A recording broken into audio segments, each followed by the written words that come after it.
Come and talk to me, come and tell me.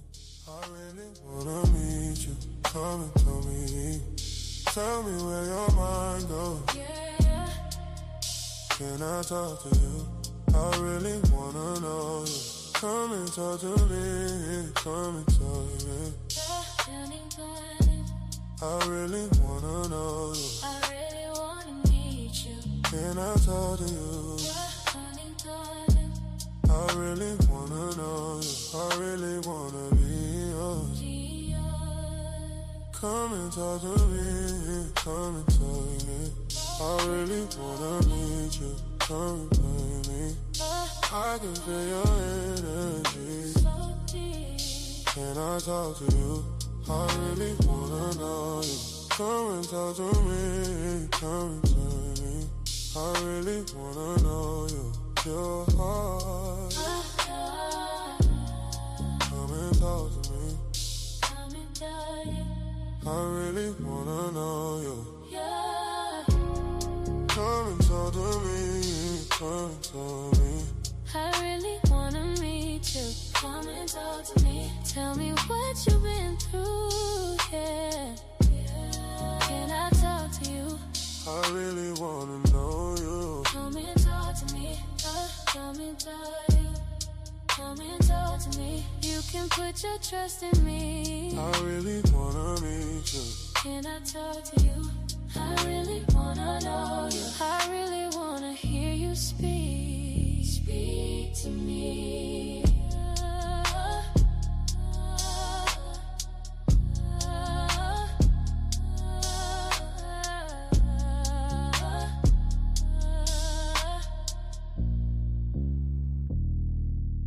Come and talk to me, come and tell me. I really wanna meet you. Come and tell me. I can feel your energy. So sweet. Can I talk to you? I really wanna know you. Come and talk to me, come and tell me. I really wanna know your heart, your peace. Come and tell you. I really wanna be Your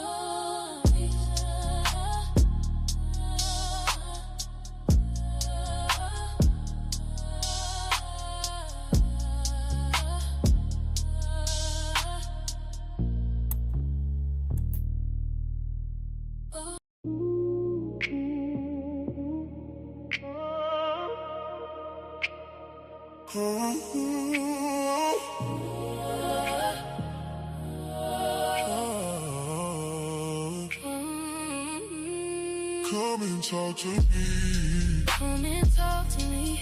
I really wanna meet you. Come and talk to me. Tell me where you might go. Yeah. Can I talk to you? I really Wanna know you. Come and talk to me. come and talk to me.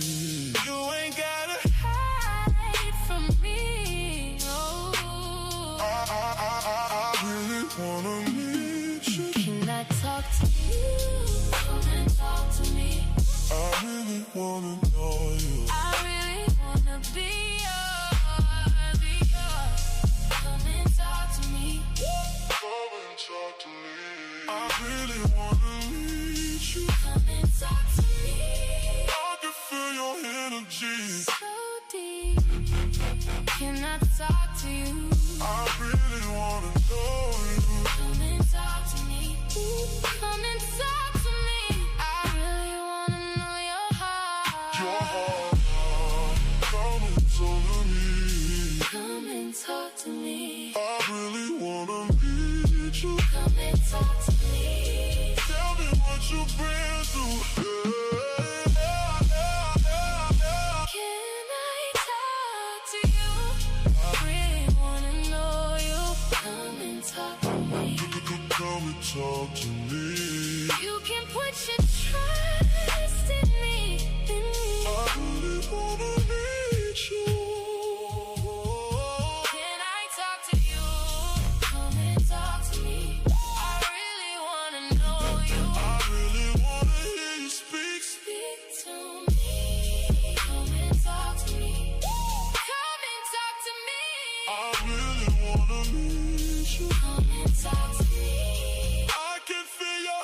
So sweet. Can I talk to you? I really wanna know you. Come and talk to me. Come and talk to me. I really wanna be your peace. Your peace.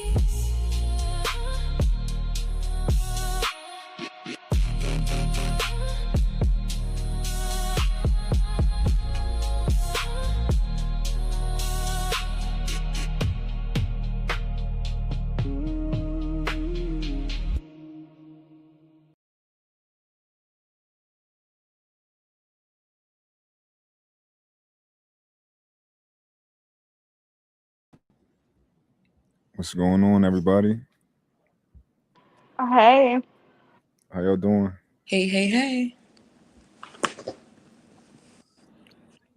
What's good? How's everybody weekend? Yeah, it's Sunday. How y'all feeling? Everyone went to church? so Cool. far so good. Just came from church. Nice. See, Greg got the smooth glasses on. What's up, man? What's going on? How you I feeling? want to introduce y'all to Greg real quick. Greg is my guy right here. I figured he would be Ladies, how somebody we doing? good. Hey, How y'all Greg. doing? Happy Hey, Sunday to y'all. happy Sunday. Who was in church today? I just came from church, child. He just Where came you from where you church. from? Atlanta. Okay. Texas. Y'all have real church down in Atlanta. Y'all don't mess around. We do. Um, Real quick today, our show today is about something that been really I kind of been going back and forth with people for the last few days on, right? But we're gonna have a bunch of different topics, right? But our main topic, I hope we got like a diversity of opinions on it. But I'm curious about it because men seem to have an overwhelming different experience than women of this topic. But the women are saying like the opposite things, most of them from what I've been experiencing. And my whole goal of this show is kind of to bridge the gap in communication, get people to understand the perspective of the other side. Um, so today we're going to talk about liking pictures in Instagram, right? That's going to be our main topic. Um, I want to know how, first from the women, how do y'all feel about your man liking pictures of other women on Instagram? I want to just know. Don't. We're going to go around the board. We're going to start from up top. We're going to start with the Fly Girl coach, right? And then we're going to go to Barry. Then we're going to go to the Impact. And then we're going to go to Coach, I'm Dr. Tamara. So, Fly Girl, how do you feel about your significant other liking women's photos on social media? Um, I don't mind if you like it, just not in like excess. Like it's crazy when you just see like a guy's head just floating over every every post you scroll, you just see the same guys just like floating around. Now that they put that feature on Instagram, it's crazy that you could just see that. It's just such a turn off to see. Um, yeah, I don't really like it in excess. Like if we all are adults and we're attracted to other people, but to just be all day just liking, like it's disrespectful. You think he should have some, I want to say decorum, maybe? Yeah, like I'm not saying that you scrolling and you can't ever like anything, but if you're just is you just a pattern for you every day, you're just scrolling and I just see you liking everything. It's just no. Slow down, big fella. It's like okay. Yeah, yeah, that's too much. It's too much. Like you ain't gotta be like, oh, I'm scared to scroll. I'm scared to touch anything because I don't want to police your loyalty. But at the same time, you should have the respect for your partner to be like, I'm not just gonna be out here just liking everybody's stuff all day long. Like that's just crazy. Okay, Barry, what do you think? I Um, agree. Oh, I'm hold sorry. on. What you say, Brie? No, what we happened? going Barry. We going the women first, Greg. We going Okay. Barry. Then we going Impact. Then we going Tamara. Okay. Okay, so honestly, like when it comes to like casually just liking pictures, that's cool. But if it's like all her pictures, every time I scroll, I see his name first. Because you know, IG likes to snitch. So If his name is first every time I scroll, is like, all right, you might need to get off the phone real quick because you're embarrassing now. So it's just like, I feel like if he does it to where, oh, she looks cute, whatever, because she looks cute, that's fine. It's Instagram. But it's just like, obsessively is like a little too much. You know what I'm saying? Okay. Yeah. We're gonna switch order because it just switched the order up here, and Dr. Tamara went right next to Barry. So we're gonna go to Dr. Tamara. Okay, so let me be devil's advocate here. Mm. Um, I'm a very confident woman, extremely confident. So if my man is liking a picture, first of all, I want to like, I probably would like, what is the content? Because I might like it too, but I'm not. I don't know. I think that we are visual creatures. I think there are pictures, there are actions as well. Now, if he's doubling down on action and he's jumping in DMs, and that's a whole nother situation. But I'm not mad at him for liking a female's pictures. Now, if she up there twerking, that's every video he like, and I'm like, okay, what's good with you? But if he's liking some pictures, I'm not mad. Now, if he's liking some dudes pictures, that might be a problem for me. Let's really put it in put the show on the road. But Mm. no, I don't mind if he. I mean, he's a man. He's gonna look. I'm not gonna deny him access of looking at anything. Now, moving further on it, that's a problem. Okay. Rachel. I Hey so y'all. the how you doing? So the Good. question is, how do you feel about your significant other liking other women's photos on social media? The current question. Oh, I'm fine with it. I used to be um not fine with it. I used to say, why would you like the picture? You can just scroll, blah blah blah blah. And then I learned that it's really the ones whose pictures they don't like that you have to worry about. So after that, I started liking pictures, and now my feed is very lit with very good looking men that have pictures I like all the time. So now at the age I am now, I don't really mind at all. What I would look at more is maybe comments and things like that. But just like scrolling, you hitting like you're supporting, especially since I know about engagement and stuff now. Go ahead and hit that like and let them make their money or whatever. Um, Yeah. so yeah, it doesn't bother me as much as it used to way back in the day. Okay, impact. It's on you. Your camera off, by the way. I don't know if it's an issue or if you turned it off, but you can't see you. Can you hear me? Ah, she'll be back. Um, Greg, what is your take so far? What do you think? I mean, listening to all the women, I mean, it sounds like it's definitely a turnoff for for the majority. It's not a good look at the end of the day. And you wonder, know, bikini like Jones with bikinis and twerking videos, like all that stuff it comes a time where you got to mature and just like it's and just not do it. If it's, I think we talked about it the other night. If it's an achievement, if it's something like a milestone in life, you having a baby, just got married, that's different. But if it's just selfie photos and you under every one of them, it's not a good look. Okay. Impact, we got you back. What do you think so far? What's your opinion? To touch back on what she said, men are visual, and I feel like it's more about the disrespect. Like if you're commenting on a picture and you liking every single picture, it's like okay, you lack discipline now. But when we're talking about a like, I don't think I don't think I would trip off of a like. Just like as if we were outside and you would look at a woman, I don't think I would be crazy over that because shit, I might look too. But just don't be overly with it, like breaking your neck and But it's okay to like and it's okay to look a little, but just don't go too far with it. Got you. So it sounds like everybody has a line, right? But it's like, where is each person's line? That's what it sounds like so far. Hmm. Um, I'll tell you how I feel about it. Me personally, I don't have any interest in validating any other woman besides my woman, right? Now here's the thing. Obviously I'm a man and I'm not gay, right? If a woman is extremely attractive, I know it. I absolutely know if a woman is extremely attractive. However, it stops there. You know, when I like your photo, that is a form of communication. Whether you want to admit it or not, I just communicated to you. Now, people are saying, well, people they just want to support. Like a woman told me that earlier. She's like, well, guys they're just showing support, and I'm like, you think that the men on your Instagram, if you just saw this woman's pictures in her Instagram, right? She was very attractive. You think, and she showed skin too. You think Mhm. that the men of this world want to support you? That's my question. You think that men, we just like, yo, there's a woman over, let's support, yo, guys. Come, it's a woman over. Let's support her. You think that's what we thinking when we like that picture? You think that's what men want from you? No, that's not what's happening when most of us.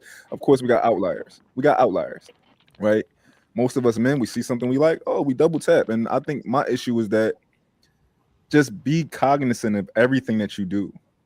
That's all. Like the excuse of it's just Instagram. Instagram has etiquette like every other thing on earth. There's a way that you can maneuver on Instagram, like there's a way that you can maneuver in corporate America. There's a way that you can maneuver in the hood, right?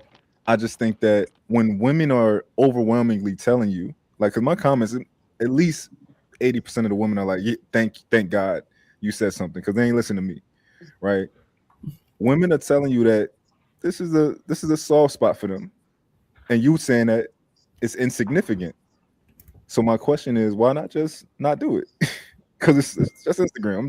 It's just Instagram. It don't mean nothing. Okay, don't do it then. Just like everything else, but those other photos. So what do y'all think now? And y'all can, whoever wants to go can go.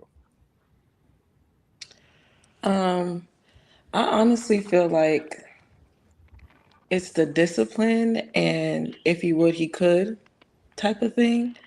So I honestly feel like they don't really care. Like it's a like to them. They like them, and it's harmless. So to them, it's like whatever. Like I just like the picture. It's not like I liked her.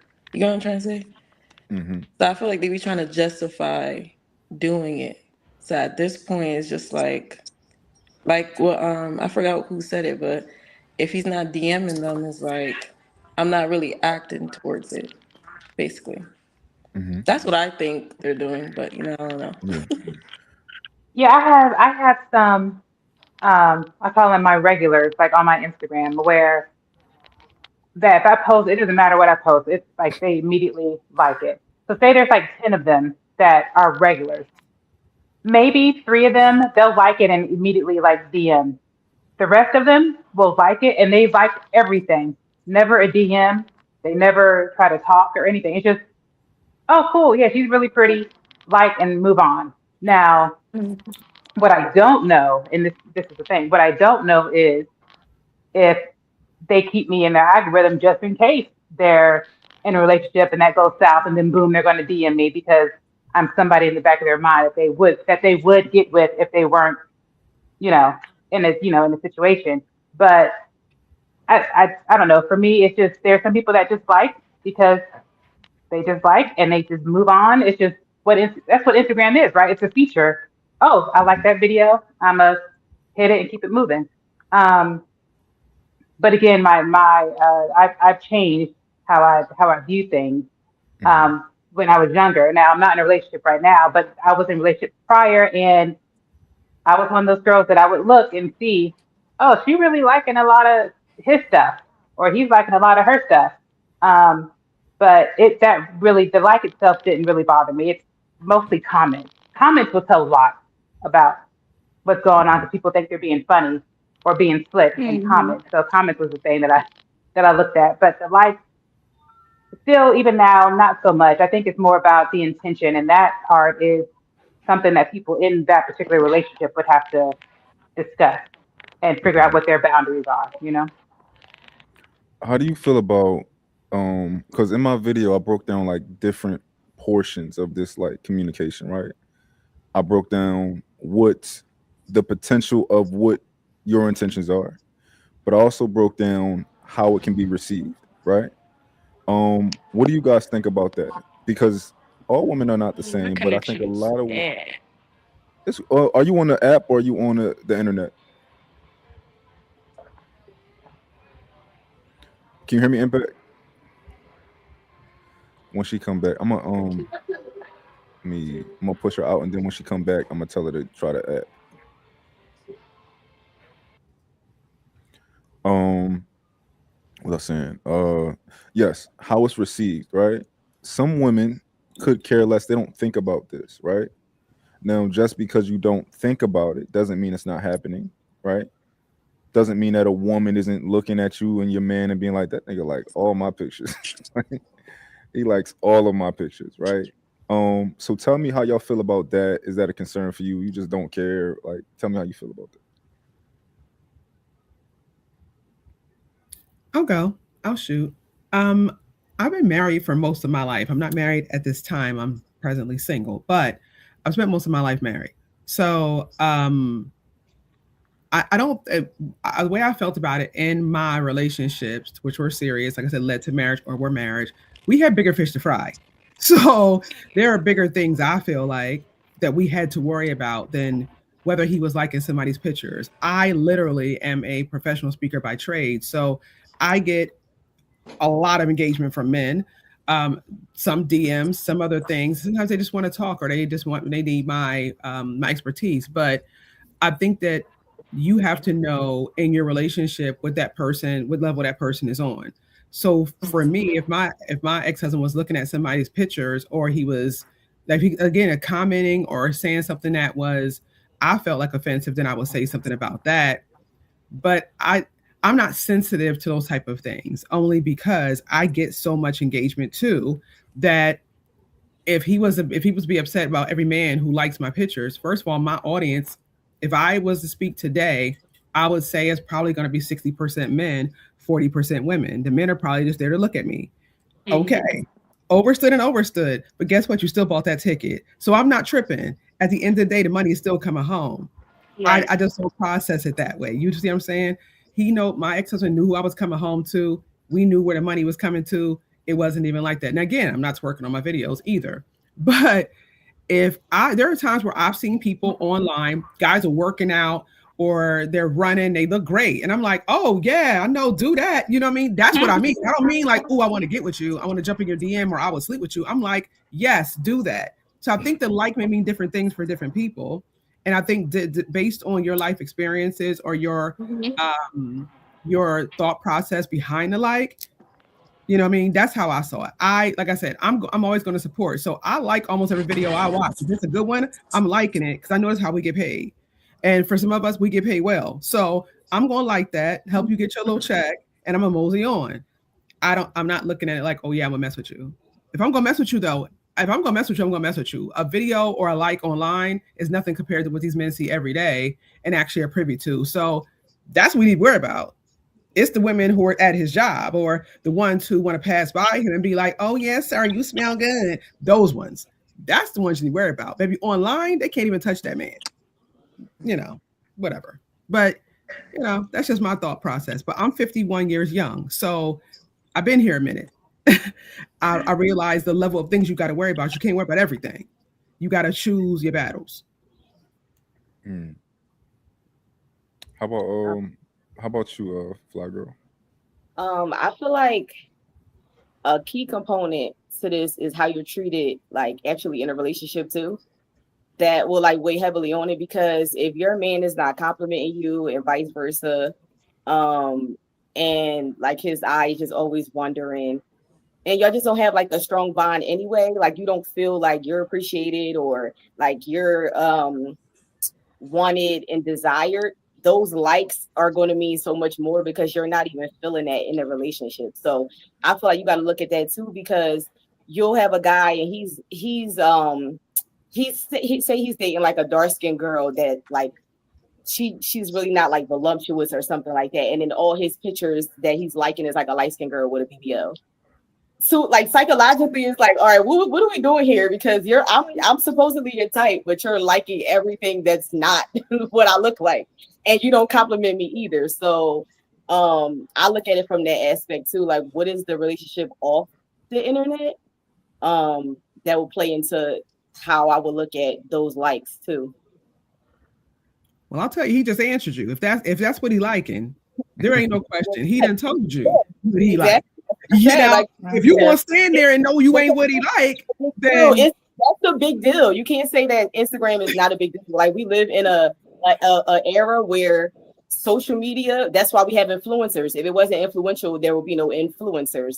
It would, so you can't just say it's just the internet. Like we're way past that. Where we on the internet and on social media way more than we're actually on the phone with people. We have our phone in our hand. We're doing everything. So it means more than it's just Instagram, because it's not. It's subconsciously what you really like. You built your algorithm that way, and this is what you like. Yeah, I think there's definitely context to it, right? Like you were saying, you look a certain way, but he's liking stuff for people that look completely different from you.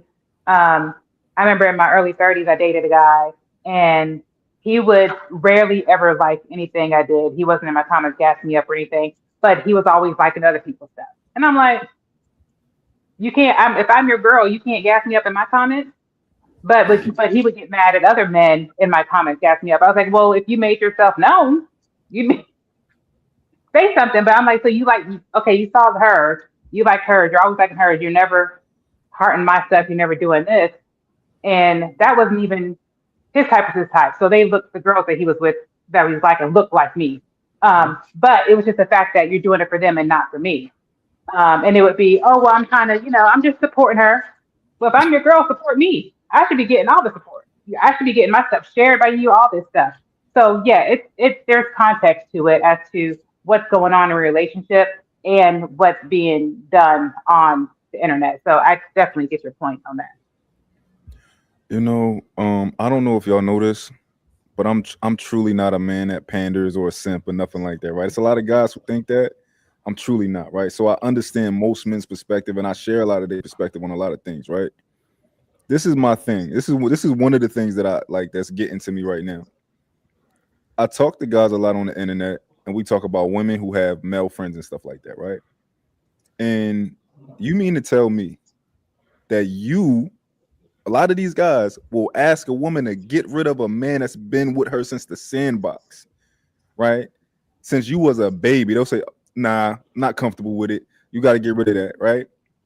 And you're not willing to stop liking a photo on Instagram. I think that's crazy. You'd be surprised how many men are like, nah, no male friends. I don't care how you. Nope, he just want to sleep with you, right? But you can't not like a photo. It's just Instagram. What y'all think about that? Yeah, I was in that situation where if it was up to him, I would have had to unfollow every male follower I had, which is about 95% of my of my following. But every time, no, don't like him. Who's that? I don't like the username. Blah, blah, blah. But if I ever said, "Who is she?" Oh no, I've known her forever. I'm just liking her stuff. It wasn't a two-way street. I was like, because I said, if you had your way, I wouldn't have any male friends, any male followers, nothing. And that just it's not a realistic thing. I think it just kind of goes overboard. And I even asked him that. I said, okay, this is like and I was trying, but I was like, okay, this is like the fifth person that I unfollowed and blocked view. I said, and I don't even know these people. I don't even know where they live. I don't see these people at all. I said, but I was like, what is your criteria on why you're doing this?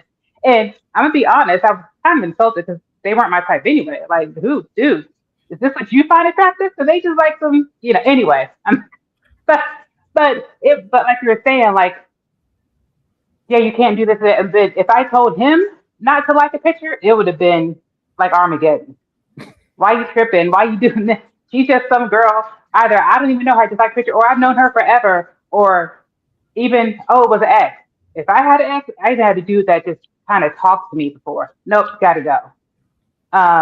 So Instagram can be hell on relationships. That's all. Mm-hmm. Even a little, to me, a little thing like a heart, just that little heart can tear a whole relationship apart. It's just not built on the solid foundation for real. Mm-hmm. I definitely agree with the Fly Girl coach said. I think it all depends on the intentionality in the relationship and how you are at what you built together. I think that if there are already chasms, it's going to be some problems. It's just what it is. There's a lot of room there. I've never been in a relationship where someone has said to me, because I have mainly male friends. I have one girl best friend. Actually, everyone, it is Rachel. So she's my best friend in the entire world. But most of my friends are men. I'm a tough girl. You know what I mean? I am most females. I have a hard time with females. Females have a hard time with me. So I've never been asked by any of the people I've dated to discard of the relationships that I built because that's what I do. I build relationships, and they kind of know my standards in terms of how I move. So it was never even a thought process to ask me. But if they did ask me, their feelings would probably be hurt because you don't get a chance to tell me how to move in that way. I know how to carry myself. I'm a lady at all times. I'm not sleeping with my male friends who I've been friends with since red light, green light. And if somebody's been loyal to me for that long, you don't then get a chance to dismantle those relationships because that to me is very toxic. Why are you trying to put me all by myself? Is it because now you want to manhandle me? You want to act out and you don't want anybody else to see what you're doing? No, those my bros. They're gonna be watching you. They're gonna stay where they at. Maybe you exit stage left. I got a question for you. So, is it you think men and women can genuinely be friends Absolutely. with If you no guys came hidden? up together. Say that again. I said, if you guys came up together, like at this grown age, I don't think I could make a male as a friend. Now, sandbox, like she said, red light, green light, okay, that's acceptable. But just going on, be like, oh, I met a guy and we cool. No, absolutely not. All right, so I think we just discovered a new topic we're going to attack later Yeah. on. We're going to put that to the side. We're going to talk about friends. I don't know, Greg. You done started something. I got something to Well, say you about that. I started it. can't wait. I'm I just can't I'm just wait. trying to I'm just trying to figure it Greg out. over here starting stuff. Okay. You listen. We're going to talk about it. We're going to say write down all your questions for them, Greg. We're going to talk about that. Barry, what you think so far outside of the friends thing? Well, outside of Liking pictures. yeah. What do you think so far about have you ever had a man who like truly wanted you to get rid of some male friends or something like that? Um, Honestly, my male friends were not like everyday close. Like it's like every month or every season.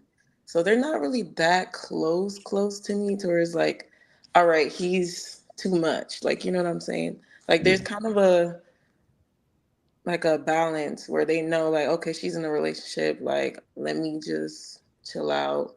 You know what I'm saying? Yeah. Mhm. Yeah, I got so many questions. I got some questions too. We, Because my we, friends are my friends. I I'm got talking so many about, and questions. we're But not walking up like, to kiss each other in the mouth or nothing like like, that. But I but do see honestly, them all the time. And hold on. Let's let Barry finish. go ahead, but Barry on, girl. Because you done started something too. You done opened it up. but honest, but honestly, like any male friends that like have an inkling that might like me, like I kind of like, don't even allow them around as much anymore because it's just like it's gonna cause conflict, and the man is gonna know. So it's When, just like then when he do gonna be you like, allow them oh, around? delete him. I'm just like, When do you allow them around? what happened? When do you allow the male friends who you think kind of like you a little bit? When are they allowed around? When I'm not in a relationship no more. Ah, okay, interesting. Greg, write that down, Greg. I'm writing it. I'm listening. Mental Yeah, because notes Barry, all I up got here. questions. Because now I got a question for you on that one. We gonna hold it. We gonna hold it. We gonna hold it. Yeah, take that note. For Fly Girl Coach, what you We thinking? gonna hold it. We gonna hold it. It's funny that we're on this topic because I actually have like a personal thing with that. So, an ex of mine, unbeknownst to me, went in my Instagram and on my my phone uh contacts and like deleted any male friend that he thought that I had. Like, and Oh I wow. didn't know. He blocked them. So I would wonder why I wasn't hearing from people. And then I went to my block list and they were all there. Mm. Wow. But he was the one that was doing stuff. So anyway, Oh, I think absolutely. I was Yeah, that it wasn't on me. Like I don't. First of all, any of my friends, my male friends, I never slept with them. I don't want to sleep with them. And like she said they naturally fall back anyway. And I'm the same way. If any of my guy friends get into a relationship, I know we're not going to hang as much. I know I'm not going to be calling your phone any time of the night or whatever. Like, and I would like I'll meet their girlfriends. Like I know their girlfriends, I know their wife or whoever, and they just know like, okay, she's over here. I might come to like a game night or something, but it's strict boundaries. Like it's not no, oh, we chilling and he seen me naked and that. Nope, none of that. So, but yeah, definitely got all my friends blocked, and I did not know. Wow, that's So crazy. That's so I'm gonna crazy. share I'm gonna share a story. So I was working the other day and I ran into a older couple. They're probably like in their 50s, 60s, and they were both divorced and married again. So the the couple that was together, they were friends from Sandbox and grew up together, and then they split apart, went their separate ways, and then got married, then got divorced, and then childhood friends came together and got married, and now they happily together. So a lot of times the thing with male friends is that they're usually waiting on the sideline for something to happen or the relationship to go sour, to go left. And I'm not saying that's a good or bad thing because everybody deserves to be with somebody, but I think that the not fear, but I think the problem that men have with male friends is that we know what the intent is. We know that, okay, in the event that if this relationship doesn't work out, you're waiting on the sideline for my relationship to go sour so you can step in and shoot your shot. Not all the time though. That's not every Yeah, man. I'm like, ew, yuck. No. That's a question. Like, It's now. I'm not gonna lie. So I've been let kind me of ask. quiet Let me. because I it's a know we're lot not of going. men. It's a I lot know of we're not. men. I know we're not going there. But let me But ask this question: Is there anybody can answer this question? Is there any male friends that y'all have that if your relationship didn't work out, you would raise the eyebrow and say, you know what, I would consider this. No. Those are my bros. I'm not sleeping with my bros. They not sleeping with me. Like I'm like ill yuck. Like I can't even imagine. Like the first person I think of is my boy Marcus. My boy Marcus and me are real cool. We talk about everything. He asked me about female stuff. I asked him about dude stuff. Like literally, I mean, he had a situation with a female. And he was like, "Yo, she did this, did that, boom, boom, boom." I'm like, "Oh, really? She like that? Okay, well, this is probably why this is." Like we have those kind of conversations. So I ain't never upping up on Marcus, and Marcus never upping up on me. Like we be like, yo, son, yo, pump the brakes. Like we have those type of. I think there's, again, you're talking about habitual line steppers. You got some people who are habitual line steppers. They gonna step across that line if they can. My friends know we're friends. That's it. So I can if my tire is flat at 2 o'clock in the morning, their wife know if I get a phone call from me, she'll be like, oh snap, it's T, something wrong because they know what it is. We're not calling at 2 o'clock in the morning, be like, oh, what you doing? What you wearing? Like, it ain't that type of game. Like, if they call me early in the morning, I know something had to happen. I'm going to answer that phone. Mhm. So it's a mutual respect that we have, and that their spouses have with me as well, that they know Tamara ain't even on that type of time. There's too many men out here. I ain't got to Is, sleep with my friends. Friends are harder to find than a man. Like, you can find a man any day of the week.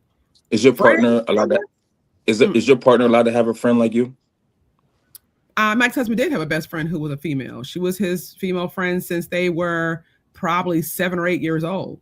And And she was single. if she called him at 2 o'clock in the morning with a problem, you would be okay with it? She could, if she was a call, she called me, and she'd be like, "Hey, yo, get bro, because I need XYZ." Like she was there again. There's ways to be respectful about it. If I was to call my best friend, if I was to call Marcus right now, Marcus is single. But if he wasn't single, I call his wife and say, "Hey, girl, can you tag Marcus? My tire blew." I wouldn't call him directly because he's now with her. I would give her that respect to speak to the female. You know what I'm saying? If we had a good relationship, now if we didn't have a good relationship, that'd be different. I might text him or something and be like, "Oh yeah, my tire blew." Let her know it's not XYZ. Mhm. But Real quick, Tamara, I just want to let you know I have this note in my phone. It says you can find a man any day of the week. I just want to let you know I got that. We're gonna talk Oh about that my later. gosh. any day of the week and twice on Sunday. Yeah, we're gonna talk about that later. Three Yo. times yesterday. I'm just gonna keep it a bean. Like they everywhere. I don't have to sleep with my friends. Like, yeah, you can find a man anywhere. Okay. A Y'all friend can is a continue. friend. I'm sorry. If And it's you're a trying to friend. get out of that friend box, it's not gonna happen. I'm gonna put For you me. back in. For me. Say that again. You said I'm once gonna you're in the remind friend. You said once you're in the friend zone. What? once you're in the friend box, Oh, box. Okay, Yeah, not box. even a zone anymore. It's a box because A y'all be trying to box. get out the zone and go in I, another zone. Full press. I, Full Y'all need press. to you stay know, compressed in the box. That ain't your friend. If you so if feel like I, you know, if I had a friend, right? So if I had somebody I thought was a friend, and they were in the friend zone, they try to get out. You're not my friend. You weren't my friend. I've had maybe, you're not my and friend. the thing is, and Greg, I know what you're talking about. I've had maybe two guy friends who were truly like just friends. That's all it was. Um, I've had Well, guys who I I thought got a were question. friends that were married. Mm-hmm. Go No, ahead. go ahead. I got a question. So has it been tested though? So you say that, but has there been a situation where We had conversations. opportunity there was an opportunity, y'all We've was had drinking, y'all was out, whatever, I've and had, yeah, yeah. That's why I said that I had two true. That's why I said it's two true situation. guy friends that I've had. Damn, Oh, he didn't. we lost But Greg. yeah, that's why I said there's two true guy friends that I've had where we have been drinking or talking with it, and that just didn't happen. Like we actually had the conversation, and I let them do most of the talking. You can learn a lot about a dude if you just be quiet and let him spew. Um, but again, that's only been two, and I'm 43 years old. Anybody else? Guys that I was like, oh, he's safe because he's married, so we can kiki ha ha. When I tell you, as soon as they got separated or divorced, straight into the inbox, say, "What you doing? Maybe I can kick you out." No, that's not what this. That's not what this was. So yeah, unfortunately, a lot of guys will be your friend until they think they can get in there and worm their way in. And as soon as I find that out, you're not my friend anymore. You might be like an acquaintance, Acquaintance. uh, Yeah. Hmm. but I will no longer consider you a friend. And unfortunately, that's been 99.9% of the men I've come across. I still have those two. I still have those two, and they've been in relationships and everything, and we're cool. But the rest of them, uh-uh. Okay. They're all just kind of waiting and I, lurking. I like that, Rachel. So you're saying that if somebody is actually, if you sense that this somebody actually wants you, that's not my friend, right? No, they're not my friend. Okay. So Mm-mm. Barry, how do you feel about that? She says if somebody wants her, they can't be her friend. Do you? How you feel about that? I think that's partially true because you can also like someone but have that boundary of not crossing it. You know what I'm saying? Like, but I feel like men are always gonna hint and try, but those hints, I'm gonna be like, listen, it's either this or that, because we're Mhm. not gonna be in no relationship. You're already my friend. Why do you wanna? Because if we end up trying and it doesn't work out, now we're not gonna be friends. You know what I'm saying? Like there's a Yeah. 50-50 Yeah. chance of not being friends no more. Why would you want to Yeah. mess So up you know the a interesting relationship? part. You know the Huh? interesting part, right? You guys aren't friends. That's why I just say y'all was never Yeah. friends. You're They're not my We're friends. friend. But not friends. I feel like you can be friends. Like, We have to be careful And about the term I'm friend a, too. Let's be very careful about what a friend truly is. And I think we give too many people who don't qualify titles they don't deserve.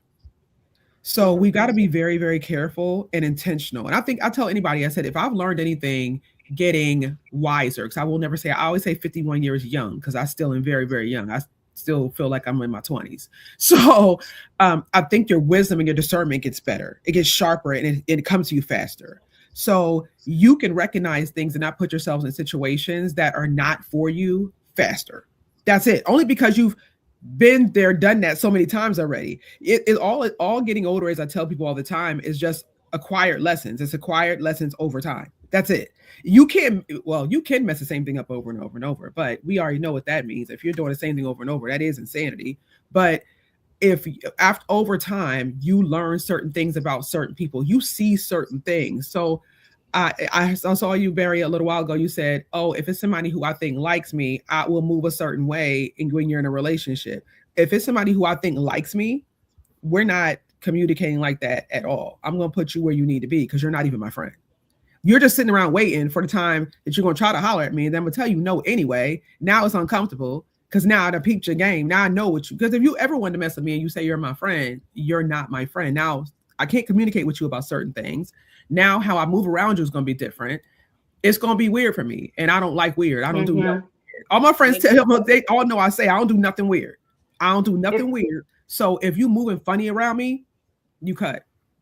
They'll yeah, say it's like you got to keep your guard up, right, around those people. You can't Okay. relax because you know kind of what they're trying to do. And Yeah. not to make it dark, but I've learned that some men they want something and it festers, and they keep thinking about it, and they want it, they want it. Sometimes they don't have self control, and you can end up in a situation you don't want to be in because you've been around this person who's been looking at you a certain way for a very long time, and you let your guard down, and something could happen. So I just don't entertain them at all.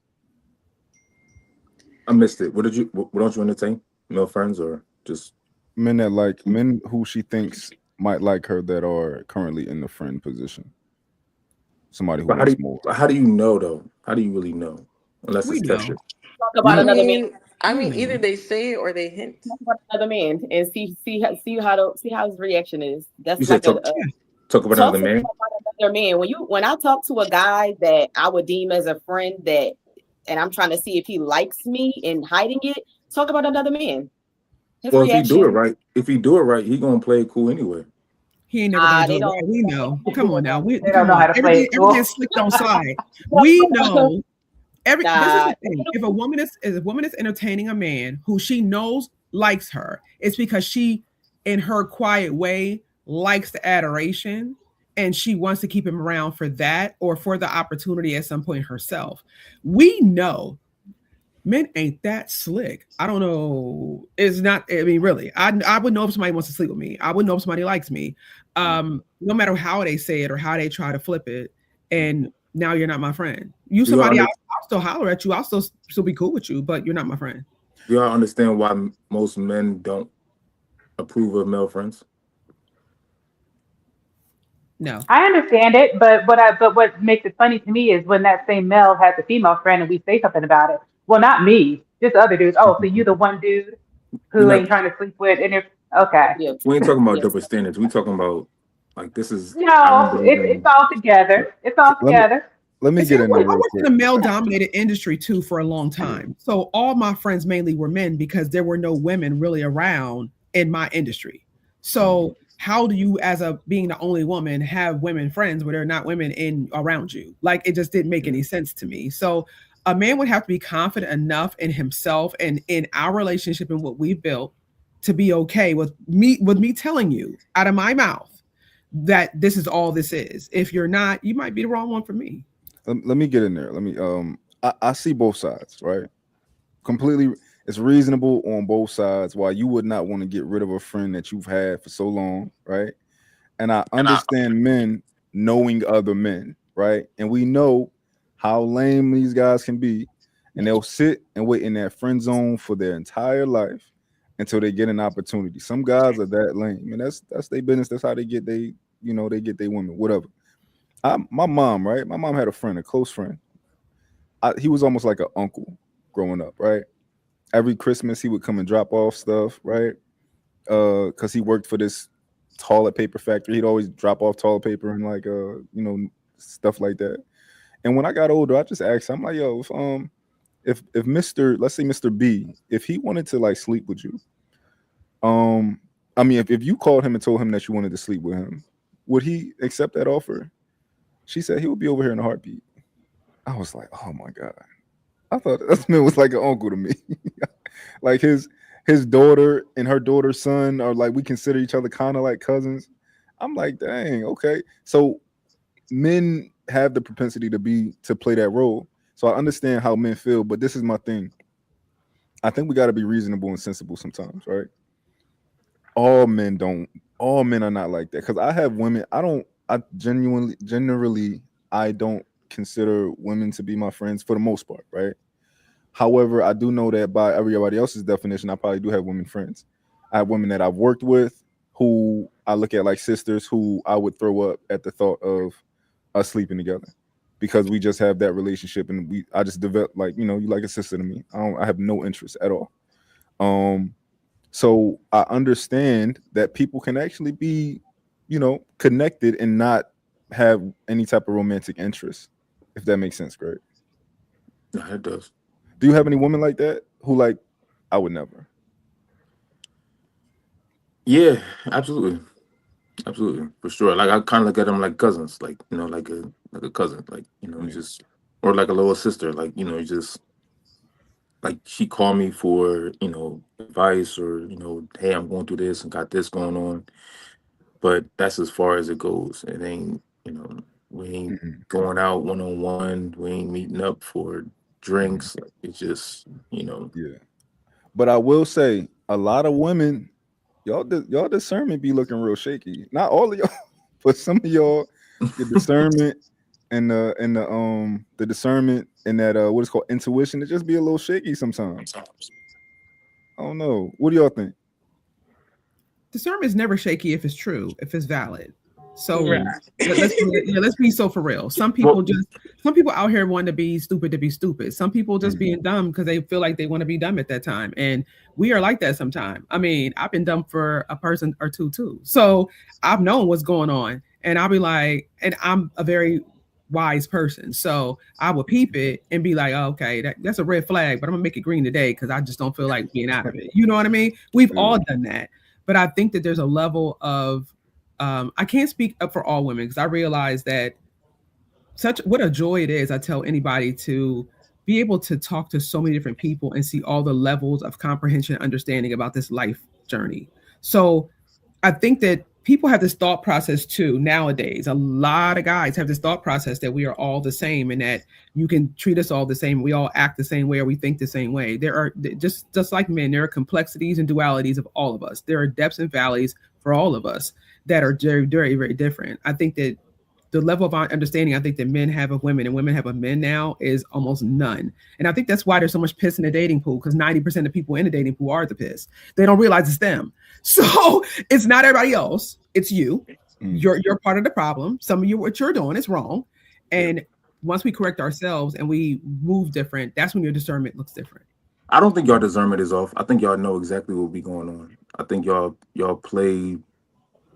either like the attention that's given or y'all just play along with it. mm. Like the men who like the photos and try to act like it's just Instagram. Right, Right. right, exactly. Okay. Just play along Okay. with it. I you know, I so and this is one of the reasons that I kind of understand like women's perspective when it comes to this is because I've been like oblivious before to on several occasions to women kind of wanting me and I had no idea that they like really wanted me. I've had women who like I've had like short dealings with in the past, right? Who will be so supportive of my relationship now today, right? And in my head, I'm like, oh, she just like whatever happened was quick, our little quick physical, we was physical, whatever. But she really supportive. And these women, they probably still like me. I had a woman confess her love to me like 3 weeks ago. I was like, wow, like random, like randomly confess. I'm like, yo, we wasn't even like, I don't even know your mom name, right? Like I never knew that we was like, you had these feelings for me or whatever. But maybe that's just kind of me being oblivious that like, yo, these women still want you, you know. So I kind of like gotta take a step back and be like, if my girl sees it or if she's telling me she has some sort of intuition about something, I gotta be like, you know what? Maybe you're right. Maybe I just can't see this from this other perspective. I think we've all been in situations, I can say myself included, where I will see something in a relationship and I would overlook it because of the love, because of the thing that I felt. It's almost like I have to laugh. I was talking to a friend the other day, and I said, "Sex is always the best when you feel when you're in love with somebody. The moment that veil is lifted off your eyes, you'll be like, they wasn't even all that for real. I mean, you wasn't even all that. They wasn't never all that. You just felt like he was because of the situation, because you were in your love bubble. So I think that when you're in the love bubble, we do overlook things sometimes. We see I did my past marriage. I overlooked things for a while, and then one day I said, "Girl, now you know this ain't right. You need to be an adult here, and you need to go and throw the towel in on this one. Go ahead and throw the towel in because this ain't right." I realized that we were living two different lifestyles. I realized that the things that I wanted, he didn't want. And I realized that the level of life that I am going for and that I'm going to acquire was not in his thought process. I want to speak in arenas all over the world, and he wanted me to bake cookies for the kids. Mm, We have two different aspirations. And it didn't matter what I said. He wanted me to make them doggone cookies, and he wanted me to be home for him and cook his dinner every day. Now, dinner was always cooked because I'm that type of woman, but he wanted me to throw those arenas out the door and be with him. And I told him, I said, it would take a lot for me to throw everything away. You'd have, I don't know who you got to be, but you got to be something amazing for me to not chase that thing that I feel like has been placed inside of me as Sunday. So that thing God has put inside of me, for me to throw that completely away for somebody, I don't know what that would take, but it ain't you. So we're gonna go ahead and throw that in. And that was after 17 years. Yeah. So I think that for a while I did try that. I did do that. And so that's what I'm saying. I know that you said we talk about discernment. I did try to just bake the cookies. I did try to be a soccer mom. Yeah. I did turn down 5-figure opportunities because he wasn't comfortable and he didn't want me to do it. But you have to understand too, when somebody is standing in the way of your greatness and standing in the way of your goals and standing in the way of what you were put here in this world to do. So I made a decision and I said that's enough. That's it. You learned yourself. You tried something and you actually figured out who you are, what's your purpose, and it wasn't, what he wanted it to be. But he deserved to be happy too. And right now he is remarried. He got remarried very quick after our divorce, and kudos to him. She doesn't look anything like we do, and he's happy. She was fine baking the cookies, so I ain't mad at you. Live your best life, bro. I mean, I ain't sending no present, but I'm very similar to him, right? Whereas I'm a little bit old school. I want to make all the money, and I want to provide. I want to sit you down. I want to give you everything that you ever wanted, right? And that's just who I am, and that's the type of person that I would, that I'm with, is somebody who's okay with that. But my woman is more, she like a hybrid, right?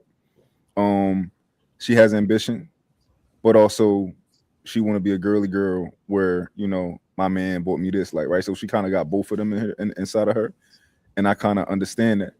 So I know that even though I love the idea of a housewife, right? There are going to be certain things that that's inside of her that she wants to act on, as far as business opportunities, achievements, and stuff like that. Like, her just sitting down all day, she'll be miserable. And I think a lot of men don't understand that perspective of, a lot of women are sacrificing their ambition. Women are more ambitious than we think they are, than we've been told they are. And it's things inside of y'all that's like, yo, I want to be known for something. Like, I want to make my name known. I have ideas and I want to create things and stuff like that. So yeah. My girl, she's a nurse practitioner. It's going to be hard to sit her down. She loves what she do.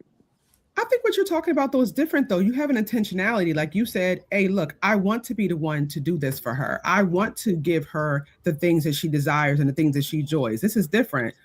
I mean, well, I can say it because I'm not saying his name, but it's different if you're sitting up here and you're not even ambitious. You're sitting here barely want to work, but then telling me you don't want me to go speak for 250 grand. Oh, I don't think you get a chance to do that. I mean, because she's not gonna be broke. I mean, she's not. So I'm not really sure if we can play the Hunger Games this week, but it's not going to be with me. So you don't get a chance to tell me that you want me to stay home and bake the cookies when you're not making it comfortable to keep the oven on. Okay. So if your man was making $5-10 million a year, right, and he can, everything that you pretty much want, you guys can have. You got a comfortable lifestyle. You'll be okay. Like, okay, cool. I got the lifestyle. If I was comfortable, my ambitions would be different. Got you. I still want to speak because this is something God put inside of me. I can't cut that off. Yeah. But my ambitions will be a little different because I'm more comfortable. I'm going after stability for my children. That's different. Got you. So you will be taking jobs that you like, yo, I just want to do this because I want to speak here. I'm gonna go talk at this school because I want to talk at this school. It's not about the money, but you will have much more flexibility. You can still be home with him when he wants you home, and sometimes you go out and talk. And got you. I will because I'm comfortable doing. I got a question for the women. Is it in your nature to want to be stay-at-home wives? Do y'all want to do that? That's what I want to do. Like with my boyfriend now, he leads and he provides. Like, I like when he tells me what to do. I like to listen. I still work because I like making my own money. I'm a content creator. Like, he doesn't stop me from doing what I want to do. But I love when my man tells me what to do because I'm a reflection of him. Like, I like going out on dates with him. I like Your sound went out, girl. Oh yeah, Oh, you was cooking too. Donisha, your sound went out, Donisha. Huh? Oh, there we go. We can hear you now. Very bad. Can y'all hear me? We can hear you. Hey, baby. Ah, it's going in and out. Doggone. She was making some good. She making her little point too, child. I ain't mad at you. She was firing off. Yeah, she was. I was like, okay, let's talk about it. She know herself. All right, how about this? How about can I call you Orchid? Is that how? Yeah. Okay, Orchid. How about while Denisha figures that out, let's get you in there. What do you think so far of what we talking about? Like is in a woman's nature to stay at home. When I was a married woman, I stayed at home. I think it is in our nature. I think we can still be ambitious, have goals. Like I still was like running a business and doing all that from home, but like I think in a woman's nature, it should be to stay at home with your children. I don't know anybody who would have children and want to go to work. Like to me, I can't report to two bosses at once. So if you want this total submission and control, then you have to do your part as well. So I'm not going to submit to two bosses at once and come home and submit to you after I just submitted to some other man all day. Yeah. You know what's crazy? I heard somebody say this the other day. A woman say, she didn't want to work. She don't want to have to work. I think for me, I don't want my woman to ever tell me that she don't want to work, because that to me is just like I don't want a lazy woman. If I want my woman to still be able to function and do whatever she desires that she want to do. But for her to come home and tell me like, listen, I don't want to do nothing. Like I don't want to. I just want to sit at home and maybe take care of the kids, maybe cook dinner. But Maybe. right, like I don't. Right. Ain't no maybe. You Right, better. it's Baby, either we it's right. hungry. Shit, ain't no maybe. I It's made either three one or meals the a other. day and two snacks. Like real Chef Power Gordon to Ramsay you. style type I was shit. I respect it. Power to you. Hmm. What is it? I'll say this too. With Yeah. all my ambition, I've homeschooled my children. My oldest is now 32. I've homeschooled for 30 years. I made choices to be a mom and a wife, right? But I think that, and I'm comfortable in that. I do love that. Jill Scott said, if you could tell me what to do, you can tell me what to do. Hmm. So if you're going to tell me what to do, then I'm going to need you to know how to properly lead. And I'm going to need you to make the amount of money we need to make us comfortable. Now, if you're not doing those things, then you then can't dictate to me what my ambition should be to get us comfortable. Because I'm trying to get us to a space where we can actually live this life thing. So, question: does the respect value change based off the amount of money that the man makes For me, in general? Like, if depending on the amount of income he has, does that determine the amount of cooperation you give him? absolutely not. He's still my husband was my husband. So, if I you did make not. more, This is the thing. I'm a hustler. I'm gonna make money. That's what I'm gonna do. I'm gonna make money. So you got to get up real early in the morning, go to bed real late at night to out earn me. It's just what it is. That's just who I am. Everybody who knows me knows that. So for me, it was always about all of it coming into the house. And whether my ex-husband actually was not he was a blue collar worker. He worked as like a security guard, things of that nature. One time he was a trash man. I've made more money than that. I knew that when I married him, and I was okay with that. It was about him. It wasn't about the title or about the income. It was about him. I married him, not all that stuff could go away at any well, point. no, you said, because you said if you could tell me what to do, then you can tell me what to do. So, if he's in a position where he's not making as much money, can he still tell you what to do? Is it temporary? You said, is it temporary? Is it We don't temporary? know. We don't know how long is we. You put the time frame on it. We don't Well, know this is how the long. thing. I think that he's still my husband, so we're still going to have our talks. There's still things he's going to want from me, and I'm okay with that. It's not about the finance. It's always about the ambitions. What are we doing together as a unit? What other problems are we having? Let's say that. Do me a favor though. Answer the question. What does his amount of income determine your level of cooperation? No, that's respect. Okay. Just asking. No. I'm always going to respect my husband. Always. I don't think money has to do with the respect level. No, it But doesn't. then in my case, the only reason why I say this is I've dated 6-figure men and 7-figure men. My attitude towards them doesn't change. And the only Mhm. difference is the amount of money that they have in their bank account. That's it. Exactly. Character is character. So you treat people how they treat you. Very well said. Do you think most women are like that, or do you think No, they're not? No. Okay. no. Most women don't know. It's so fucked up to say, but they don't know their role as women. You get more when you do less. So, like, if you're more calm, your demeanor is more chill, you're more agreeable. It's so fucked up to say, but kind of like agreeable and more like let that man kind of Do do what what he he wants wants. to do and you kind of just follow behind. You get a lot more than if you're combative, all that rah rah talking back and forth. You get shit. So like when I see women and they're struggling in love or co-signing the struggle of, it's like, well, you set yourself up for it. If I tell you that if to date a 6 or 7 figure man, you're gonna have to be more agreeable or more calm or cook more or like sit down or be like this, they're like, oh, I'm not doing that. Okay, well, you stay over there and tell me how that works out for you. But that's determined by the type of man too, because there are certain men who like power as well. So I think it all depends on the type of man you're dealing It depends, but a lot of these high earner men, sometimes they have so much power in their field that they already want you to come with a brain and have something already laid out for them when they come home. So they don't either it's going to be either one or two things. Either they're going to have so much power they're going to come back home and trip it on you, or they're going to have so much power that when they come home they want to be more relaxed and have you make more of the at home type of decisions. Okay, Interesting. so high earner, y'all have a housemaid, y'all have a cook, a chef, whatever. So all that's already taken care of. Mhm. What is your role in a relationship outside of cooking, cleaning, to a high earner? To have intellectually stimulating conversations. He has a therapist, then what? Well then, They didn't say intellectually therapist. conversation. A They therapist is not don't they it's not the don't It's really same. not the same require much. thing.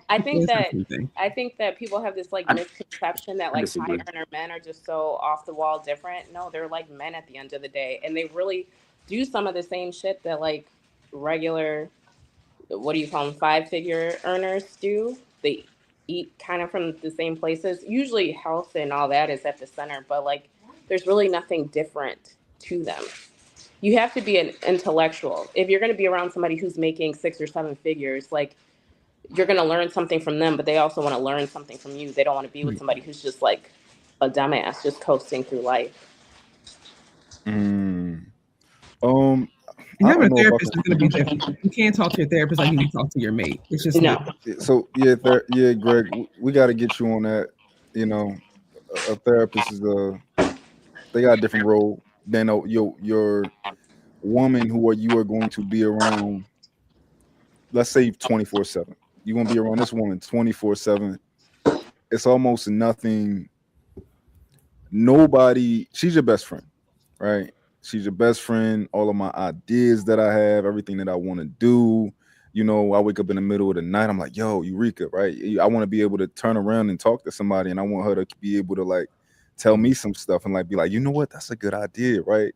You Mhm. want to be able to trust that person to be as competent as you. Like Mhm. when I'm not, I want you to be in business. I want you to run my businesses with me. You know, I want my woman, right? When I'm ready to like start restaurants and stuff like that, I want to send her to work inside of restaurants and tell me everything. And then 6 months later, we start our restaurant. But I want to trust her to be me, like have my brain. I want a second set of eyes. Mhm. So I think from that perspective, I think it's very valuable. Now I wouldn't say just have intellectually stimulating conversations is a little bit broad, right? But Mhm. I think within that context that I laid out, that's valuable to me. I mean, I agree. you answered the question. The only reason why I brought up therapist because you can have an intellectual conversation with, not even just a therapist, but with anybody. So outside of that being, your role in the relationship to a high earner, what else is there that a woman can offer outside of cleaning, cooking, conversation, all those things? What else does she? I don't like to use the term bring to the table, but what else I does think she you'd have to offer? ask the And high earner that and I think what you looking in for. my Yeah. opinion, they're really not that high maintenance. They're really low maintenance. A lot of the time they're either on the road or on their phone so much doing work stuff. So then really all they want is like peace, love, and sex and like understanding. They don't want to come back home and like combat with you. They just want to like chill and Mhm. put on their I feel that. PJs and Enjoy be life. No, unstiff. I I feel don't that. know. It's Well, not as complicated, I think, as social media has made it seem. They're really not that Mhm. different. I always average. tell people it feels even having sex with a high earner, it's the same. I don't know what to So tell you. They're okay, actually, I'm not going to be mean, but they're actually kind of childish, and sometimes they just want to come home and lay their head on your boobs and watch TV, and that's all they need. They're not really that complicated. okay. So Uh, so to an average earner, does he deserve the same thing? Politely, huh? yeah. Yeah. He I'm treats just me asking. I'm good. just He's asking a question. respectful. That's all. Yeah, That's asking a yeah. question. I've Okay. rarely dated somebody that made more than me. Yeah. I've dated some that have, and they, like I said, very simple creatures. Some of them I wonder how they make as much money as they do. But the ones who make less than me, they deserve the exact same. The Okay. I'm exact just. same. I mean, that Yeah. just says character. That's good. That's not a bad thing. That's all. I don't know about other men who I'm I I do well for myself, right? Um, I can afford to go to the Maldives and these type of things, right? I'm simple, but I don't know how many other men are as simple as me. That's cool for. He's Um, a high earner, y'all. no, I'm just saying, I don't know how many other men are like. I literally don't want gifts for like my birthday. You don't. I mean, I appreciate thought. Think of me, study me. I appreciate all of that type of stuff, but it don't really mean anything to me. You know, your thought means something to me, but the gift and all that stuff, I'd rather have you. You know, I'd rather, you know, my favorite time of the day is bedtime. You know, that, cuddling, even if it's for a split second, then I get hot, turn around. But yeah, I'm simple for myself, but I know a lot of guys are different. LeBron James said he don't want no lazy woman. He don't want to see you on his couch. I love to see you on my couch. I love to see you in my bed. Like, yo, I just want to see you peaceful because that's what I do all this for. You know, you, my babies. That makes me feel good. See, watching her sleep. LeBron don't like that. LeBron said you going to get up and do something in my house. I feel that. And I think that's what I respect about what men and women bring to the table. I think that sometimes I hear people, men say, "What do you bring to the table?" I hate when I hear that because I feel like nobody has a right to devalue someone else's contributions. Even manure has a use. Okay, even manure is fertilizer. So let's really be so for real. I think we have to be very careful about trivializing some of these things and repeating things that just I feel like are very immature. We all have value of some sort. Like you said, you want someone who your favorite time is bedtime. LeBron says he doesn't want somebody who lays around. So whether you are a woman who is gentle and quiet and all those things, or you're someone who is more has a little bit more bravado, I think there's a place for you. I think it's just a matter of finding that person who likes what you have. Mm, Everything for everybody. Yeah, I feel that. I also feel like people don't really date their types. Like they date what they see and what they're attracted to and what they're lusting after. And then when their personality comes into play, it's like, oh, there's a problem. You need to fix this. You need to fix That's this. good. Oh, you need to be with somebody you actually like. Period. I feel like a lot of people don't date in their league and their types. Honestly. So you saying it's convenience? Hey, say it again. You saying it's convenience? Like people dating out of convenience because it's what's Or in front what's of them? accessible. Us that and also lust. yeah. What's attractive? Right. What I they, feel that. yeah, what they attracted to? And what they homeboy feel like is attractive too. That's an Mm, she gave an excellent point. I do think Yep. that people don't date at their caliber sometimes. I think that sometimes we lack patience and we don't position ourselves to or just or position ourselves to get the things we really want. And so people will get with you and then they want to change you into what they want you to be. There are two people in a relationship. Both people have feelings and both people should be considered. hmm It's not Absolutely. just what the Right. man wants. He's a leader, understood, but women have feelings too and should be. If the man loves her like he says he does think about her and think about what she feels about something, and he wouldn't want to change her or she change him into what she doesn't want to be. Hmm. Again, like I said, for my ex-husband, I knew he'd be happier. I felt like it was stressful for him to be married to me. I felt like it was wrong of me to demand things of him that were beyond where he was, beyond his reach. That doesn't mean he doesn't have value or that he's not a good person. That just means what I was aspiring for, what I am doing in my lifetime was too much for this amazing person. He's now happily married. So obviously I had a point. You know what I mean? Hmm. I'm happy he's happy. He deserves to be happy, even if it's not with me. That's a level of love I tell people that a lot of people don't understand. If you love somebody, you'll never put them in a situation to be unhappy, even if it's with you. I agree. Mm. So then, do you think that you dating somebody who made less than you was like a road bump? Like as a woman, you can't really do that. It was, but I came from housing projects and I'm learning. I learned as I grow. You know what I mean? I was dating who was accessible to me as I was, I didn't think that I would be who I am today. As I've grown and I've learned, my criteria is different. I'm different. Um, but I dated the people that I was used to seeing. So, and I dated what I loved at the time. And I'll still say he's exceptional. He's an Hmm. exceptional human being, but he's exceptional for her. He was not exceptional for me. So then it's kind of like when you do level up, you kind of do want a man to make that or more.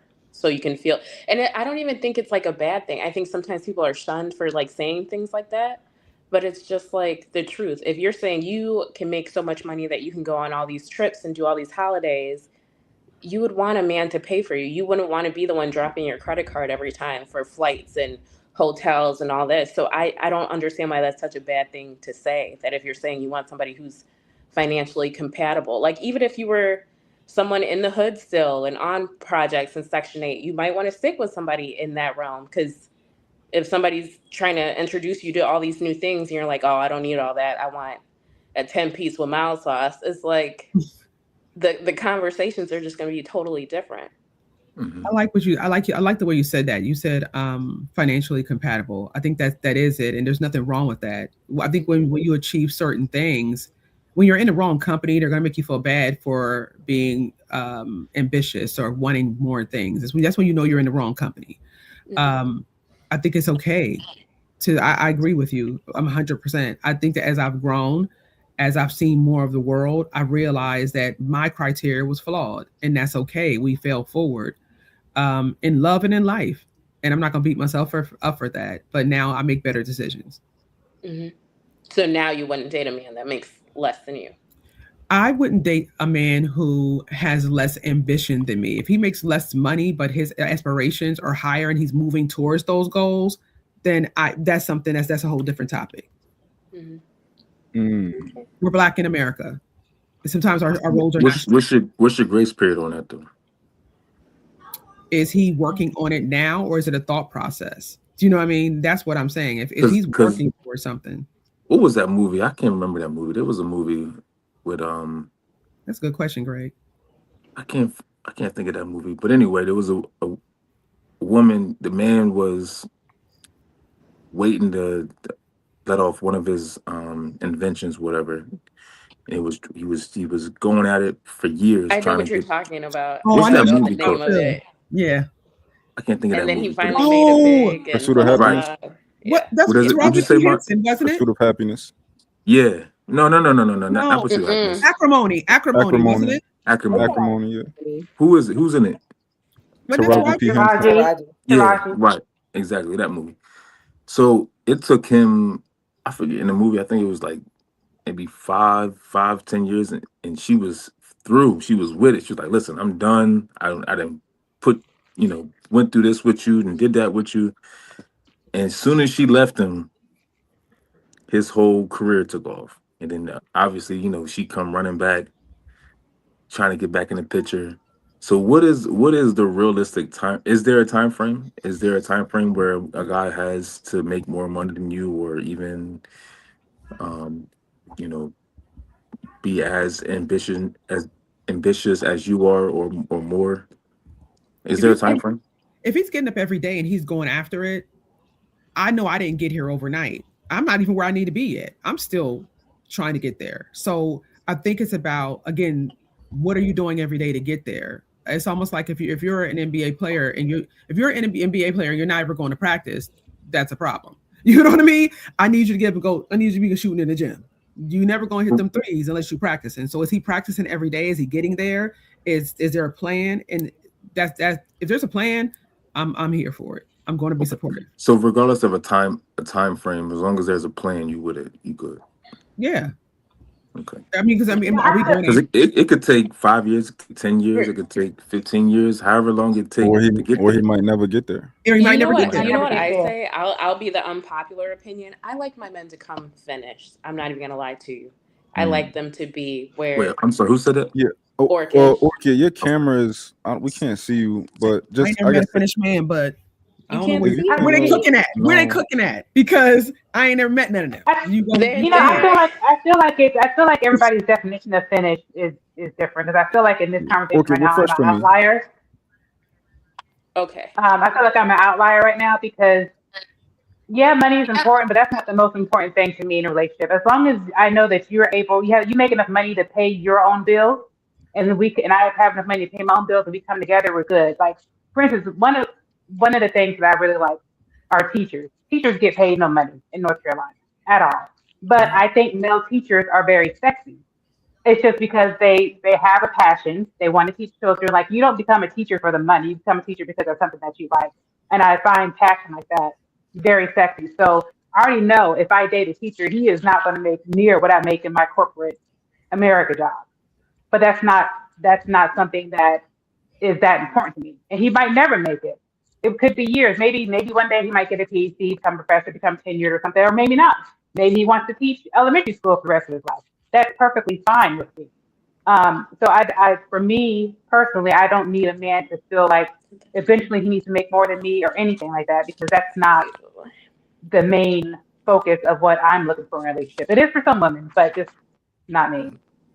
I'm not one of those guys that I think that I accept the nature of the women that in my society that I was born into, and I think that when men with money are attractive, that's an attractive trait for a woman for whatever reason.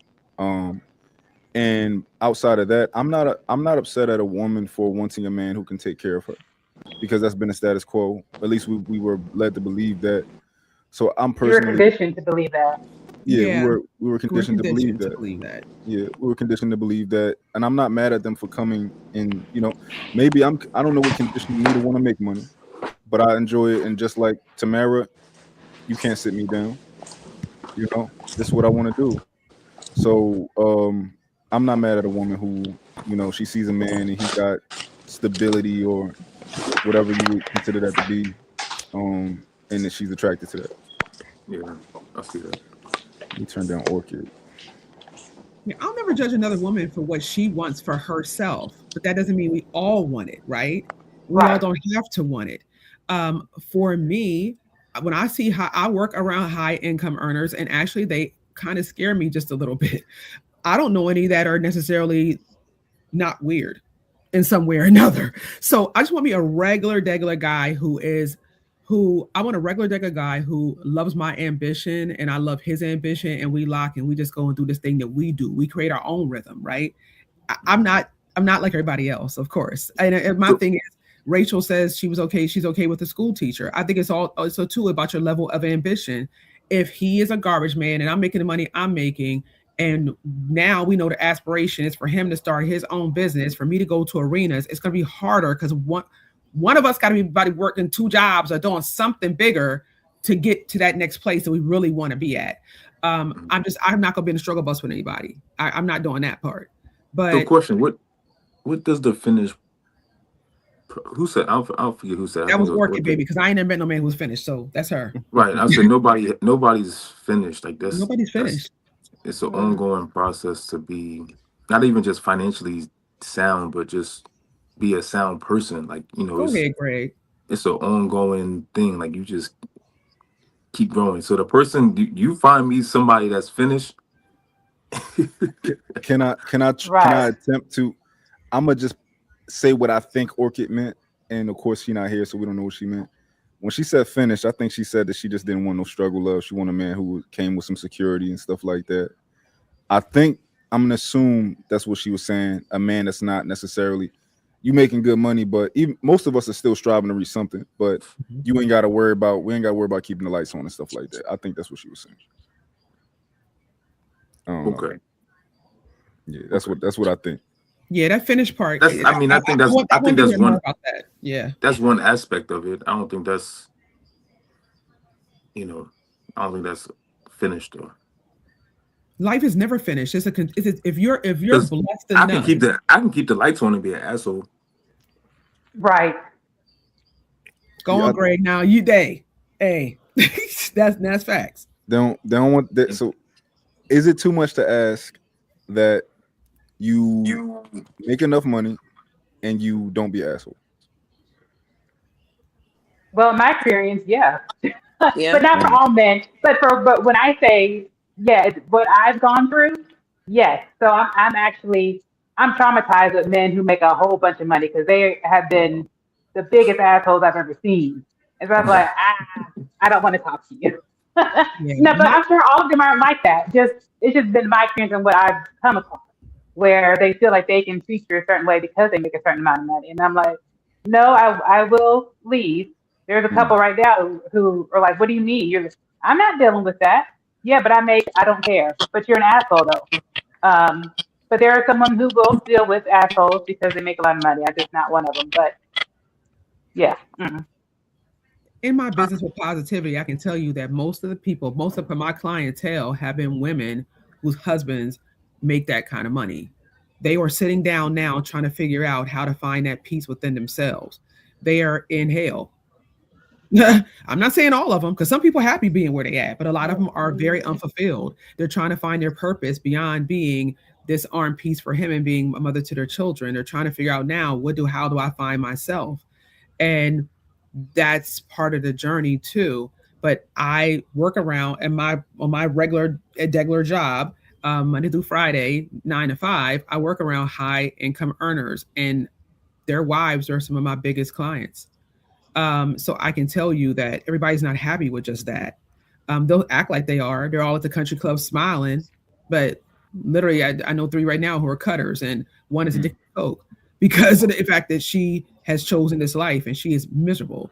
So I tell people, just be true to yourself. Be true to yourself, and don't listen to what the world tells you should be okay.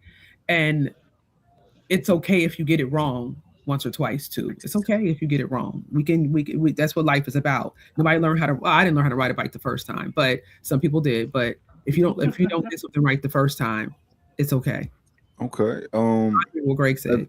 Is everybody happy with this topic so far? Have we or does somebody have anything else to say before we switch gears? Greg took it to another level. Okay. I'm gonna say that because I gotta go. Finances. Appreciate you, brother. I want everybody to just be financially realistic too in certain corner, because majority of people are not high earners, and you're not going to get one here. Like Instagram has people thinking that you're going to get somebody that has high 6 figures. You're not. Like everybody, for the most part, has a regular 9 to 5 regular job, and that's who you're going to end up with. So all this, I might get this rich man. No, you're not. You're not. You're probably not. That's okay. It's a big gap being made between the extremely like poor man and the extremely rich man. There's a whole gap of men in between that's being skipped. I don't like especially in our demographic. Let's be so for real. Yes, there's not that many high earners. And we outnumber men. You're just not going to get one. And that's okay. Do you think there's other factors that contribute to that though? Almost like whatever you believe. Oh, for sure. Real quick, just in case anybody is under the impression that women outnumber men by this drastic number, last time I checked, I think that was actually a myth. I don't know if somebody can fact check that for us. No, you're right. Okay. Yeah, you're right. That guy, that myth got busted not long ago. Yep. I'm gonna say this for I got Fly Girl, Dr. Bree, is it Orchid? Orchid. Mm-hmm. And Rochelle. Did I say that right? Rachel. Rachel, I'm sorry, Rachel. It was a pleasure speaking with y'all. I gotta go be a boyfriend. I appreciate y'all. I There you appreciate go. you. Be a good one.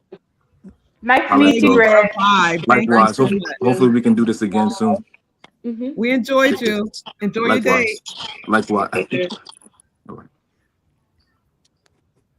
Who was just speaking? Was that Orchid? Who was just Hmm. talking before Greg? Okay, you finish your point. Yeah, I was just saying, like, I think it has to do a lot with what you believe you're worth. I think I've had this mindset that I think I've had this mindset for like forever. I don't think I've ever dated, no, even like a man that I dated and he was like at 90K. He bumped himself up to six figures like while dating me. I don't know if it has to do with like location or if it has to do with like what you want for yourself or what you believe for yourself. Like me, I will never subscribe to struggle love. That's just me. I will never do it. You can't convince me to do it. You can't make me think that that's the only man that's out there. Like I'd rather do 100% myself than go 50-50 with a guy. Okay, so you I have think that's what that has to do with preference too. yeah, in your belief system, And and then where okay, you choose to surround yourself with. So if you surround yourself with high earners or all these 6 or 7 figure men, like, and if you're attractive or if the goal is to be dating, I mean, it's gonna land where it lands. Well, Yes, let's I just think say it all this. depends on the person, right? Because I'm not, I will never be a stay-at-home mother. I didn't think about doing that when I was a child. It's not something I've ever wanted to do. I dated a guy who wanted to marry someone who wanted to be at home, and I said, well, I'm not that person. He didn't want, no, you can't have a job. Then I'm not for you. Because I don't, however much money you make, I'm going to be doing something. I will not be sitting at home all day. I will be doing something. I have absolutely no qualms about contributing to the household monetarily. So I think it's all different. Everybody, wherever you put your worth at, my worth isn't tied to how much money my man makes. Like I said, if he can pay his, when we meet and he has a place to live and he can pay his bills, he has a little bit of money left over, us, and I can do the same thing, us coming together, we're gonna be Gucci. We're gonna be great. There will be no struggle love just because I might make a little bit more than he does. I don't need a man who makes a high 6 or 7 figures. If I meet a man that does that, cool. But that's not part of my criteria. There's so much more to a relationship than making tons of money. As long as you can make like what you need to make and you're not struggling on your own, then we're good. I'm more about I want some self respect. I want you to be a leader. I want to be able to come to you and talk through problems. I want to be a partnership. Like there's so much more to it than he needs to make 7 figures for me and I want to just be at home. But again, everybody's different. But Hmm. that's me. That's not even like my top criteria when I'm thinking about getting with somebody. I So Yeah, agree with you. I I need mean, a I think. troubleshooter. Oh, go ahead, sister. No, I was just saying I need somebody that's a good troubleshooter because you can have a bunch of money and don't know how to solve no problems don't you at think like all. the Like attitudes of like a man who makes or you less, don't like you think chat he's a little bit more everything. like Like grumpy or a little more testy? hold on, Orchid. I think you probably got a delay. You can't hear us when we talking. Can you hear me, or do you think you got a delay? I'm about to unmute you.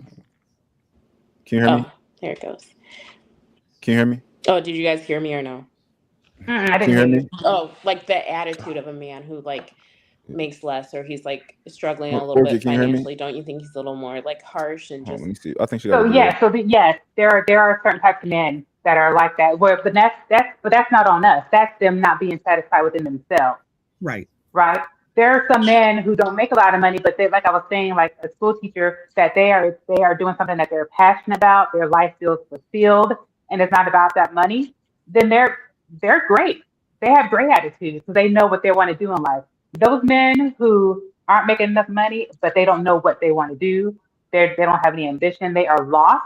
Oh, they will take that out on you every second they Right. can. I dated one of those too, and no matter what the argument was, it came up almost like that, Monique. Well, since you got your degree and everything, I'm like, I didn't even say anything about my degree. We, I'm asking why you didn't take the trash out. What is me having a degree got to do with that? Yeah. Where'd that come from? But I yes, there are agree. certain men who will make your life hell because they don't feel good about themselves. But that's not all. Some, like I said, some are low earners, but they have a passion about what they're doing, and so they're still feeling fulfilled, regardless of whether they're making more than you or not. And I think your passions are your passions, right? Everybody doesn't have the same thing. We all aspire for different levels of life. So for some people, struggles what they know, and that's what they're happy in. And if that's for them, that's for them. I mean, it's not for us. I think the Fly Girl coach actually made a fantastic point. Um, I think that in all honesty, this life thing, we have to remember that our opinions are not the only ones too. And I think a lot of women are straight delusional, to be honest, in terms of what they feel like they're supposed to have and what they feel like they deserve. I'm not saying we shouldn't think high, high, high, but at the same time, Orchid, you said something about it's about sometimes about who people are around. I come from housing projects, but I went to some of the best schools in the world. I went to Penn State first, went to Drexel second, went to Vandy third. I was first in my class in all three. I was Are you from around Philly? trust fund babies. Are I you have from two Philly? PhDs. Are you from Philly? Sorry. Are you from Philly? Yeah. What part? North What part? Philly, the North real Philly? the real one. What about you, Fly Girl? The North. Uptown. Uptown. I'm an uptown girl, a girl's high girl. Well, let me Girls tell High. you, it's all 215, okay? So it's all Yeah. good with me. But Okay. I tell people coming from the housing projects and getting to I tell one of my signature speeches is projects to PhDs, because I tell people all about that journey and the mindset. I have the same value system. I have the same aspirations I had when I was sitting in the projects. I'm no different now. I just achieved more. I always knew that I was smart. I always knew that I was meant to be impactful, not important. Impactful. I knew that I wanted to be impactful in this world. And there was something I know was put in me that was a little bit different. I knew that in the projects. Only thing now, I have a few extra letters and a few more degrees in front of my name. Going to those Fortune 5 schools taught me a lot too. It taught me about how people with money actually act. I've been to Martha's Vineyard. I've been to the private compounds and all that wonderful things. And I'm gonna tell you right now, I would probably go back to Philly and go to one of the block parties where I go back to that, because half that mess was weird. Okay, it was weird, and it wasn't weird on some I didn't fit in, because I fit in where I'm at. It was weird because it was weird. It was on some weird stuff. So I'm very comfortable in 6-figure, 7-figure, whatever. I've been on private jets and all these wonderful things, private islands, people owning all this stuff. I know the owner of the Jets and know the owner of the LA Rams. Like, I know people who got money. But I will tell you, at the same time, I think it's about who you are. When I was in those projects, I was no different than I am today. My income was just different. My range was just different. My possibilities were a little bit different. I didn't know how I was going to get here, because it was all a skill set that I had to build on. So I think that we have to, like I said, Rachel made a good point too, that whether there's some women on here that might be like, okay, I'll date a school teacher and be happy. I want somebody who's ambitious, and I want somebody who will be happy with the fact that I am knowledgeable enough that if he fails, say for instance, my husband got sick. I was married. My husband got sick. He has a business. I don't care if it's a lawn care business or he has a Fortune 5 business. I want him to know he can tap me, that I have the brain power and I have the willpower that if he falls, he can get well and his wife can jump in and do everything that he would do. If I was just sitting home baking cookies, that cookie recipe ain't gonna do that. So I know who I'm for. So hopefully that man will find me and we're gonna go ahead and do our thug thizzle. But the fact remains is that I know who I'm for. You know what I mean? And so if somebody wants to stay home and bake cookies and be consolation for somebody and be his quote unquote peace, which I think is crazy too. We all should have our own peace, but don't get me on that. Yeah. But the whole thing is, you can't be peace for somebody else who's chaos. That's a whole nother topic. We'll do that another time. Whole nother topic. Yeah. Don't get me started on that, because I think that's corny. So the whole thing is, I know I'm for who I'm supposed to be for. That man who wants a woman who's ready to be, I'm happy being home and baking cookies and going out. If he was making the money to take care of the household, if I can go out and I can speak at nonprofits, I can go to schools, I'm still being impactful. Notice I said I didn't want to be important. I want to be impactful. I'm making my impact. But the fact remains is that I know, based on where I was, I would need to be in arenas or further to get to push my family where we really need to be. The goal was always for my family to be financially stable, whether it was him or whether it was me. I want my family to be financially stable. I want my children to not have to ask people for anything or beg anybody for nothing once I'm gone. That's all. That's the goal. So, and I wanted my husband, whoever it is, to know that if he was sick or something happened to him, he has a capable woman who he can say, baby, I need you to run this show until I get back on my feet. And I'll be like, enough said. I ain't letting what he built drop because I've been sitting home while he went off and went to work. It ain't what I'm going to do. I'm going to always take care of him. And that's part of loving him too, is loving him 360 degrees and studying him and knowing what he does on a daily basis. And if he need me to be able to jump in and do the exact same thing, he may never need me to do it. But if he does, I want to be able to tap in. To me, that's a woman. Okay. How does everybody feel so far about the topic? Do y'all feel like everybody said what they had to say? I think these ladies are amazing. Each of them have their own level of dopeness, and it's just Nice. amazing to kind of learn about them. I got to follow you all on IG. I'm gonna be able to open you up and just pressing the like button. Okay.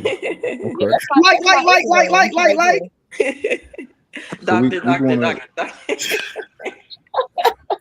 We're gonna switch gears. We got a question. I was talking to somebody yesterday about people with children who are dating. And we got into a good conversation about it. I want to bring it to y'all. Who has children here? I have children. Two people with kids, two people without kids. Okay. In this scenario that we were talking about, a man without kids met a woman with kids and they started dating. And we were talking about that man being a leader within that household. The normal answer when it comes to disciplining your children is no, right? That's what we kind of understand to be that answer. What do you mean by discipline? Like a belt? Exactly. That's my question. Like physical discipline, or go to your room, you're grounded discipline? Him using his discernment. I know we need definition. That means that means that his toolbox has physical parenting in it, right? But he uses his discernment on whether he is to ever use that or not. Rachel, I'm going to defer to you, and then I'm going to. Well, as someone who's only ever listen, I'm just saying, as someone who's ever, I have a 14-year-old and a 20-year-old. So as someone who's only ever whipped them each once, and they got the message for the rest of their lives, that's not a thing for me. That would be a question I would ask before we even got serious into dating for that to even happen.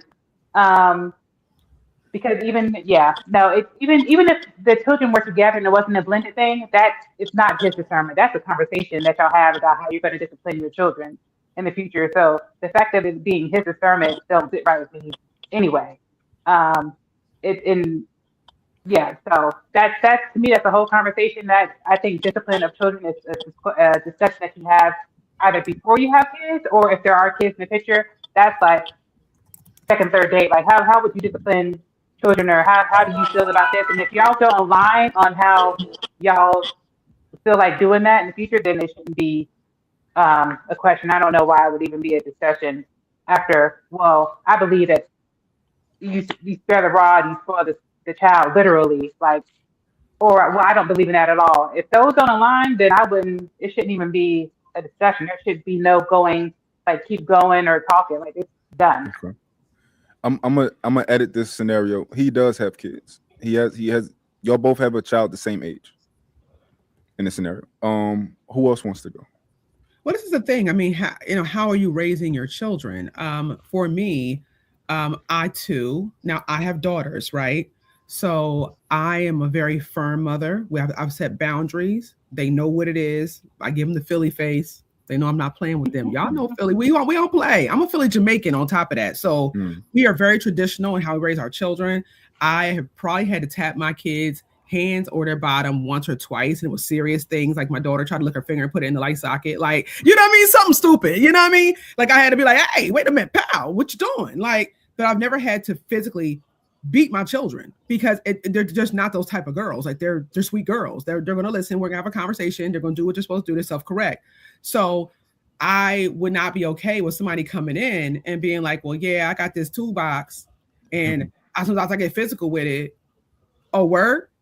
See, I mean, you're not getting physical with mine because that's not how I Right. choose to raise my children. And they're not those type of girls. Not to mention, growing up, I've been in scenarios where my mom, who was a single mother, was dating people who bought their little toolbox and decided sometimes they wanted to put their hands on us. So you have to be very mindful. Yeah. So and my mom was, it was a different time, different kind of era. My mom was very she was very much she's very much a woman. She very much was a stay-at-home mom. So they were bringing in the money, so she kind of deferred to what they wanted to do. And there were times we were physically abused. So you have to be mindful. I think it's, again, I completely agree with Rachel 100%. It's a conversation you need to have about what are your levels of communication. How do you communicate with people? How do you communicate in anger? And then we can talk about how those kids are going to be nurtured and raised. Because I'm not raising my kids to be abused by somebody. Because if I didn't put my hands on them and they came out at me, you're not gonna put your hands on them when you feel like you're frustrated and can't use your words. How about this? Let me give you an even more clear scenario, right? The man tells you that he does not necessarily believe in, he believes that that is the last course of action is to ever put your hands on a child, right? But he thinks that in some cases, rarely, it may be a viable option. We'll discuss that when that time comes. If We're not that time ever discussing it at all. comes, You're not for that's me. a discussion. For me, that's a discussion. It's not a Because discussion. like I said, for me, both of my sons, when they were younger, I got the belt put both of them once. Never had to again, ever. But they're also 14 and 20. So if I was dating a dude now, I don't need to do that. They're 14 and 20. I can take the car away, take the PlayStation away. There's so many other things you could do Yeah. besides putting a belt to somebody. I will say there was this one time I was dating a guy and we're on the phone and he got home and when I say like all of a sudden he cussed his son clean out and I think the boy might have been like 9 or 10 but cussed him out like a grown man and I was on the other end of the phone like what is happening and he told me the trash wasn't taken out when I got home and I told him to take it out. That's the last conversation we had.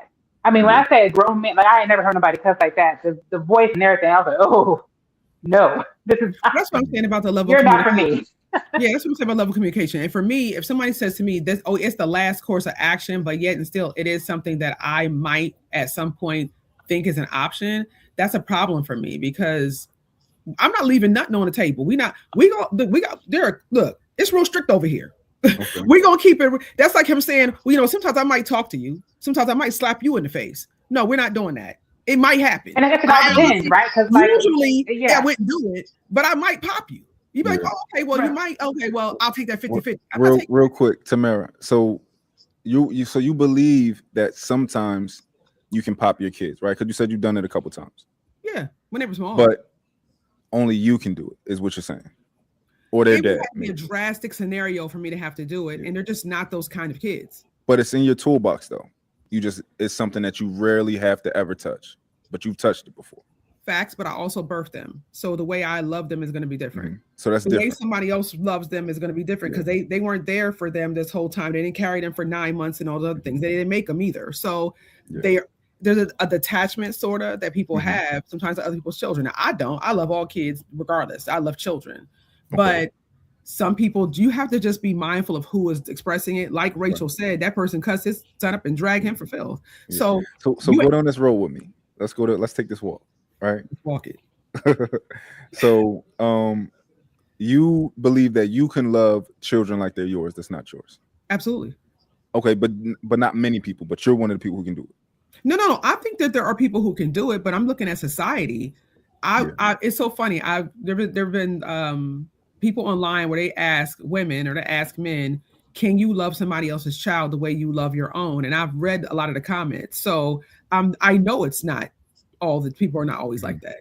Yeah. Again, I know a lot of my friends have had stepdads. A lot of them had stepfathers who were should not have been even categorized as stepfathers because they were their fathers. They loved them. They did everything for them like they should have.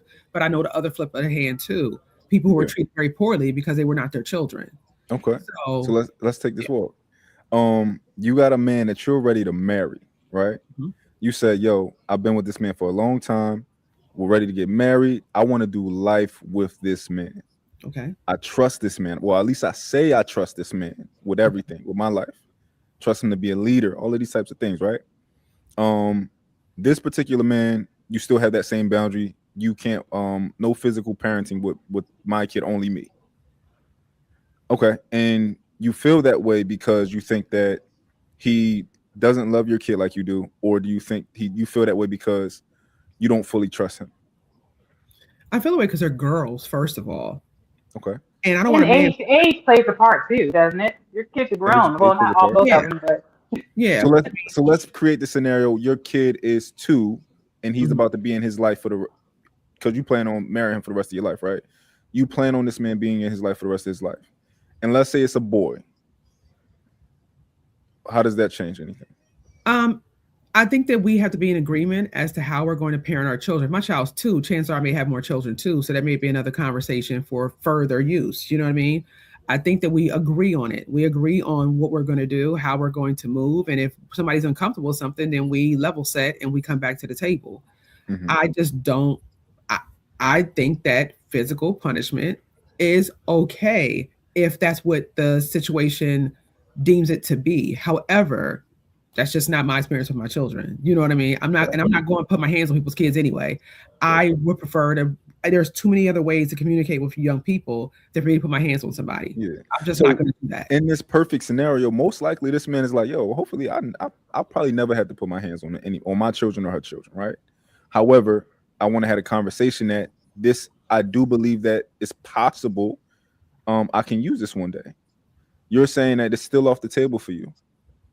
It would depend on a few factors. We'd have to talk that thing out and have to see who the person is, and we have to talk about what that physical part is and why are we not considering everything else before that. I'm But not saying hold the on, one we two can three time out thing, but in this scenario, this is a man who believes what you believe. We consider everything before that. That is the last very thing that you want to do. then he knows that if that's the last thing, we probably won't ever choose it. But you said you've chosen it already. But I did. I mean, she put her finger in the light socket. That's different. I tapped her hand. I mean, that's different. Okay. I wasn't crazy with it. But Okay. But let's say that whatever is the most you've put your hands on your kid, one day he's saying that I might do that. oh, a hand tap, okay, that's fine. But I mean, if you full fledged go and get a belt and you trying to beat somebody, What we is got the most what is so let's say you had a son. What is the worst, let's say he did something really bad, right? Mhm. What is the worst you would do as far as like with your hand whooping him or whatever? Would you whoop him? Oh, he might get the slipper. He might get the little flip He might flop. get the slipper. Oh yeah, he gonna Okay. get the flip flop a little bit. Is it okay for the man that you married to get the slipper also?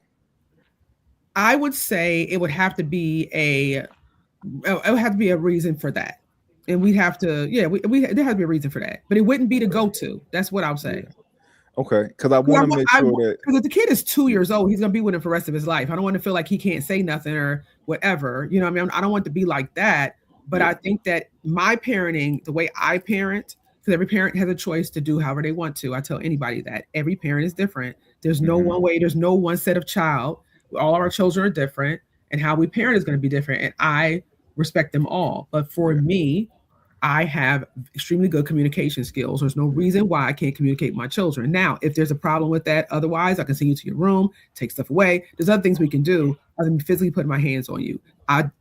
I don't want to. I'm a very strong person too, so Mhm. I don't want to put my hands on you if I don't have to. Got you. No, that makes perfect sense. And what I'm trying to do is I'm trying to really understand how you think, right? Yeah. Because let's say my disposition right now, what I think right now is that I think somewhere inside of you, you might not trust him with that, right? And I think that's common, and I think it's reasonable for you to, because that's a big thing, like especially somebody who's came from that, possibly getting abused to a degree, right? It's a big thing for somebody that's not your parent to put their hands on you. I think the biggest factor to me is love. If you don't love my kid, you can never put your hands on my kid. Personally, for me, love my kid and I'm the type of person that I've never dated a girl with kids. If I did, if I was to seriously want to marry her and stuff like that, that's my kid. That's my child. I don't believe in like, oh, we married, but like them her kids. Like you figured, like no, that's not your kids. This is our children. You are my woman. I'm the leader of the house. Like this is mine, right? I might let me sign some papers. Let me adopt the babies because I'm not. And I believe that you should love that kid like it's yours. But I also do believe that you I want my woman to fully trust me. And if you don't trust that in that scenario, that like you think that your judgment would be better than mine of like, all right, let me micromanage every time that I feel like maybe you got to discipline the kid, right? I think that is a a pain point. No, I think that's wonderful. I think it's wonderfully articulated, and I also understand that the way you just validated your point is not something that's shared by the greater society all the time. So you're saying if I'm with a woman who has a child that is now my child, I will go down to the courts and I'll make that my child. I'm assuming responsibility. That is not something every man is saying. I would like to say probably I would almost say you're in a minority. They'll say that, but that was your kids, and there's only so many things they're going to do. Do you see what I'm saying? It is what it is. I mean, society in our community, we have many challenges. We have a lot. We have some things that we got to work on, and I just don't think that there are a lot of men who feel like that. I commend you for that. I think that shows your heart though and who you are as a person. But I think that there are men out here who don't think like that. So as their mother, it's my job to protect them. I'm their mother. My job is to protect them from things seen and unseen. So, and let me just give a caveat. I was in law enforcement for 22 years. Okay. So I've seen things that people can only imagine you would see. So it comes from my background a little bit, but also from 22 years of seeing things that are horrific that have happened to children from somebody who said, "Oh, it's going to be one tap." Well, that one tap was a blow to their face, and now your child's down at the morgue. I've seen it more often than not. So I'm very, very cognizant of how people move. Yeah. That's right. Would you think there should be like some healing there? Because I think that is true. When you like see gruesome things, it changes your view and your lens. But don't you think that could like hold you back in some sort of way? Baby, let me tell you this. I come from the North Philly projects. That's as grueling as it could be. Anybody who ever been in Philly, around Philly, we grew up around. Traumatic, okay? Some of it could be deemed traumatic. I feel like I'm a tough cookie for it. I was SWAT for 22 years. The healing comes from being, again, impactful and positive in the things that I do. Right now, I know things that you all don't know. I can walk around here in Charlotte. I can walk around Charlotte. And I can tell you all the things that most people they walk around so oblivious, but I know what's out here. I find that I'm a little bit more knowledgeable. I talk to my friends all the time about the things that I've seen or whatever. I don't live my life like that. Life has been good for me. We do have to go through counseling and things of that nature after you go through experiences. So it is what it is and it ain't what it ain't. And we all got some kind of trauma. Everybody do. You ain't Black and traumaless. I mean, you just ain't.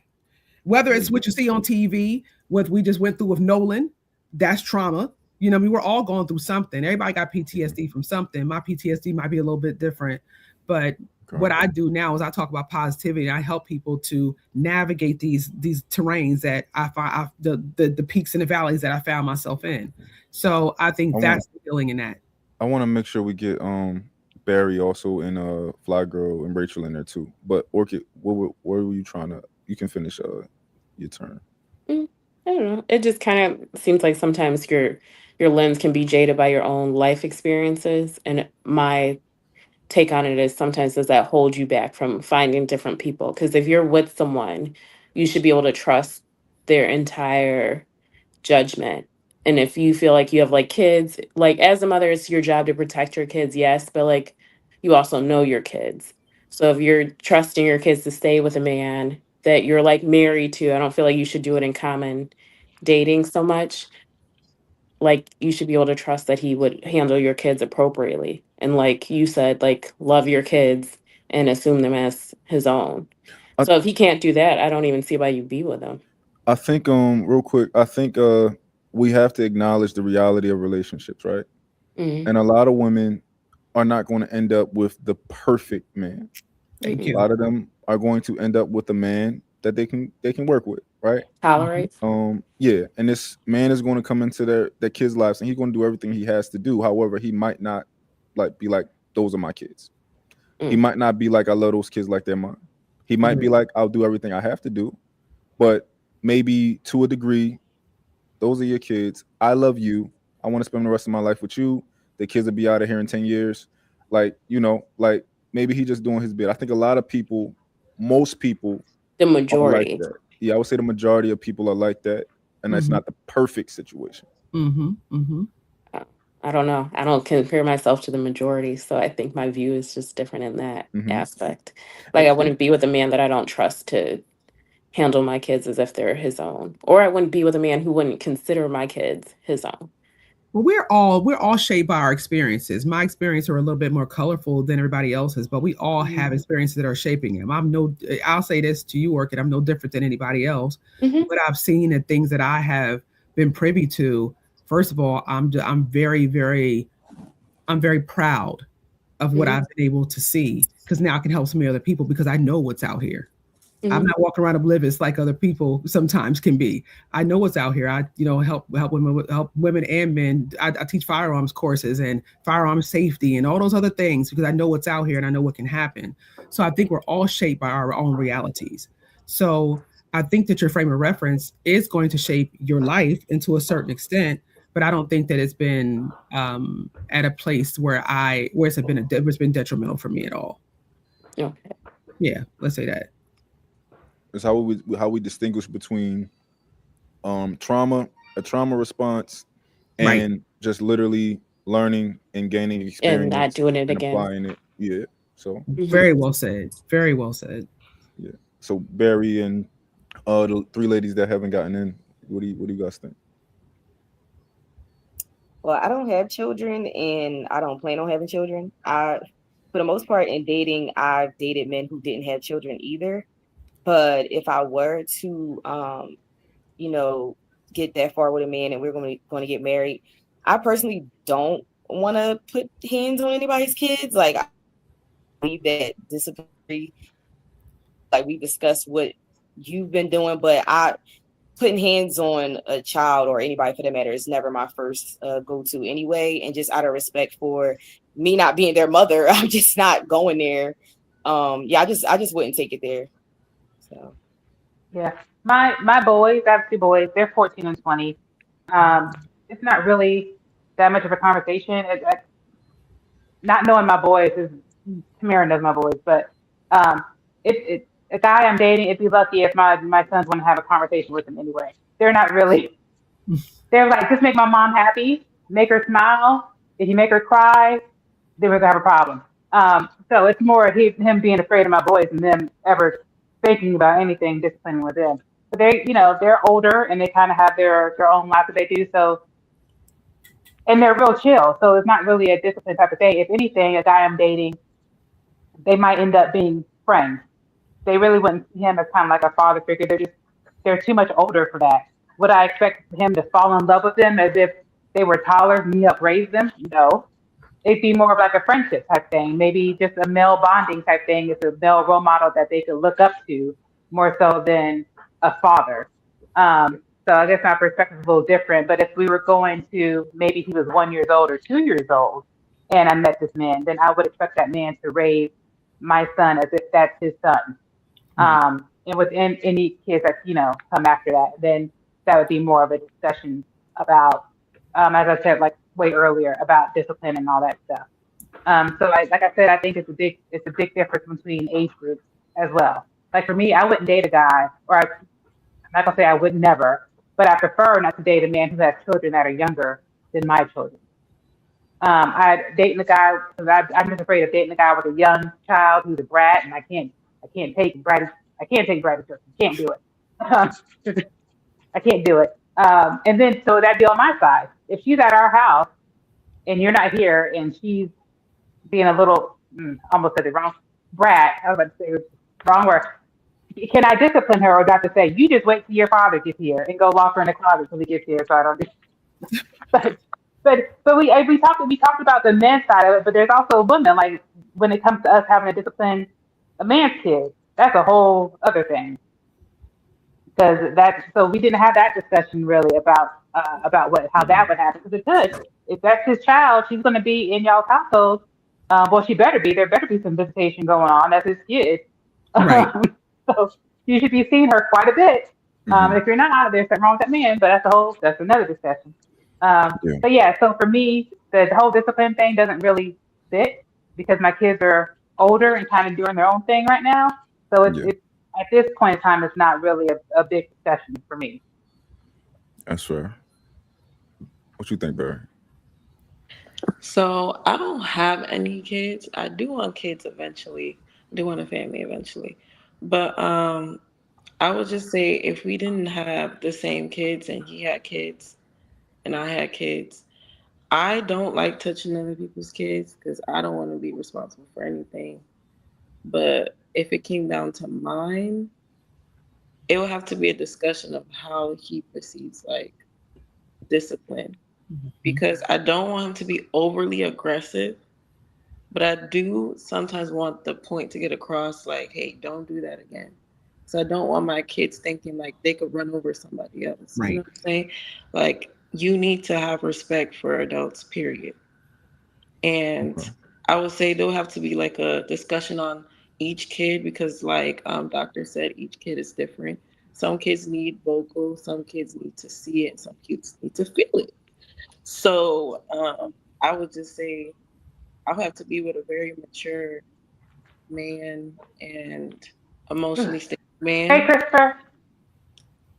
Sit here. Oh Uh, no, she was saying hi to her son. uh, Hmm. Emotionally stable man to make sure that he's not gonna abuse my kids.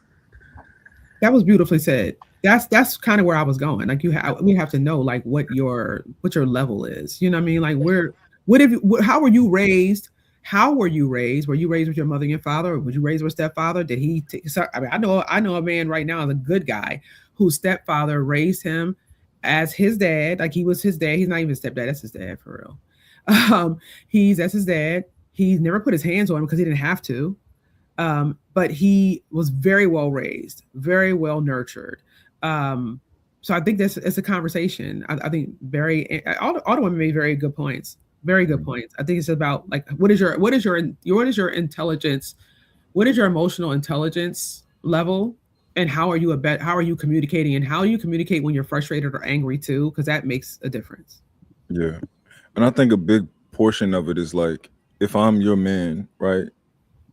Every every situation, like you should trust me to just like not be trust me like you same way you trust me to lead. Like trust me with this. Like for example, if I came Right. into a woman's life and her son was 14, like most likely I would never whoop him, right? Because like it doesn't make Right. sense.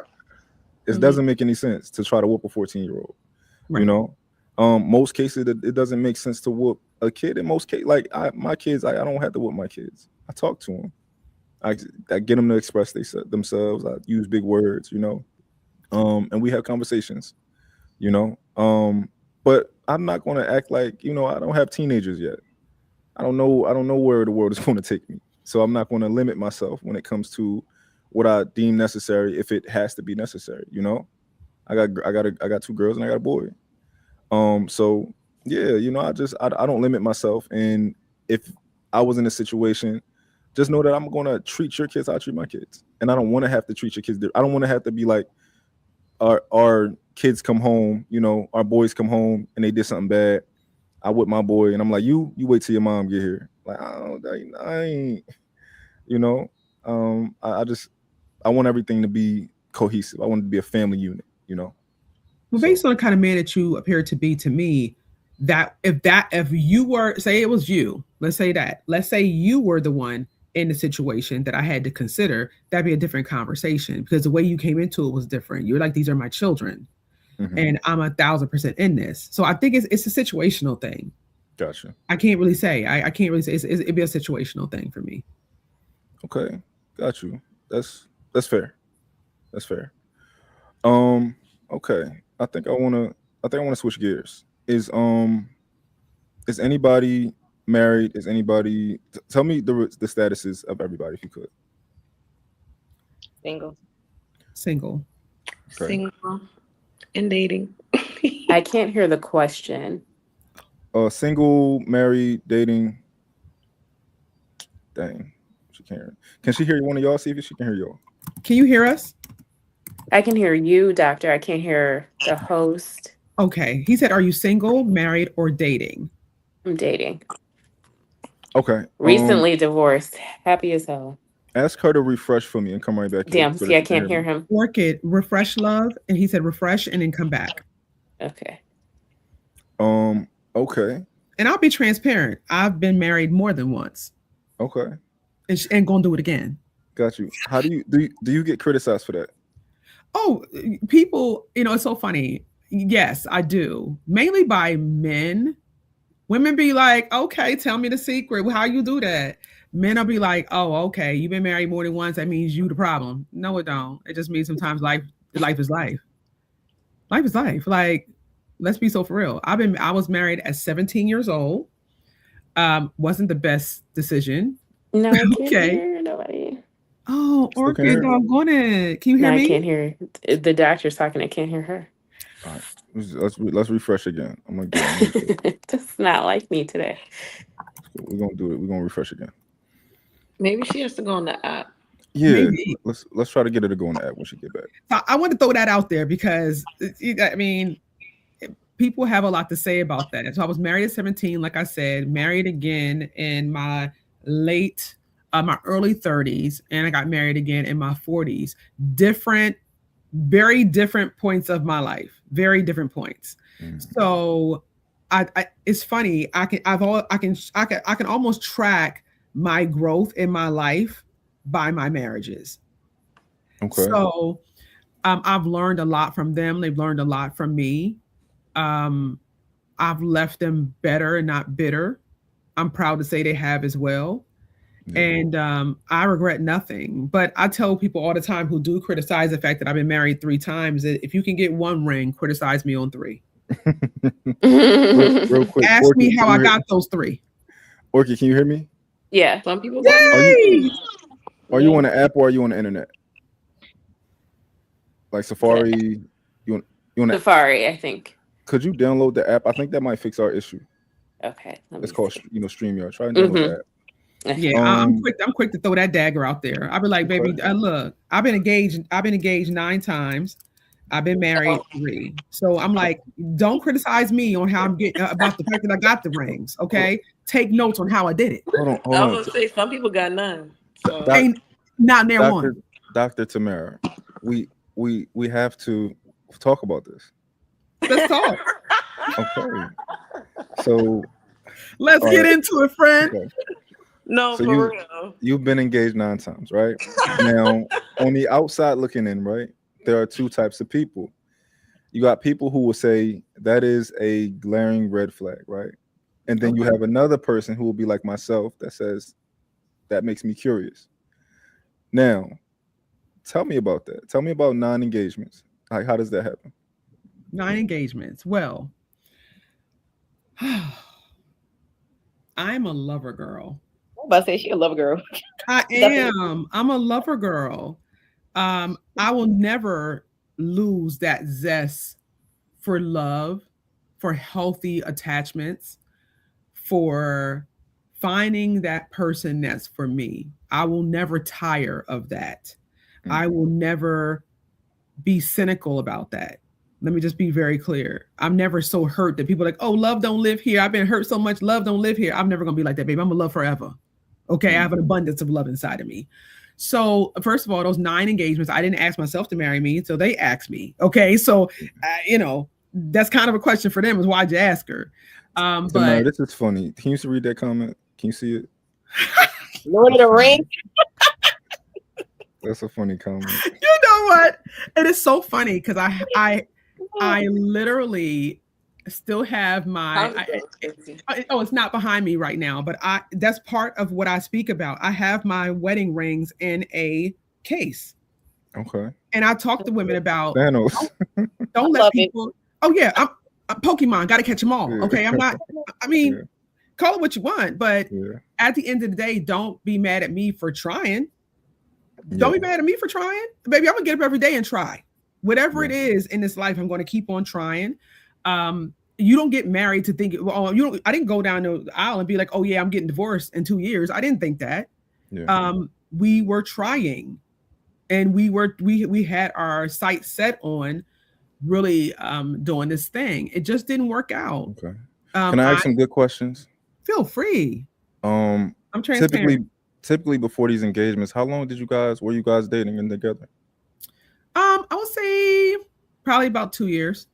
About 2 years before most of you engaged. Like that's rough, a Mhm. rough time that you Well, guys were. yeah. Okay. Okay, together for 2 years, man proposed to you. Hmm. I guess there are a couple schools of thought, right, with this. One thing could be that you don't vet very well when it comes to finding a man that's for you, right? The other one could be that maybe it's not the fact that you can't vet very well. Maybe there are some things about you that those men didn't choose to go down the aisle with, right? What do you think? Those are just two that I throw out there. But what do you think the thing was where you guys didn't finish? We amicably decided that it wasn't for our betterment. This is the thing. If I got all nine on the phone call right now, which I could, because we all are, I speak to them. We're fine. They're married, successful, doing their thing, right? There were different reasons, but they were amicable reasons. We both came together and decided this isn't right for us at this Mhm. time. I'm very proud that I've loved mainly emotionally mature men who were Mhm. lover boys too. Mhm. And they saw that light inside of me and was like, oh yeah, I definitely want that. Oh wait a minute, you live in Arkansas and I live in Charlotte. Well, does that make any sense? Who's gonna move? I Mhm. can't move because I got this business I'm running. Well, I can't move because I'm doing this. And well, how's this gonna work? Damn, it's not. Damn, we didn't think that far. You see what I'm saying? Like Yeah. it's just life. Life was life. And I'm proud that I don't have any enemies in that regard. That there's Okay. none of them that I couldn't call today and say, I hope you're having a great day. How's your family doing? It's Yeah. been all right. Even my ex-husbands, it's not, I can't say we ended on a bad note. It just ended. Okay. Did you reflect at all? Do you reflect after these engagements and see like, okay, what was the issue? Was there an issue? Is it something that I can do better? Is it something that I can, maybe I can do better in the vetting process? Did you self-reflect at all? Go in inward at all? Absolutely. Absolutely. I mean, I tell people you don't get this far without like, sitting down at the end of each day or at the end of each week or end of each month and saying, okay, what could I do better than I've done before? I've Mhm. even asked them, I'm like, Dag, what could we have done better?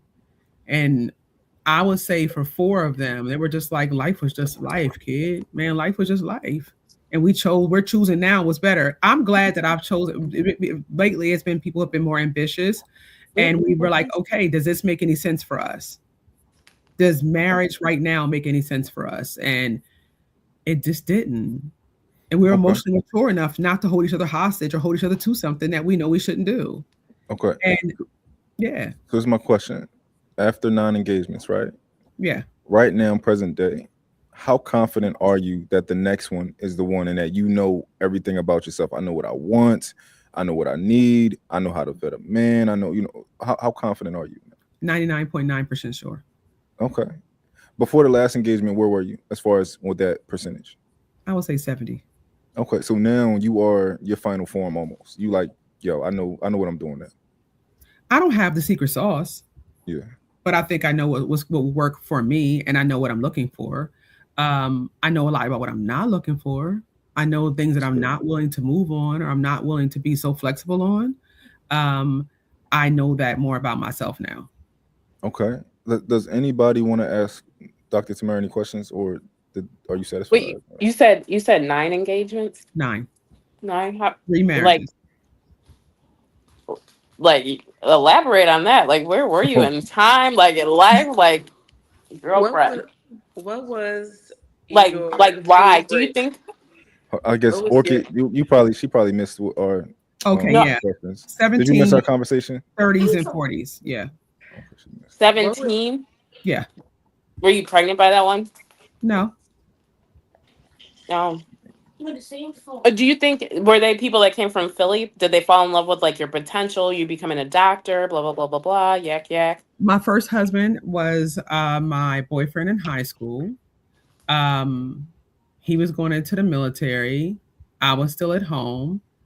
He didn't. He wanted a better life for me, and I wanted a better life for me, and we had a better life together. But this is the thing: we were both growing too.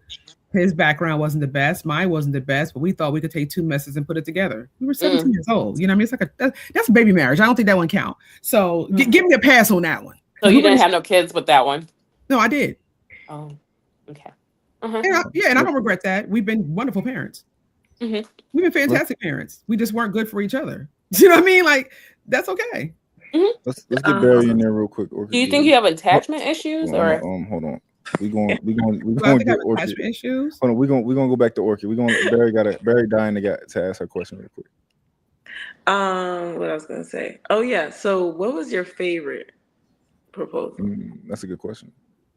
Like, what do you do? Like, I want to, like, My favorite proposal was, I think, the simplest. We were on some paddle boats, and there were some ducks, like some geese in the water. And I'm scared of everything that's wildlife because I'm a city chick. And he was like, "Oh, look at those geese." And I'm like, "Oh my God, this one's coming over to us."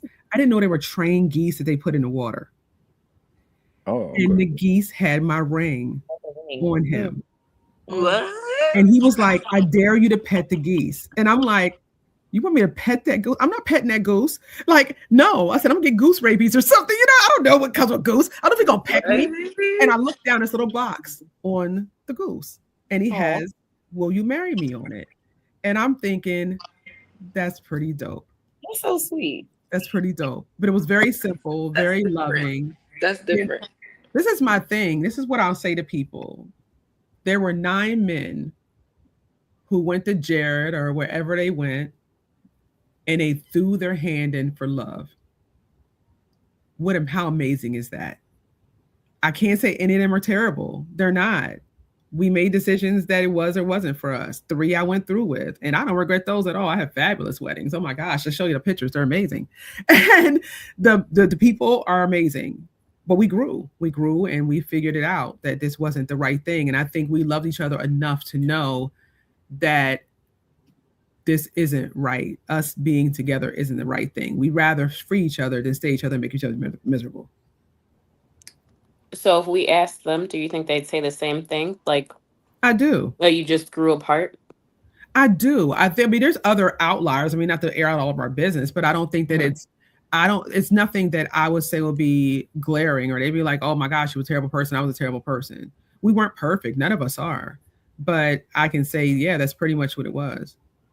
Did you leave every time? I left the last 2. The first one we agreed. What about the other 7? The other 7, we sat down and we just kind of had conversations and we decided this is what it was. I mean, I'm a communicator, big communicator. The bus they were too. And we decided that it wasn't in our betterment. I know that probably sounds crazy because most people are expecting drama and chaos, but there's no drama, no chaos. Like I said, they've gone on, got married. They're amazing people. So they've gotten married and stayed married? Yeah, they got married, stayed married. My job was not to be in the way and not to hold them to a ring that I know that we both knew it wasn't the right thing to do. That's maturity. I tell people we sometimes people get into situations and think because they're in it, they're stuck in it. You're not. I think about they thought about me. I thought about them. They thought about me. To me, that is a love story. It didn't end like everybody else's. It's not a fairy tale like everybody else's. Okay, that's fine. That's why it's mine.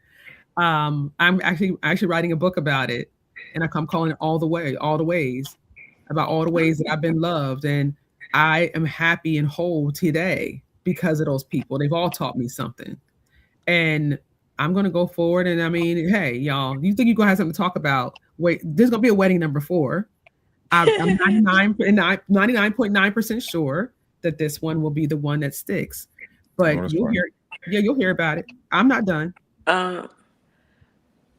What advice would you give on marriage? Like, what's your number one that you will always say? There's a few things I have to say. Number one, be so for real. That's the first thing I say. Be so for real, because the wedding is really cute. You're gonna have all this cake and all these presents and blah blah blah, all this hoopla hoop. But at the end of the day, the work begins after the wedding. The work begins with the 2 of you. Think about him, and he should be thinking about you. Be so for real about what it is you're going into. It might be. I don't know.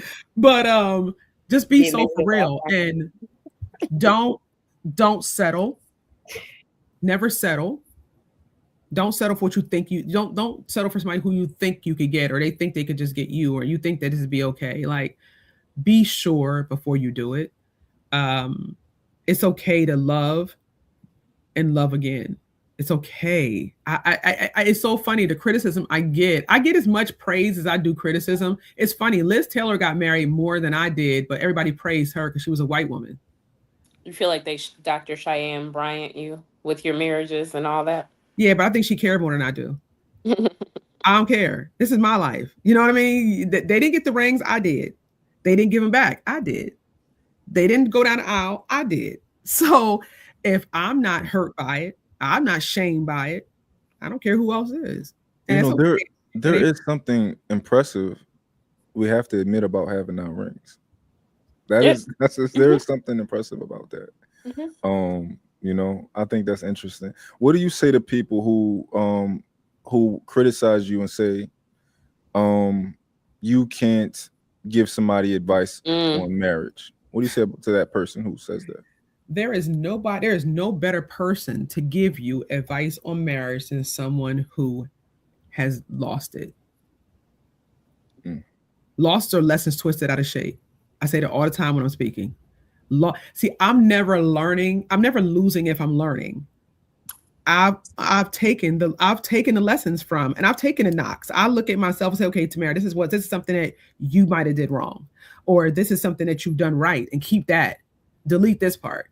So at the end of the day, yeah, you can criticize me all you want to, but I tell people all the time. I had to say this to a woman on another podcast. I said to her, I said, baby, you can criticize me for 3, but how many have you had? She's like, well, I've never been engaged before. Okay. So I can sit here and say that nobody cared about you enough to ask you. I've had 9 men who loved me enough to ask me for right, wrong, or indifferent. All the extra speculation, all that stuff, take that all out the window. There are 9 Black men who thought enough. On average, how long did they last?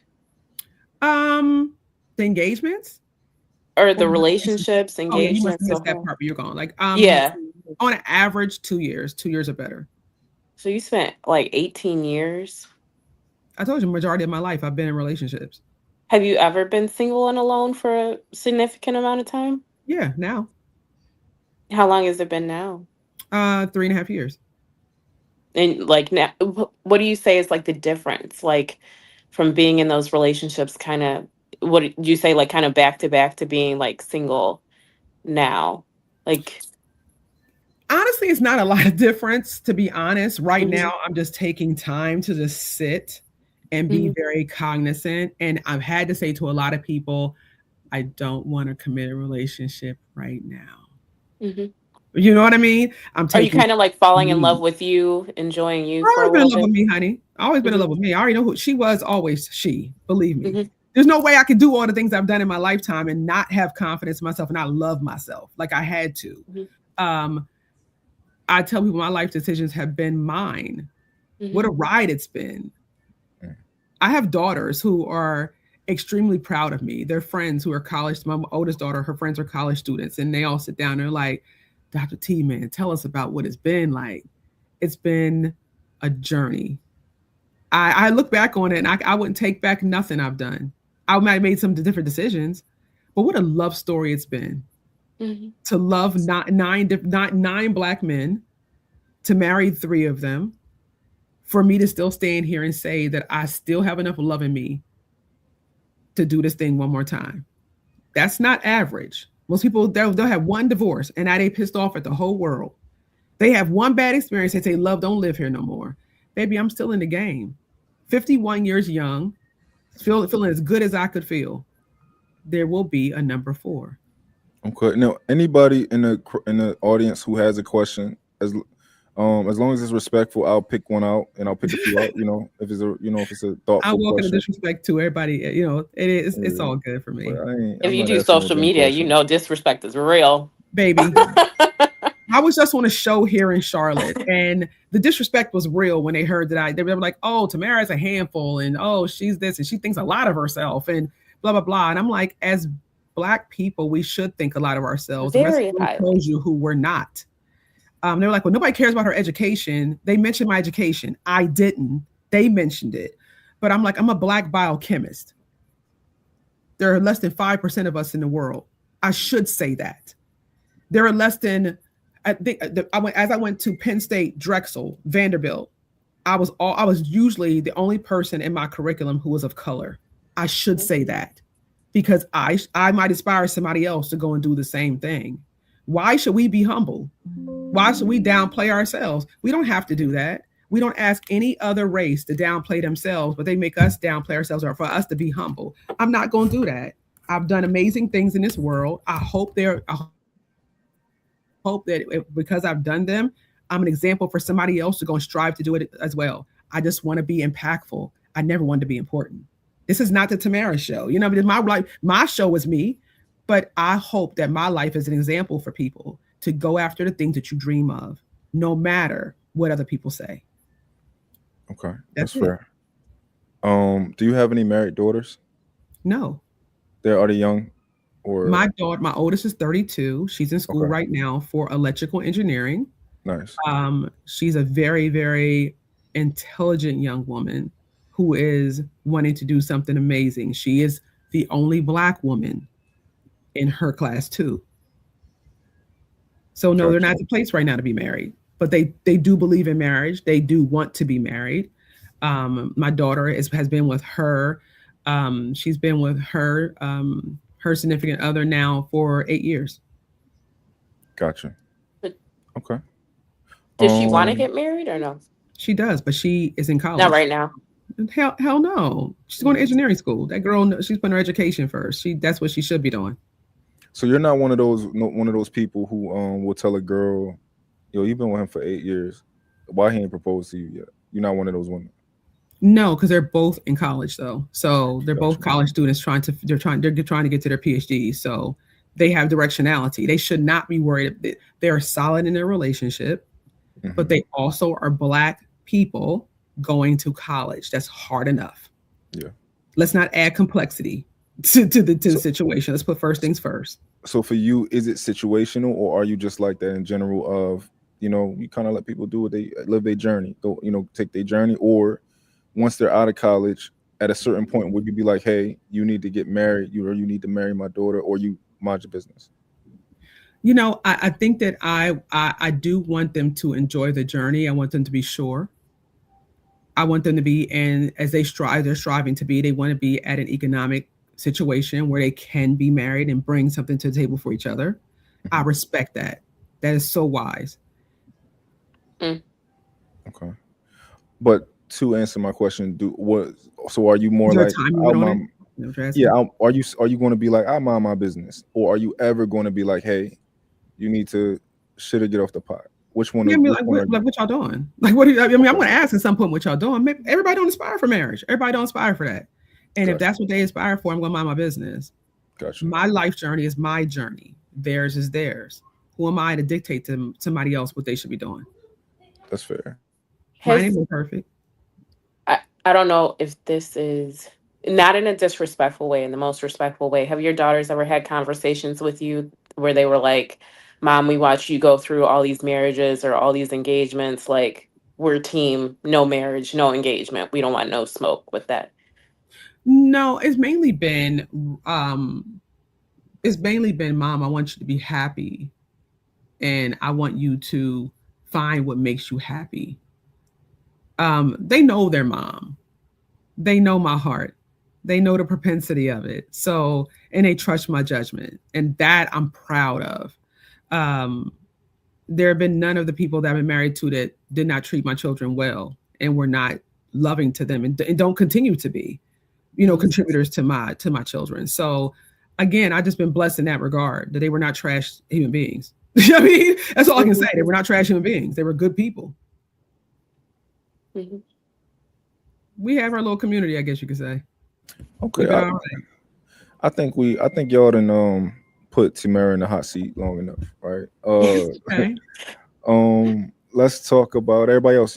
Can tell me your statuses as far as married, single, these type of things. For me, I'm dating, but like dating's not my first priority. I think becoming a millionaire is my first priority. Okay. So, um, men wherever they fit in. So whether it's dating here and there when I feel like it, or little special friend, all that, that's cool. But as far as me putting somebody forefront in my life, no, you're not going to come before my goals. I think I really hit it off when it comes to men enter the chat. This has been a great thing for me that I just started and it's taken off and it's doing very well. So I want to just continue to see the money that I make off of that and just focus on being a content creator and doing TikTok shop. So I don't think that men come first in my life. And school for me. So I'm in school to become a doctor of psychology. So that's more my thing. Thank Awesome. you, And Doctor. yeah, if you don't Congratulations. if you don't mind, what's your age range? I don't know if you care about telling your age, but what's the range? I guess you could, if you don't want to tell your age, Like the age ballpark range that I date. that you're in, and that too. Oh, I'm 32. I have no problem saying that, but I usually Okay. date men that are older. I like older men. I do. Like 40, 45, Mm-mm. You gotta Like go up. 50. 60? I like men in their 60s. I'm not gonna lie. That's been my soft spot. Wow. My ex is 62. Me and him are still pretty cool, pretty good people. I like older men. There is nothing that a young man can come to me and sweep me off my feet. I like older men. They are a different level. Their emotional maturity, like their maturity overall. I like me an older man. Y'all are some interesting people today. You I know, Hmm. did. I liked older men when I was younger. yeah. But 60 is that's double your It's age. like So double my age. So me and my so ex were legitimately like my age times two apart. all right. So I got some questions for you. Mhm, Um, mhm, I got when some you too. say you like 60-year-old men, really, mhm. I want to know in what capacity. So are In you every. like, you fall in love, you prefer Hmm. them physically, you Hmm. prefer them sexually? Hmm. Um, okay, Like some of my greatest sexual experiences have been with older men. okay. You're also That's younger too. So yeah, I can see that. Yeah. So I haven't had to. I've had never dated like a Viagra needing older guy. None of that. okay. Okay, Mhm. cool. Um, okay, so who's next? Who wants to tell us about their fly girl, single, married, dating? Yeah, I'm single. I mean, I'm dating, I guess. There's nobody that I'm like exclusively dating. Um, my part, like Orchid said, my priority has always been me, my goals. I just always make sure that whenever I do get into a relationship, that I'm coming as a whole person and not depending on my partner. So that's just basically, while I'm single, I just continue to live my life, be happy, and if a man comes into my life, that's fine. That's just, I mean, that's it. Respect. Okay, and Barry, you said single. Yeah, I would say basically like the girls, I'm really focused on my artist career and someone that will be there to like support me and stuff like that. So I've just been single and dating and just collecting data and just exploring and living life. Okay, uh, Barry and Fly girl, how old are y'all? Or 37. the 37 and Barry 28. 28. Okay. Um, Gorgeous. what are we since we got pretty much every range here, right? What are we noticing when it comes to, do y'all have any complaints for men at large, like that you noticing when you're dating? Like, do you have things that you love? Like, what are y'all noticing? I don't think there's pee in the dating pool. I think that is such a myth. I think that that just comes off of like just social media. I think you are what you attract. So if like these people are so horrible or everybody's so mean or so this or so that, it's because that's radiating from within. So I don't really feel like there's pee in the dating pool. Like I've gotten to date some really amazing individuals and like I'm proud of them. Like I don't know. Okay, I so haven't you really. So you Working just for the me is a people who you've communication dated stuff and a just lie doesn't. in the games. Okay. So the people you've dated, Orchid, just not compatible, but you great people. Hmm. Nobody that you would say, oh God, I gotta date this person. Like, what was it? Like, I just got done dating this guy. He was a millionaire and probably multi-millionaire with all his investments in finance. Okay. Not a terrible guy. He just had some quirks to him that just weren't for me, but he taught me a lot and he set me up with investments and all that good stuff. And I enjoyed our time together. We went out like pretty much damn near every single day. He had the freedom of his day, and I just watched him and how he moved as an entrepreneur, and it like motivated me. Like, he motivated me in every aspect. So, but it's just little quirks with him that I think just weren't for me. Okay. What about Barry? One thing I've noticed is a lot of men are kind of doing revenge a little bit, in my point of view. Like, they would not do something or say something just because they experienced it from another girl. And I will have to tell them, I'm like, yeah, maybe we need to step back because you need to heal on that. Because I didn't do nothing to you, so I don't deserve that. So I will say, like, dating and also collecting data is like, I just realized that um, people need time with themselves and grace as well because they're not perfect. And Okay. I say it again. No, it's okay. I'm Yeah. listening. So yeah, like I will give them time, but I'm not gonna give them time to where it's like, oh, I'm waiting on you. Like, no, I'm gonna keep moving on. But I'm also gonna tell you how it is. Like, I'm gonna be real with you. But I would say Okay. I've been say it again. So this is my question for you. I need an example of one of these things. Okay. Yeah. What's one of these things that men are making you pay for? I would just say like um for instance, like I tell a man like, oh, I like gifts and I like to travel and oh well, I'm not gonna do that for you because when I did that for somebody, they didn't appreciate it. I'm like, how are you dating? Like Yeah. how is this a thing? Like you need to go back to the drawing board and just chill out for a second. Okay. Do you say And adios yeah, immediately when they say yeah. that? Oh, I'll be okay. like, all right, you enjoy that.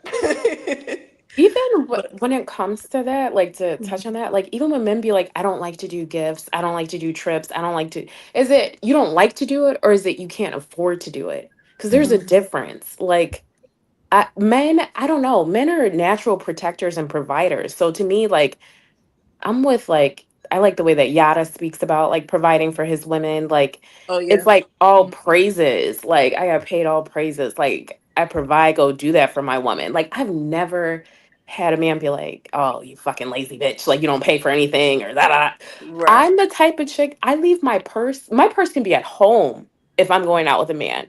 So you could try and pull it if you want to. Like, if I ever paid for something or reached down in my purse while I'm with a man, like, he would never see me again. Like, Hmm. I maybe I run that strict of a program, but like, I've never been with a man that's like, yeah, baby, pull that card out and like give me that thug hug from the back while I'm paying for something. Like, I've never had that experience. Like, I and I will need never have that Orchid, experience. I want your experiences, my love, because Yeah, that yeah, I I'm dude. sorry. You I No, don't know I'm where not. you I don't know where you live, where you were raised, but that's And just this not so been the lifestyle of me or the ones I know. yeah, Baby, that fantasy land that you're in, where I don't know where magical land of I've wonder this is, never. but I want to tap into the Kool-Aid Yes. over there because Come over on the side. I be trying to baby, I recruit don't all know my where you're at. women. I don't know where you're Leave at your because that's shit just not in what the I'm seeing. car. My And purse be a decoration. I'm not spending baby, when I'm telling shit. you right now, 120 clients Uh, in 3 or 4 months, and I uh, ain't hear none of that you just said. So yeah, that's what I'm wherever like. you're at, give us the area code, the zip code, the Northwest direction, the suburbs. GPS. Let us set our course for where you at, because North. it's just not the reality of most women. I'm just gonna keep it a Yeah. bean. It's just I not. got But I have a question. I have experience with. Oh. No, because we got to talk about Yada, I right? love Uh him. huh. Yo, Uh huh. do you all like Yada? I love Yeah, he's him. cool. He's cool. You I don't do? even know who it is. So I'm a man who talks about spoiling my woman. I talk about leadership. I talk about all of these things, right? I do. I think it would be an understatement to say Yada's a little hyperbolic. Hype. Um, Yada, About Yada. men that don't provide for their women. No, about like yeah, I've heard Yada say something like, "Yo, if you don't give her 300,000 in her account, like you Yeah. don't love her. Yeah. Like, you don't love Yeah, I her." sometimes he mean, be extreme. I Yeah. feel like that'd Yeah. be for clicks sometimes. Yeah. Okay. I think Okay. he's just saying like just invest in your female. Like I think Invest that's in your woman. But yeah. you get a totally different woman to me when you're Yeah, when investing you in invest your woman. hello. You get Hello. that, so I'm able to be soft and non-combative because Right. like Right. if I have access to all that, like I don't know. I just have never been in a situation where it's like, yeah, babe, put that card down on the table. Like if a man ever told me that, like I'm gonna get the fuck up and walk away. And now you're gonna be like doing the dishes. I don't know. I've just never. Now, remember too, we have to be mindful that our reality is not everyone else's, and I think Hmm. that's something across the board that people tend to forget. Your Hmm. reality is not the normal reality. Okay, Hmm. that is yours. Hmm. Mine is mine. You know what I mean? So, Hmm.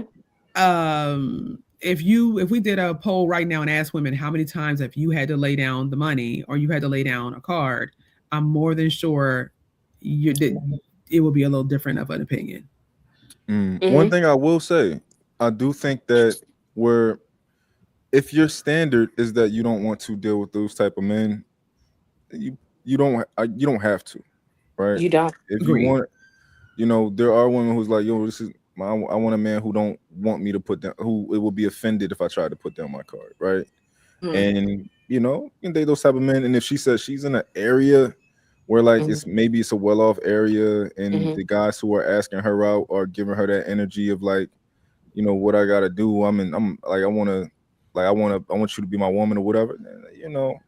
I dig it, but I do think that women can achieve that if they just want it and they have those boundaries and standards. Right. Your Yeah. Because You program have got to to be keep strict from that the sword time you're sharp. young. I'm gonna tell you this. Your program better be strict from the time you're young. Establish boundaries and don't ship. Don't let them skate across betwixt or between. Okay, you better Hmm. have those boundaries set for the beginning. But again, that goes into your background. Has someone told you that those should be the criteria? This should be what what you're going after. Some people have not been given the proper criteria. You're trying to figure this out while you're in flux. So it is what it is. I That's why I respect people and where they're coming from, and Hmm.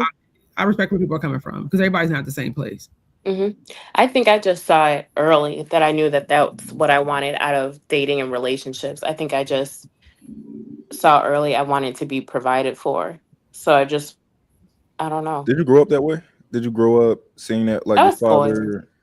Okay, I was spoiled. spoiled, but my mom and my dad weren't together, but they were really cool friends. But I watched my mom kind of struggle as a single mom, and I knew I never wanted that for myself. So even when I had children with men who were like well off. So I have a 7 and a 6 figure baby daddy now that I'm not married anymore. So like I knew for my children, I never wanted them to struggle a day in their life or ever ask for something and they don't have it. Like I never wanted my children to live with lack. So my children have been able to live very full lives, and I think I was intentional with that. Okay. So that's always been like from the moment I started dating. That's always been something that's like you're not going to put me on the struggle bus. Okay. I'm not mad. I Hmm. dig it. Okay. So, Bree, you gave us. I'm sorry, Barry. You gave us an example of what men are. The what they trying to make you pay for. Fly girl, do you have any gripes? Do you have anything that you love? Like, tell us about your dating experience and like what it's looking like. I've been experiencing lack of emotional intelligence. Hmm. Um, it's just a mismatch with that. Just the simple fact that Black women are assumed to just be always aggressive and loud and combative. When you meet a man that has that in his mind all the time, or he's been used to that, and you're not that, they kind of shy away from you. Like I hear a lot of men, they say, "Oh, want my woman to be calm. We don't fuss, we don't fight. She listens, and then here I come, and then you're like, oh, wait a minute." you different. Like, and there, you're not prepared for what you asked for. You're like, why aren't you arguing with me? Why aren't you doinking me in my head? And why aren't you like, threatening me? I'm like, that's not me. So I think very logically, and I don't really just like fly off the handle with things. And I feel like when I meet guys and we actually get down to it, they're not healed in that space to even deal with me on an emotional level. They're not ready for that, and they always end up sabotaging it because they're not ready. What are some ways that they sabotage it? I'll give an example. The last guy I just dated, I dated a guy. We were dating majority of this year, and we literally stopped dating because of like literally nothing. I noticed that he had a tendency to make like assumptions about things and not actually just ask. Yeah. Like if I don't talk to somebody all day and I talk to them all the time, I'm not going to assume that they're ignoring me. I'm going to ask like, oh, hey, how was your day? What's going on? He was the type that like would assume the worst thing, make up a scenario, and then just stop talking. I don't have time for that. We're grown. I'm very transparent. I like to communicate. So if there's anything you ever have a question about, and he's told me like, oh, I have an issue with assuming. And I hate that. I hate when people assume anything about me. So he'll assume the worst and then act off of the assumption. And here we are. We're not dating anymore because of it. We didn't have an argument or anything. We literally went on a date.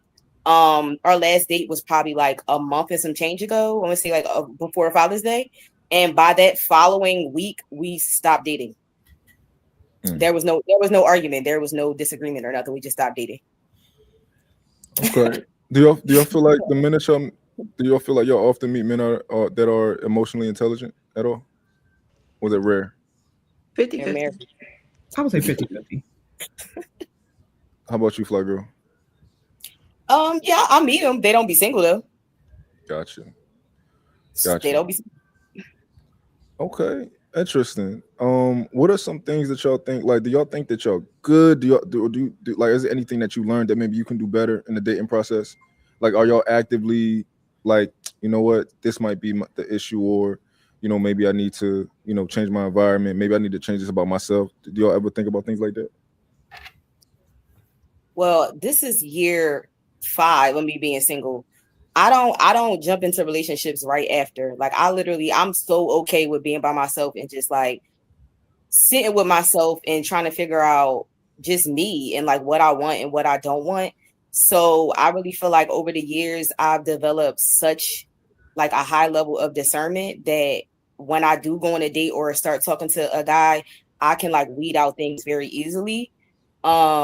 What I will say is because I'm so like logical, I will tend to like analyze like the situation and get up out of there before I can even let like something. I'm like, oh no, you did this because of this, and I've seen this pattern, so I'm out. So I don't know. That could be to my detriment, but hey, I'm happy.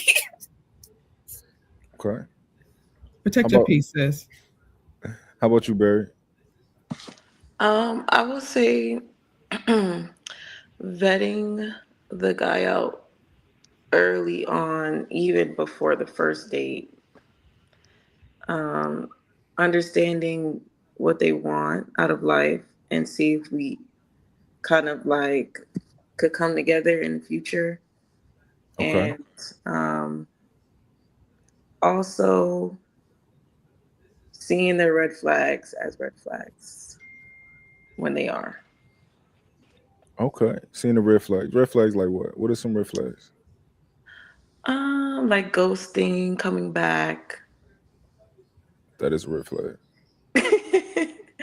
What else? Bringing up intimacy automatically. Like, so early on, bringing up talking to you about intimacy. Yeah. Okay. What else? I don't know on top of my head, but yeah. Okay. If anybody else has anything to add, I'm about to play a video soon. I'm trying to get the video, but Tamara, how about you? If you could answer that question of something that you could do better or that you noticed? Now my pretend she's The one sandwich. thing that I've noticed is I feel like I one of the things that I've noticed is that I want these men to lead, but lead yourself first, okay? But lead and plan a date on occasion with these women. I think that that's a beautiful thing. There are a lot of free things that people miss. A walk in the park costs you nothing. If you enjoy walks in the park and the person you're going with doesn't, maybe that's not the person for you. Do you know what I'm saying? You go into a museum on a free Wednesday might be something that you might enjoy, but if the person that you ask and doesn't like that, then maybe she shouldn't go. A coffee house date, some that may be for somebody, and sometimes it's not, depending on the level of dating that you're at, financially or whatever. Or I don't know if you might not like a coffee date. So, Barry, you might. You know what I mean? I like a good cup of coffee, because it's just conversation, right? I like Dutch Bros, so I might fold for that. Baby, you could take me to 7-Eleven. It's just coffee. You know what I mean? It's just coffee. Sure. You know what I mean? For me, it's just coffee. I just want the conversation. I want to be able to get to know Right. the We need to see if person. you're compatible or not. Yeah, I just want to see. But don't you do that on the phone for so But in long? person too, though. But this is my thing. Everybody's not texting, Right. and everybody's not. You don't want to get caught in a text circle either. You don't want a pen pal. So you want to get to know people. The more communication you have, the better. I tell people that communicate, communicate, communicate. That's the biggest thing. Just get the communication going. That's the biggest thing. People will tell you who they are when they start to talk. Just listen. They'll tell you who they are very quickly. I think I saw that video before. Yeah, we're It's gonna true. play that soon. I had a question. How do y'all feel about let's say you met a man, y'all talk for a second, and he asks you out. And you said, okay, where you want to go? And he said, I like to talk. I just want to, I want to sit down and talk. That's gonna be our date. I like to have a more deeper conversation with you. How y'all feel about that? I need to get Botox because my face frowned up a little bit. Like what? But if you ask me out on a date, what is the date? Sitting and talking? That's what I was asking. Yeah. What's the date? No, he's like invite you. He's like, yo, I know a place that's really nice environment, and we can have a conversation. We can talk. Then we're talking. Drinking, It's like a let's say it's like a Like a a lounge speakeasy? at a hotel, right? Like, let's say it's a lounge at a Four Seasons, or Like something a like that. speakeasy? That's not bad. Okay, yeah. Yeah. But he just tells you like, hey, I know a nice place, we can sit down and talk. Like a speakeasy? You ain't really talking. Like a lounge at like a nice place. Yeah. Yeah. I don't think that's not horrible. bad. I don't think that's bad. He planned it. I mean, you planned it. I ain't mad at that. So let's assume this guy is attractive to you, right? Mhm. Assume that he talks well. Assume that he presented himself well, and he says, "I want to talk to you more," and that date is the date is about you guys having a conversation. Of course, you'll order drinks or whatever, get a coffee, whatever. I don't know, but he tells you, "I want to talk to you more. Can we? I know a nice place. Can we go and talk? Can we meet and talk?" How many times are we talking? That's the date. Yeah, You want to talk while You know you're what we're doing doing? Like I think like social media and society has made it like you have to go on these extravagant dates and everything Right. has to be bare minimum, no boo. I don't even feel that way. I think that what was it? Like one of like my greatest dates, I went with someone and they sat me down and they told me the 7 to 11 rule when it comes to investments. Like to me, that is a beneficial date. And we were nowhere but a regular like sushi place and like the rotation sushi place. Hit to a wine bar. Like I don't think every date has to be extravagant, but then too don't pull up over here with like low effort. Yeah. See, like at that point, by the time we got to that type of date, I had already like had the extravagant dates and everything with him to be able to go, and we were just chopping it up, and he was teaching me something. So I don't think every date has to be extravagant, but it has to be intentional. Right. Like don't just think you're finna like just pull up and take me somewhere or 90s R&B Lakeshore Drive me and then fuck me. Like that's not a date. A bottle and a ride is not a date. Okay. I think we all always want to work out with me. No. That's not a date. That's We're not working out. That's what we do anyway. I I'm mean, working out. That's not a date. I'm locked in. I got headphones on. You're not about to get to know me in no gym. Get out of or here. somebody will say, And "Oh, all let you're me, gonna oh, let do me is know look where at you're, me. or let me know where you're going to be, and I'll meet you there." No, you're not. No, you're I'm going to not. meet you where you No. planned for us to go. Right. Let me I know would what say, time. yeah, I Yeah, agree. no. Like very intentional, like planned out, at least planned, and you're executing something, and it's like, okay, you did this. You meant to see me today. You know what I'm saying? Like Mm-hmm. something where it's like, this is a date. Like this is the date. Today's the date. It's Sunday. Like you know what I'm saying? Yeah. Okay, so to what I said, how many of you are yay? How many of you are nay? You know, I mean, we're doing that a couple times, but after that, I mean, I think now you're doing too much. I don't want to keep talking to you. I'm not your counselor, but go ahead. We could okay, talk, but I mean, not like that. yeah, we're I just want to talking. date. We just talking So about the it's first just time that talking y'all. every time. No, we talking about one day. Y'all thinking too far. Oh Oh, no, okay, no, okay. that's beautiful. That's good. I was about to say, I'm like, wait, That's what I was wondering. Like, how many times what are we are we doing this? talking about? Yeah, I don't know. I mean, do yeah, I don't know. Maybe y'all talk. Y'all had a good conversation when y'all first met, real quick, right? Y'all talk for 10 minutes, and he like, yo, I'd like to talk to you more. Can That's you, Uh, dope. That's dope. I mean, somebody who wants to sit down and have a conversation, I think is wonderful. Why? I mean, yeah, let's do yeah. it. Hmm. Yeah. okay, We cool. could talk, but not for too long.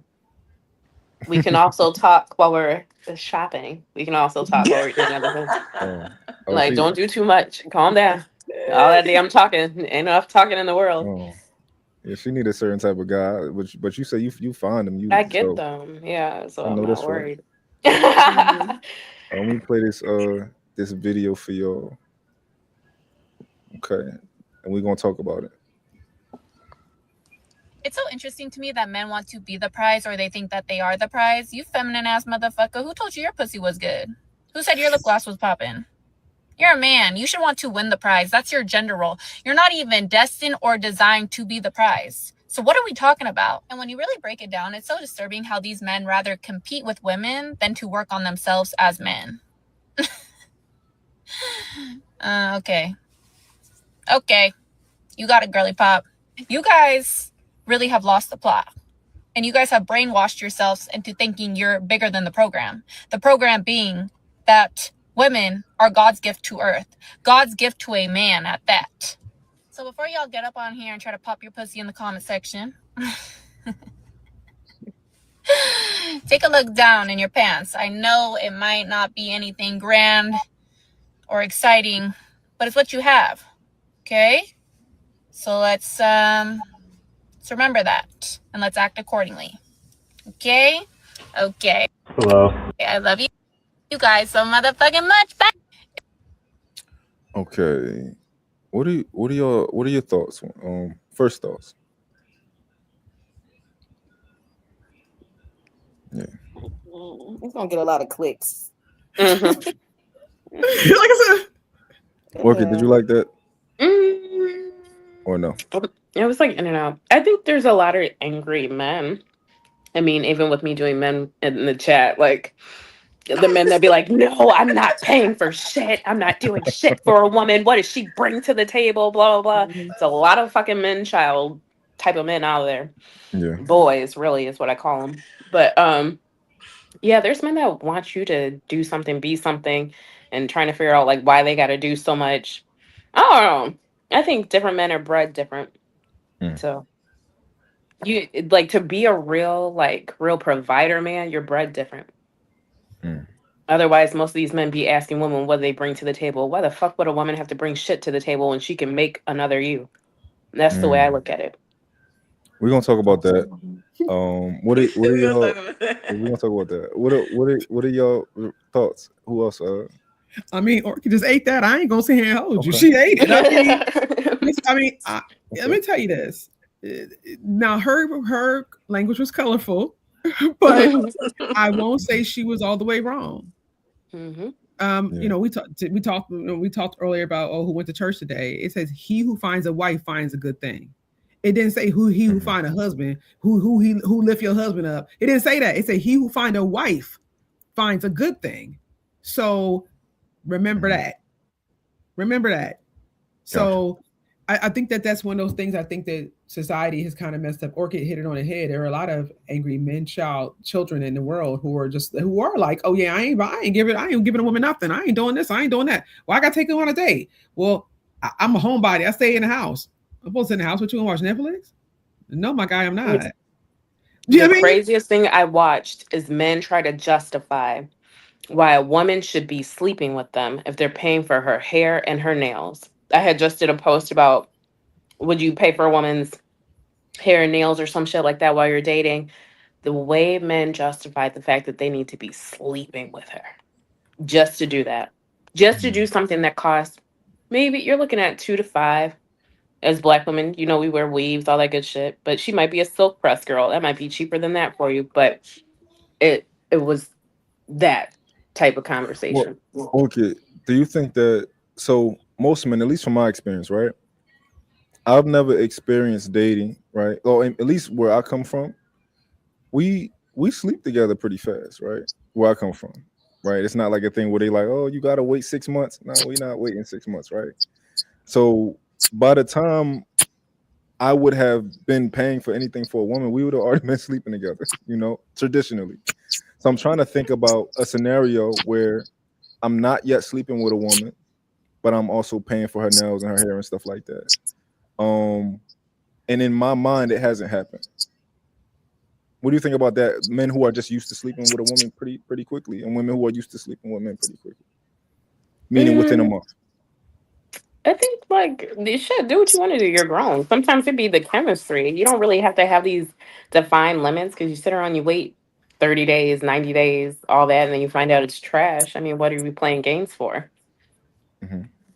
But What like, do you I think? don't think that one constitutes the other. I think either you're into the girl and you want to do a nice gesture for her or you don't. I don't think it's men's responsibility to have to do Hmm. that. But like, if you're dating a man, he wants you to be a reflection of him. So if he's well off, well paid, well this, well that, he should want to like spew that over to you. Mm. Because why the hell would he want to look like $1 million and you over here looking like 25? That's Well, crazy. when you say when you're dating a man, right? Because Hmm. I'm listen, I'm wholeheartedly that type of guy that when I'm my woman, I want better things for her than she wants for herself, Hmm. right? I want the better car for her, and she like, y'all want this, and I'm like, no, you should get the better one, right? Hmm. Um, as far as dating in the dating scenario, do you still think that men want better for? I mean, men want think she's a reflection of him. Hmm. Hmm. Okay, because I would be on the opposite side of that. That you think that women are reflect no, but that's how I'm saying it, like that it's a reflection of how well you treat your woman, is Hmm. her, like how she's looking, how she's feeling, her smile. So like if I'm with somebody and I'm constantly down versus if I'm with somebody who's pouring into me and then my smile is just radiant, I can go walk in any room and then it's just such an amazing experience. I think that's a reflection of how you like treat your Hmm. partner. I think that the issue for me is the dating part, right? I Hmm. think my woman different, or a woman that I'm exclusive with, right? Hmm. Or like even if I want to do a nice gesture, like a random gesture, Hmm. I might that'll be how depending on how I feel and how I'm feeling about that woman. If I want to buy her something real quick, be like, yo, I I, thought of you. I think it matters. Yeah. I don't think you do it. I don't think men should do it for every girl. I don't think if I just met you Tuesday, should you be, well, okay, never mind. Because I've had that I'm about to say, experience. Orchid, I don't don't do know. that. Don't do that, I was Orchid. supposed to Don't do say, that. I Don't put don't, that out there in the air. Don't you dare do that, I was girl. supposed to say, like, for every man, like, but I think I'm it sorry, depends don't be on where done you're, so. where you're dating at. So, like, I don't know. Like, even the finance dude, like, our first date was like, it was like a series of different parts to the date. And then it ended with shopping. So I think it just Tomorrow, depends on how, Sunday. on like what kind of dude you're dating. I've never met a man that didn't want No, to Sundays they close early. do that. So I don't know. Interesting. I don't know what's like Oh, be what going do on you? in the world. Okay. w- I I'm trying to think. Should we go ahead, Barry? What you got? I just feel like, why is it a problem being the prize? Like, don't you want your female to be, or your lady to be, like, happy, smiling? Like, you ask me what I like and what I like to do, and you telling me that's a problem. You know what I'm saying? Like, so that means we're not supposed to be together because you have different type of standards, and that's okay. But it's just like, don't tell me that I'm not what I am. You get what I'm trying to say? Mm. I just feel like people are dating out of their league, like I said. Would you Like, would you ever tell a man that he's not what he says? no. Okay. I'm a dip. Like, would you ever tell a man that, like, I would just see how you are. yeah, And if I don't, correlate well with you, I would just leave. okay. That's it. So Like, you probably won't find yourself telling a man like his standards are too high for what he's offering. no, that's him. Okay. Go ahead, have fun. Okay. But I've Okay. doggone sure heard it. I've heard it. I I've heard it heard it a though. lot. I heard it I've though. heard it. But I've heard it. I'm not the one that I don't always say like, oh, that you're doing this wrong. Like sometimes you can find it. So who am I to Yeah. say you can't find what you want? Okay. So Okay. it's just not me. Okay, that's fair. That's fair. One thing I will say, from that video, I have an interesting perspective. I believe that your woman should be your prize. That's just the way I see the world, right? My woman should be my prize.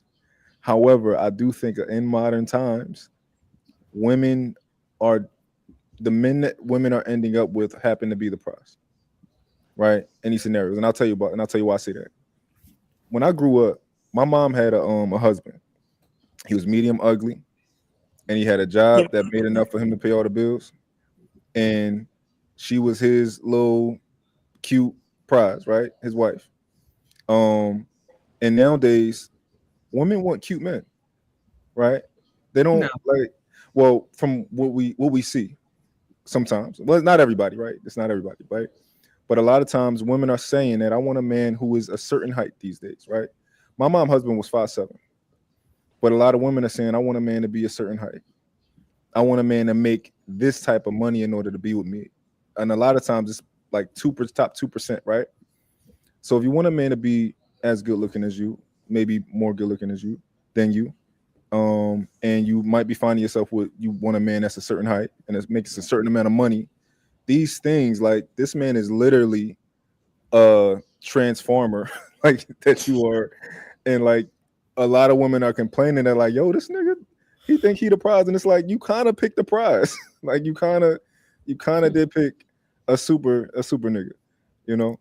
I see your point. I think you gotta bend a little.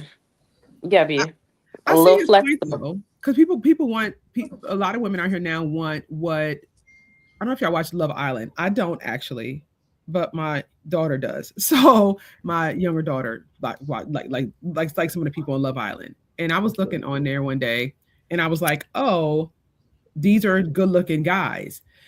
That's what a lot of girls are aspiring to want to be with, and I get what he's saying because you want what everybody else attracted to, so they do feel like they're the prize. Mm-hmm. You know what I mean? Because that's what's hot right now. Yeah. Versus a medium ugly or regular type of dude who, you know, I get your point. Your point was valid. It landed with me. I get it. Okay. Mm-hmm. Now, I don't mean they are the prize, but I mean in society today they are. Yeah. Right. They're like the top echelon of what people want. Because it's a scarcity. Most men are not fine. I'm sorry. on a day-to-day, like I'm in the gym working out every day. I'm day-to-day. I will see like 10 women that I'm like, oh, she bad as shit. She's beautiful. But men, you be like, So if you see majority that's just like average or below average looking I wish Rachel was on for this part of the conversation. It's like we say this all the time we go out. We're like, where are the fine ones at? Fine. Like he's gonna think he the prize because he's finer than like 50 men standing around him. Yeah. I mean, literally, you go out someplace, you go to the golf club, or we go to we go to a yacht club the other day, and like literally there's probably one fine guy amongst 20 who are just like, oh, not him again. You know what I mean? Like, so yeah, he would think he have a gym crush. You know how they be like, oh, I don't even have a gym crush. They all leave the fine ones alone. Leave the fine ones alone, girl. Don't do it. I think gonna be problems. I think you have to be like flexible because, like, to me, and I don't know, even in my scenario, the short kings be tricking. But short kings, they making up for it in another place. Hold on, real quick. I want to point out something. what Orchid says makes a lot more sense now to me because I don't think we were at all thought about the age of the men that she dates. Mhm. She said she likes 60-year-old men, I right? do. So when she talks about the treatment that she gets and stuff like that, right? I think we were imagining younger Something guys. 30. Yeah, but I if she's thought as young dating as 45. This okay, is, that I'll makes a add lot more this, sense. y'all. Look, don't sip the Kool-Aid either, because I'm 51 years young. Okay, But so I'm dating 45 still want to men be my outside a little age. bit. Don't think every 60-year-old man is gonna be that, because they not. Okay. They're not. I'm not saying they are. They're not. I'm I'm not. telling you, they not. I'm 50 and 51. That's my age I'm not range. saying Between they are. 45 and 65, baby. You got, again, whatever magical land of wonder, Wakanda you living in. We need that zip code, area code. I need the GPS set. Do you Because think baby, that ain't what I'm seeing. Do you think a 60-year-old man would show up differently for a 30-year-old woman versus a woman Yes. that's supposed to? Okay. You know, Yes, a they lot of do. guys try to like maybe trying to put on his Sunday's best for her or something like that. Because she don't know what he know. I know, but I'm saying, even being around that, I've been put on game. Like I know men Baby, are full of finesse. Life is game. You've not lived that stretch of time. But That's you. no, I'm saying When I may when not was your have age, I lived said that the stretch same of thing. time, but I'm not like oblivious. I didn't say you were dumb. I didn't say you were oblivious. Mhm. I said you don't know what they know, and you don't. They've got 60 years on you. They've got 30 years on you. I don't care how many times we were around them. You ain't getting all their knowledge by proxy. They know things you don't know. And because they do, you are more attractive. I know what they know. So therefore I wouldn't be, because your jig is up, my guy. I already know what you're doing. That's all it is. And that's no dig to you. That's just saying I've been here longer than you. That's it. I'm not no smarter. But do you think age has to do with like maturity and da da da da da? Because there's some in their 60s that they don't know shit. Yeah, let's not take it too far. I'm just telling you that's why a lot of older men will date younger women, because you've not been here as long as we have. It's just what it is. The same way it could be like the same way it could be flipped like that for them. It could be flipped for me. Like, am I a predator that I'd be at all the senior citizen events and I'd be looking for all the older men? Like older men will have things that men your age don't. No, because I know successful men my age. I think it's just really truly a preference for me. And that's okay too. I mean, either way, I mean, look, baby, I ain't throwing no daggers. I'm just telling you, across the board, most of the time for younger women, older men are sometimes more established. They're more heightened sexually because they've been having sex longer than you. They gonna be good. Yeah. They've been doing it for 60 years, boo. I mean, let's be so for real. If you've been doing something for 60 years, shouldn't you be good by now? I would knock your head off too. You know what I mean? I'm not saying across the board. I'm not saying across the board. I'm just saying if you've been doing something for a long stretch of time, if I was skills mastered, skills mastered is all I'm saying. I'm not saying it's going to be for everybody. I'm saying the skills are going to be different. It's going to be a little bit more unfamiliar to you because of the fact they know things you don't know. It is what it is. It ain't what it ain't. They don't dig to you. That's just keeping it a bean. Now, young girls always get mad when I say that. So they gonna choose you because at the end of the day, you're younger, you're fresher, you ain't been here as long. You know, another thing that I'll tell you my experience, right? And this is, I think, is another reason that why men end up being surprised with some of the women that they end up being with. My whole life, as an adult, the women who I ended up with wanted me more than I wanted them. I never asked anybody to be my girlfriend until my current woman that I actually have now. But I ended up being with those women before, and that's because they were persistent. Right. And I feel like a lot of women end up pursuing men and don't realize it. Right. Where you're in a situation where you want the ring and he's like, I don't know. And you so badly want him to marry you, or you so badly want the relationship with him. That was most of the situations I've ever been in, was a woman pursuing me, wanting more from me, and me just kind of like, well, she loyal, so why not be here? But it wasn't what my body and heart necessarily chose, but I'm with a woman that I actually chose now. So it's a different experience. She's my God, my gift from God, right? So I think that's a part of it.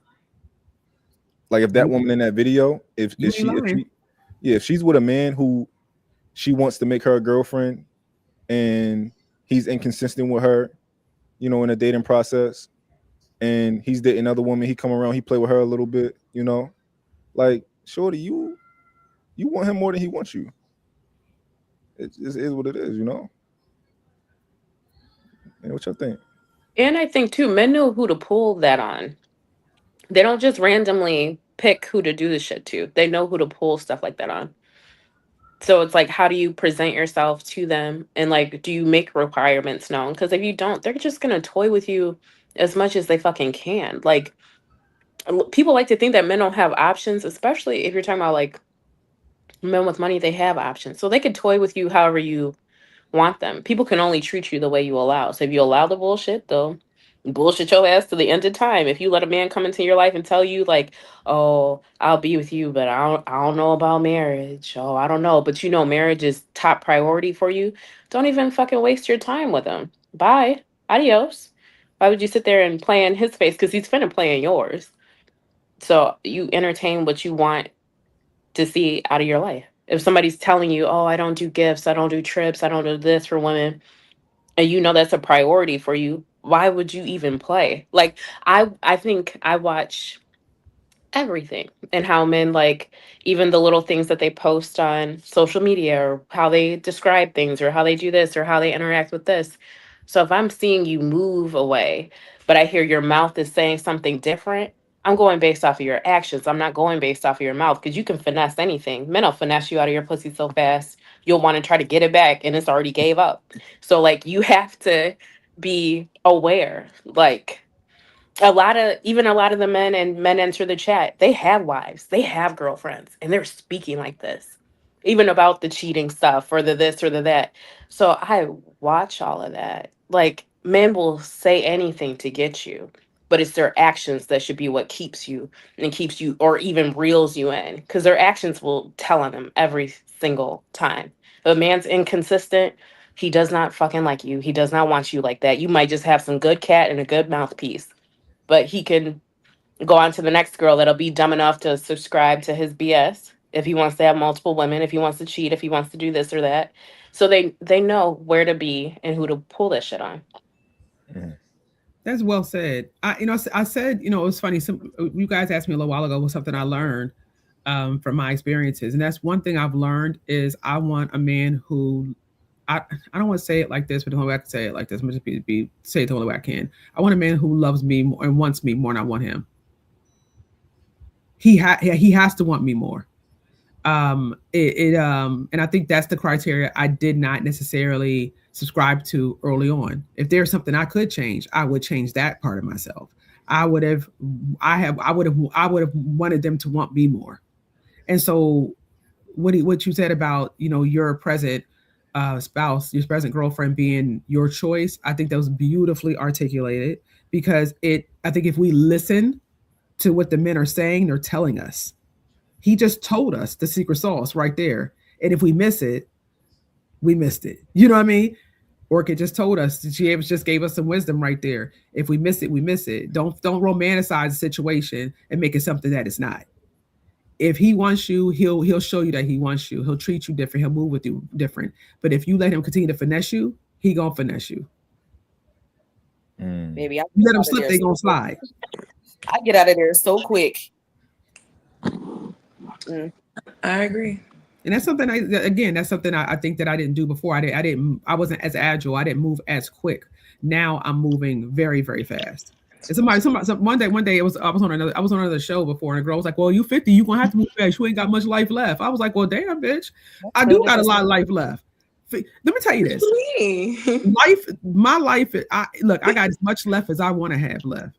I believe wholeheartedly that first of all, I'm in the best shape I've ever been in my life. I had a brain aneurysm, by the way, guys, 3 strokes, and I was paralyzed for a year and a half. So I lost 225 pounds in the past year.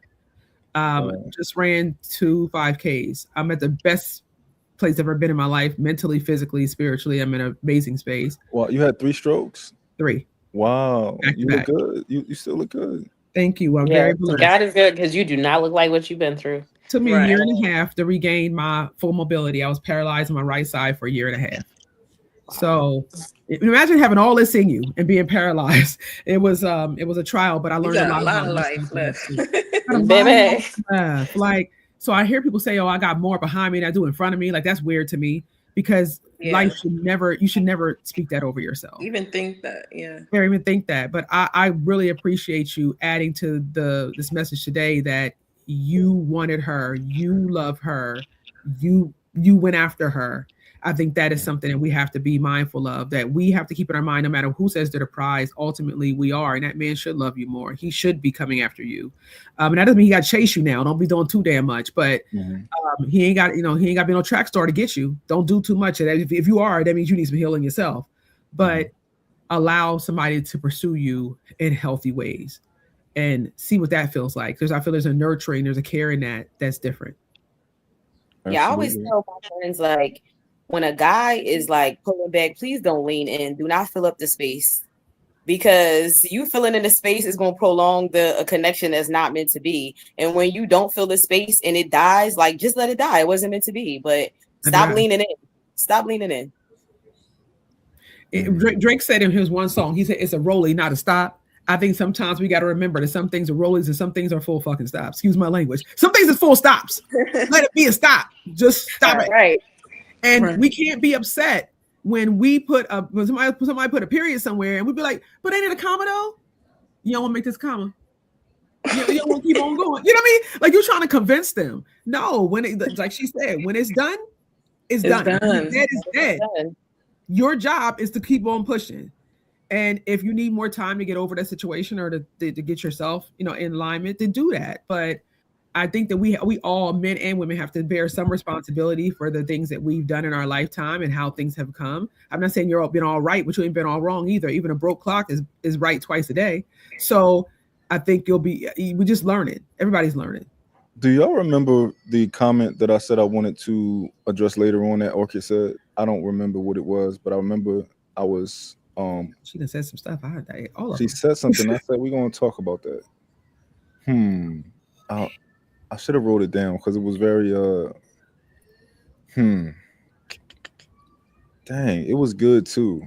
There's been so much sauce on here. I don't even know. Everybody done dropped some gems. I'm sitting over here literally. I don't know if y'all can see me. Like, I've been taking notes from what you guys have been saying. I'm gonna speak about all y'all. I'm not gonna use your names because you ain't gonna kind of come back to me later on and be like, Dr. T, you owe me. But I'm gonna speak about this. I have to speak in Vegas in 2 weeks, and this is something I want to be able to talk to people about. Is about some of the things that I've learned along the way from the people that I found amazing and profound. And I'm definitely going to be highlighting you guys and talking about this conversation because I've learned a lot in just listening to you guys. It's funny, all of you are different versions of my life. You're me at different versions. This is the funny part. This is how life works, right? I can see myself in each of you. And I'm like, what a beautiful journey it's going to be for you. Man, how beautiful. You guys are beautiful now. But man, once you get to this space, I can't wait to see what your brain is doing then. If you're this profound, you're this beautiful on the inside, on the outside now, I can't wait to see who you're going to be. I can't wait. It's going to be an amazing journey for you. I just wanted to speak that life into you guys very, very fast because I am very impressed with you. Thank you so much. Very impressed. And what a dope young man you are. How articulate and profound and emotionally connected you are.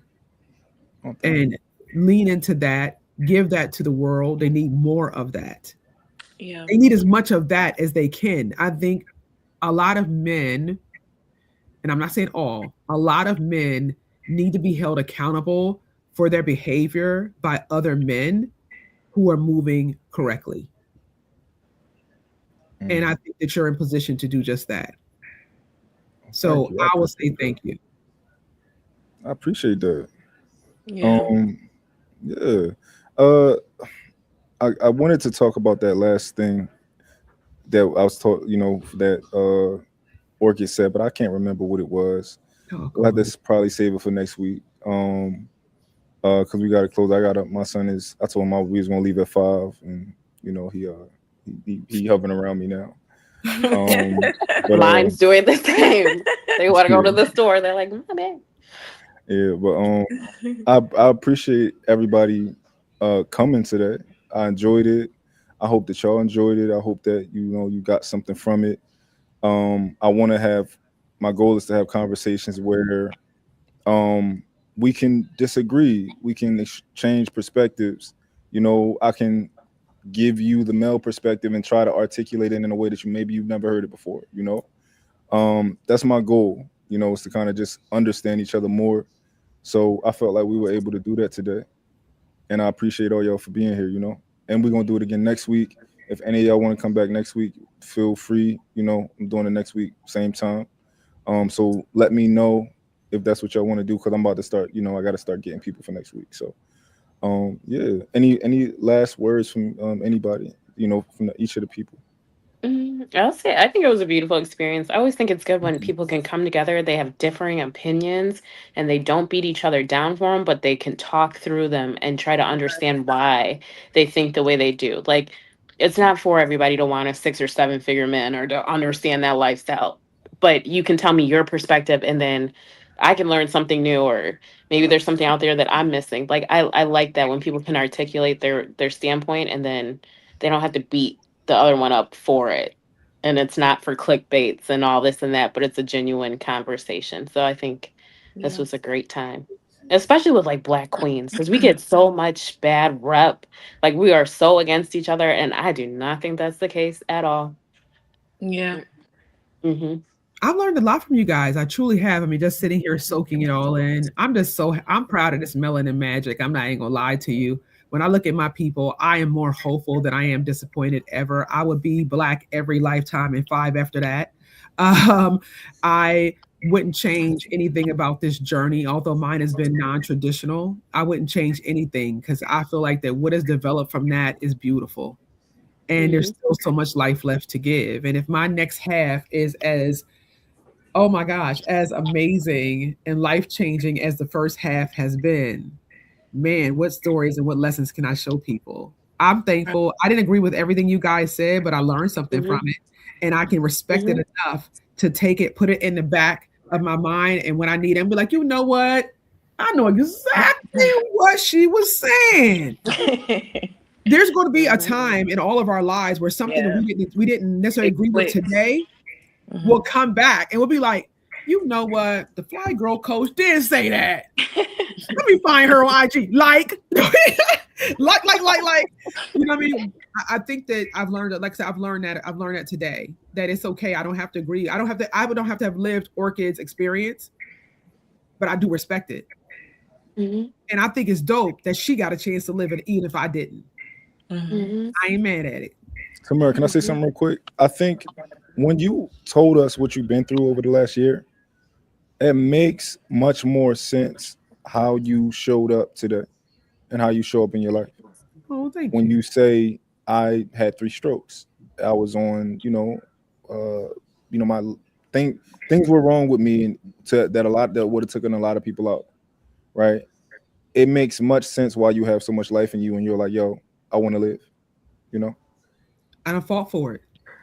Yeah. And I fought for it. I tell anybody, stay locked in your body for a year and a half. Like when you're paralyzed, you're right, you're it's a cement block. You imagine, you think your other side is strong enough to carry it, it's not. You imagine having all this power inside of you, all these words, all this life, all this love inside of you, and then you're locked in yourself. And so now you're trying to navigate your own brain now. You're trying not to psych yourself out. Um, I didn't know if I was gonna get up out that bed, but I knew that I had to. I knew that there was something that I had inside of me that wasn't given to other people. They may have the same Kool-Aid, but they don't got my flavor. And I knew that I had to be the one to give it. Only way I could do it was to get the hell up out that bed. And so that's what I strive to do. Doctors gave me 5% chance of life, but I knew that I Mm-hmm. had so much left in me. They were ready to throw in the towel, baby. They said, "Oh yeah, this Black woman, we ain't gonna put much into her. She gone." But I knew that there was more life for me. And whenever I go into conference rooms, arenas, I speak at nonprofits, I tell them, "You're not done. You're not done." People think, "Oh, 9 engagements, 3 marriages. Oh, you done?" I'm not done. I'm just starting. It's a rolly baby, not a stop. This life thing keeps going. And if you allow yourself to, you'll take all the lessons that you learn, you'll take all those stones that people threw at you, you're gonna build yourself a hell of a mansion with it. And that's what I intend to do. Mm, Mhm. nice. Barry Amen and to that. Fly Girl, do y'all have any last words for the people? I would say I learned a lot just even listening to everyone on this podcast. And I would say conversations like this is why our community needs more people like you, because I don't hear a lot of men talking like you at Mm-hmm. all. Like, Mm-hmm. it's very scarce. It's very like one in a blue moon. Like the moon just passed. But I would just say having conversations like this will be needed all the time. I think you need to do this consistently and keep going and keep going. And I'll tune in and let people know about it, because this is what will make our community better. Because it's only the black community that's like separating ourselves like from each other and saying like, oh, you're wrong, you're wrong, you're wrong. Nobody's wrong for real. We just need to put our heads together and make something bigger. That's all. Something Spread different. peace. Right. Spread peace, spread love, give grace. Like, nobody's perfect. Let's just come together and make something great. That's all. We're Thank you. Like all I this. alike. appreciate that. We're Like this. honestly we're all alike in a lot of ways Right. because there's so much love in each of you. Like it shows up different, right? Mm. But man, is it valid and man, is it powerful? Each of you keep going, man. Mm. Don't stop letting your voice be heard and let your light shine so bright, man, that it blinds everybody around you. Take up all the space in every room. I'm telling y'all, as black people, I'm a little bit older than some of you, just a little bit. Don't do too much. Um, don't do too much. Don't put too much sauce on it. Mhm. But we need your voices. We need your love. We need your discipline. We need your lessons. The younger ones that are coming behind you guys, y'all old heads of somebody. They need those lessons from you. They need this young man to say, "Hey, look, this is how a young man should move." We need the fly girl coach to say, "Hey, this is how you take time for yourself. This is what I learned in these 5 years, and this is what you do for yourself." This is, we need Orchid to say, "Hey, this is how you get high value men to see you. This is how you move. This is how your 5 figures in your head, so that you can draw in and manifest what you want for yourself." And Barry, this is how you find peace in the places that you're in. Do you see what I'm saying? They need these lessons. As a community, we owe our community to keep fighting for it. Because if we don't, we're going to end up with just a bunch of rhetoric about how we're loud black women and how the black men ain't shit and we don't need each other and blah, blah, blah. We do. We need each other more now more than ever. The whole world is against us. We got to hold each other up. How about you, Fly Girl? What I will say is I do appreciate, us getting together, like-minded individuals. In my actual life, like these are the conversations that I had amongst my friend group, men and women, and the men that I do surround myself with are on the same mind frame as you. I don't know why it doesn't translate into romantic. That's a whole nother thing. It's just like my male friends are on the same level of me, then romantically it's just like a whole different thing. But um I do want more conversations like this to be in the forefront, because people think that we're all like baddies and we want to be on reality shows fighting, and it's not really. I don't see that in real life. I tell people you got to touch grass, because in real life I don't experience that. Like, I don't get into fights. My friends be not out fight throwing drinks on each other. That's not what I see. Like, in that whole what you bring to the table, I never experienced like a man asking me that, like in real life. Like, all of this stuff is it's so surface level on Instagram. I just really want people to know that, like, in the real world, we're not really talking about stuff like that. Like, we actually enjoying people. We enjoying each other. So yeah. Yeah. And I gotta get better at, even like with small situations like this where I tell my son we leaving at 5 o'clock and we don't. I don't want him to think I'm a liar, And as a parent, I gotta get better at being disciplined and just like, at least give him the correct time. Tell him 6 next time or whatever. But I don't want in his mind to be like whatever, like when I tell him something. So I gotta do better with that. I think our time frames are different. Where are you from? I'm in Philly. In Philly? I'm in Atlanta. And I'm in Because Philly. when you said two, that's why it was two my time here in Chicago, and for you So it that's was. one. Oh, That's why you were like, "Oh, what time are you sliding on at one?" And I was like, "Oh, in 5 minutes. Like, I'll be there at 2." Now I get it. So it's Mhm. one my time. Yeah. Fly Girl Coach, are you and still Doc, in Philly? you in Charlotte, Doc? Yes. But I'm I actually went to school here. where? I went to JCSU. Did you? Mm-hmm. Okay, so I am an adjunct professor at JCSU. Oh, Yes, Small world. Hmm. yes. And That's I will dope. be speaking back in Philly. Um, guys, you gotta be there. You gotta be there. It's gonna be a time. when? I'll be speaking at Drexel. They're giving me the date this week. So I'm speaking back in my Okay. alma mater. I'm pretty excited. My Man, girlfriend just graduated with her master's from there. my daughter is getting her master's right now from there. So she's a legacy. I'm pretty proud of that. Hmm. Oh, Nice. Yeah. But 8,000 strong will be in that joint. So all to see the kid coming back home. So this is gonna be pretty amazing. I'm telling people from a kid from North Philly that's speaking for 8,000 at Drexel. It ain't half bad. Mm. Absolutely. Me and my, take my fiance with me. I would love to have you. I would love to have you. Oh, you guys will get a chance to see me live and live with her. You're like, oh, she ain't nothing like she was on the podcast. Oh, baby, I come out there all elegance, baby, all bling blinged up. Like it's a show. We got pyros and everything. We got dancers. Oh, I don't play with it. You're gonna leave there feeling like you can build a rocket ship and go to Mars. Nice. bring I your love rings. that. I I You love got to always, bring that. your rings out. no, I always bring the rings up. People always ask me, they're like, "Where's the rings? Where's the rings?" Like, it's a thing. My followers know about the rings. They know I have no shame in that. And it's so funny. I mean, to hear people's critique. Like I said, I was on a show that was based here in Charlotte, and the comment section was scathing. They were just like, wow, I mean, I see why she was divorced and I feel bad for her kids and things like that. And I'm like, well, y'all don't know me as a mom, but I say social media is funny because Fly Girl said that this is not the life we live on a daily basis. I think that so many people have been given a voice and being allowed to speak that probably should have shut up a long time ago. So, and they're saying things that are inaccurate, just to be heard, just to be saying, just for clickbait. And so most of us are articulate, whether we've gone to college or not. The School of Hard Knocks has taught us most of what we need to know. Though the papers, which is what I got, okay, the papers just validate what you know because when you go in front of these other people who don't look like us, they want those papers. That's it. But a lot of knowledge that we have, we were born with intuitively. We are very strong, articulate people. From our grandparents, great grandparents being sharecroppers and slaves, all the way to now, we know adaptability. So I mean, this is not the life we live. As I don't know anybody who's a baddie. I don't know. I'm not fighting this and pushing. How Over did you end up in biochemistry and not psychology is what I'm trying to figure out. I wasn't always me, right? So growing up where I did, I wanted to. I haven't had family members who were on drugs really bad.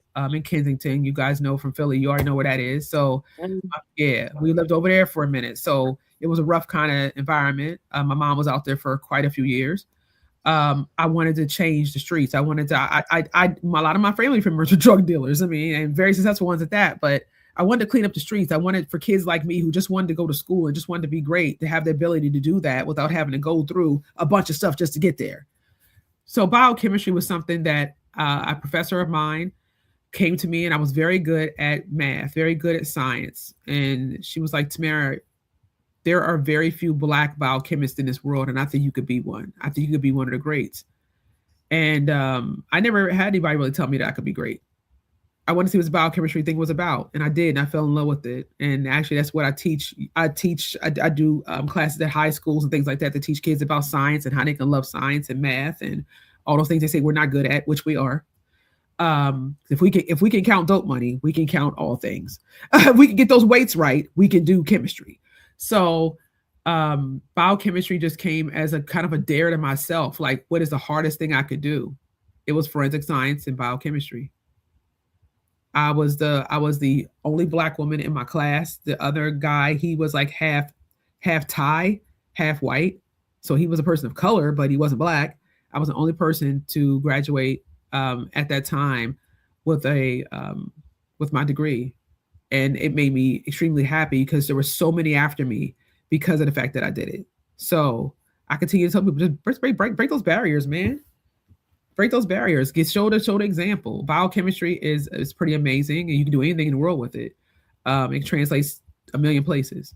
So Yeah. I don't know. I did it because I could. 5 degrees because I can. I mean, kudos to you. Yeah. yeah. Keep on going. Black women always get bored and just go get another degree or something like I'm bored. Let me just go get a certification or something. I don't know. I just want more money. I'm like, what else? What else can I do? What else can I master? What other example can I show? I just feel like I always felt like you're only as good as the people that you inspire. You're only as good as those people that you help to eat. So if I'm eating all by myself, then I don't feel like I'm that great. But how many other people's plates can I get filled? How many other people can I help get jobs? Or how many other people can I push to be biochemists? Like if I do it, maybe they'll see that they can do it. So just seek to be an example. That's it. Mm-hmm. That's beautiful. And I think that the nine proposals and the 3 marriages pale in comparison to all the wonderful things that I got a chance to do. Yeah, that's so small. Yeah, so that's what I'm saying. It's so small. It's a conversation piece, but it's so small in comparison to the other things. It's like, let's just focus on being great. Right. And if I get married on occasion, just come and enjoy the reception. I mean, y'all just come eat. Come eat and me and and act like you happy for me and bring me a present. This is a saga. It's just a saga. It's just a saga. It's my dynasty over here. Right. One of my friends, they just got married for the 3rd time since we've been friends. And I don't care. Go ahead, girl. Go ahead. Exactly. Just come and bring me and let me be the Lulu. Okay. Just hug me, be like, girl, I'm so happy for you. Like, this is the first time I ever did it. I'm wearing white again. Okay. I am. Right. It's okay. Yeah. But it was dope. Good. Okay. But I'm like, dope daddy, I gotta go because I got people bothering me to go to the store. Oh. All right. So yeah, I don't know if we're doing. I don't know if Dope Daddy's putting all our IGs and all that in the chat or below in the description. Okay. So I go by Orchid Kiss ENT and then underscore Sorry, becoming Dr. Brable. I'm like, wait, it's a new. What's going on? I didn't even notice that. I didn't notice there were comments over here this whole time. I didn't see if there were comments. Oh yeah, the internet is always going to talk. Somebody said if you're a bad wife, you're objectively a bad mom, sweetie. That's not how it works, love. That's not. How it works. But you go off. Never read the comments. Go off, boo. Go off. Yeah, never read the comments. They talk shit all day. You should hear the shit people say to me on Instagram and on TikTok. I don't give a damn. It's cool. Especially when you do social media, I think you get numb to it. You don't even notice. Somebody said what I plan to do with my degrees. I'm not planning to do anything with them. I am doing it. I'm speaking, coaching, training. I'm an adjunct professor at JCSU. Going back and forth to Drexel University, teaching some courses there as well. I went to Vanderbilt University, so I have a course next year. I'm actually writing the manual for that one, so I'll be teaching from my own curriculum. So that's what I'm doing with my degrees. Since you thought you ate with that question, you didn't. Boom, I'm using it. I'm using it. Yeah. Mic drop. Well, I appreciate all of you coming. And I'm about to play some music and we're going to get up out of here. All right. Thank you for having us. Bye, guys.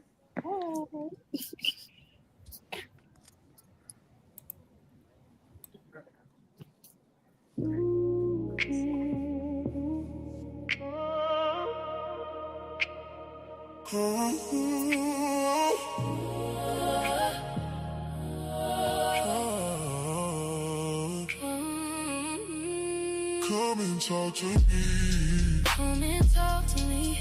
I really wanna meet you. Come and talk to me. Tell me where you might go. Yeah.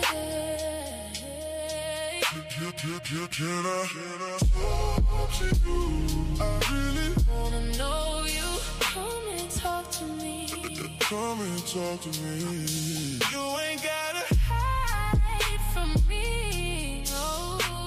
I really wanna meet you. Can I talk to you? Come and talk to me. I really wanna know you. I really wanna be yours. Come and talk to me. Come and talk to me. I really wanna meet you. Come and talk to me. I can feel your energy. talk to you. I really wanna know you. Come and talk to me. Come and talk to me. I really wanna know your heart. Your heart, come and talk to me. Come and talk to me. I really wanna meet you. Come and talk to me. Tell me what you've been through. Can I talk to you? I really wanna know you. Come and talk to me. Come and talk to me. You can put your trust in me. I really wanna meet you. Can I talk to you? Come and talk to me. I really wanna know you. I really wanna hear you speak. Speak to me. Come and talk to me. Come and talk to me. I really wanna meet you. Come and talk to me. I can feel your energy. So sweet. Can I talk to you? I really wanna know you. Come and talk to me. Come and talk to me. I really wanna be your peace. Your peace.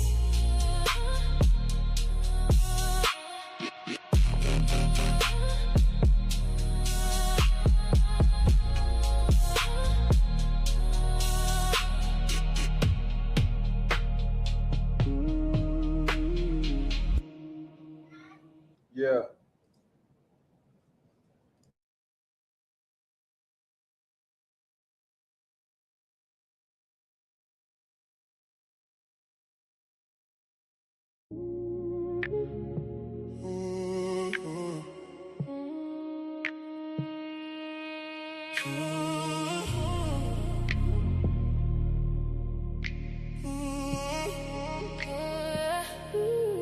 Come and talk to me. Come and talk to me. I really wanna meet you. Come and talk to me. Tell me where your mind goes. Yeah. Can I talk to you? I really wanna know you. Come and talk to me. Come and talk to me. You ain't gotta hide from me, no. I really wanna meet you. Can I talk to you? Come and talk to me. I really wanna know you. I really wanna be yours. Be yours. Come and talk to me. Come and talk to me. I really wanna meet you. Come and talk to me. I can feel your energy. So sweet. Can I talk to you? I really wanna know you. Come and talk to me. Come and talk to me. I really wanna know your heart. Your heart.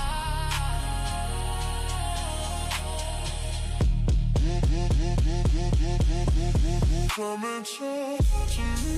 Come and talk to me. I really wanna meet you. Come and talk to me. Tell me what you've been through. Yeah, yeah. Can I talk to you? I really wanna know you. Come and talk to me. Come and talk to me. You can put your trust in me. I really wanna meet you. Can I talk to you? Come and talk to you. I really wanna know you. I really wanna hear you speak. Come and talk to me. Come and talk to me. I really wanna meet you. Come and talk to me. I can feel your energy. So sweet. Can I talk to you? I really wanna know you. Come and talk to me. Come and talk to me. I really wanna be your peace.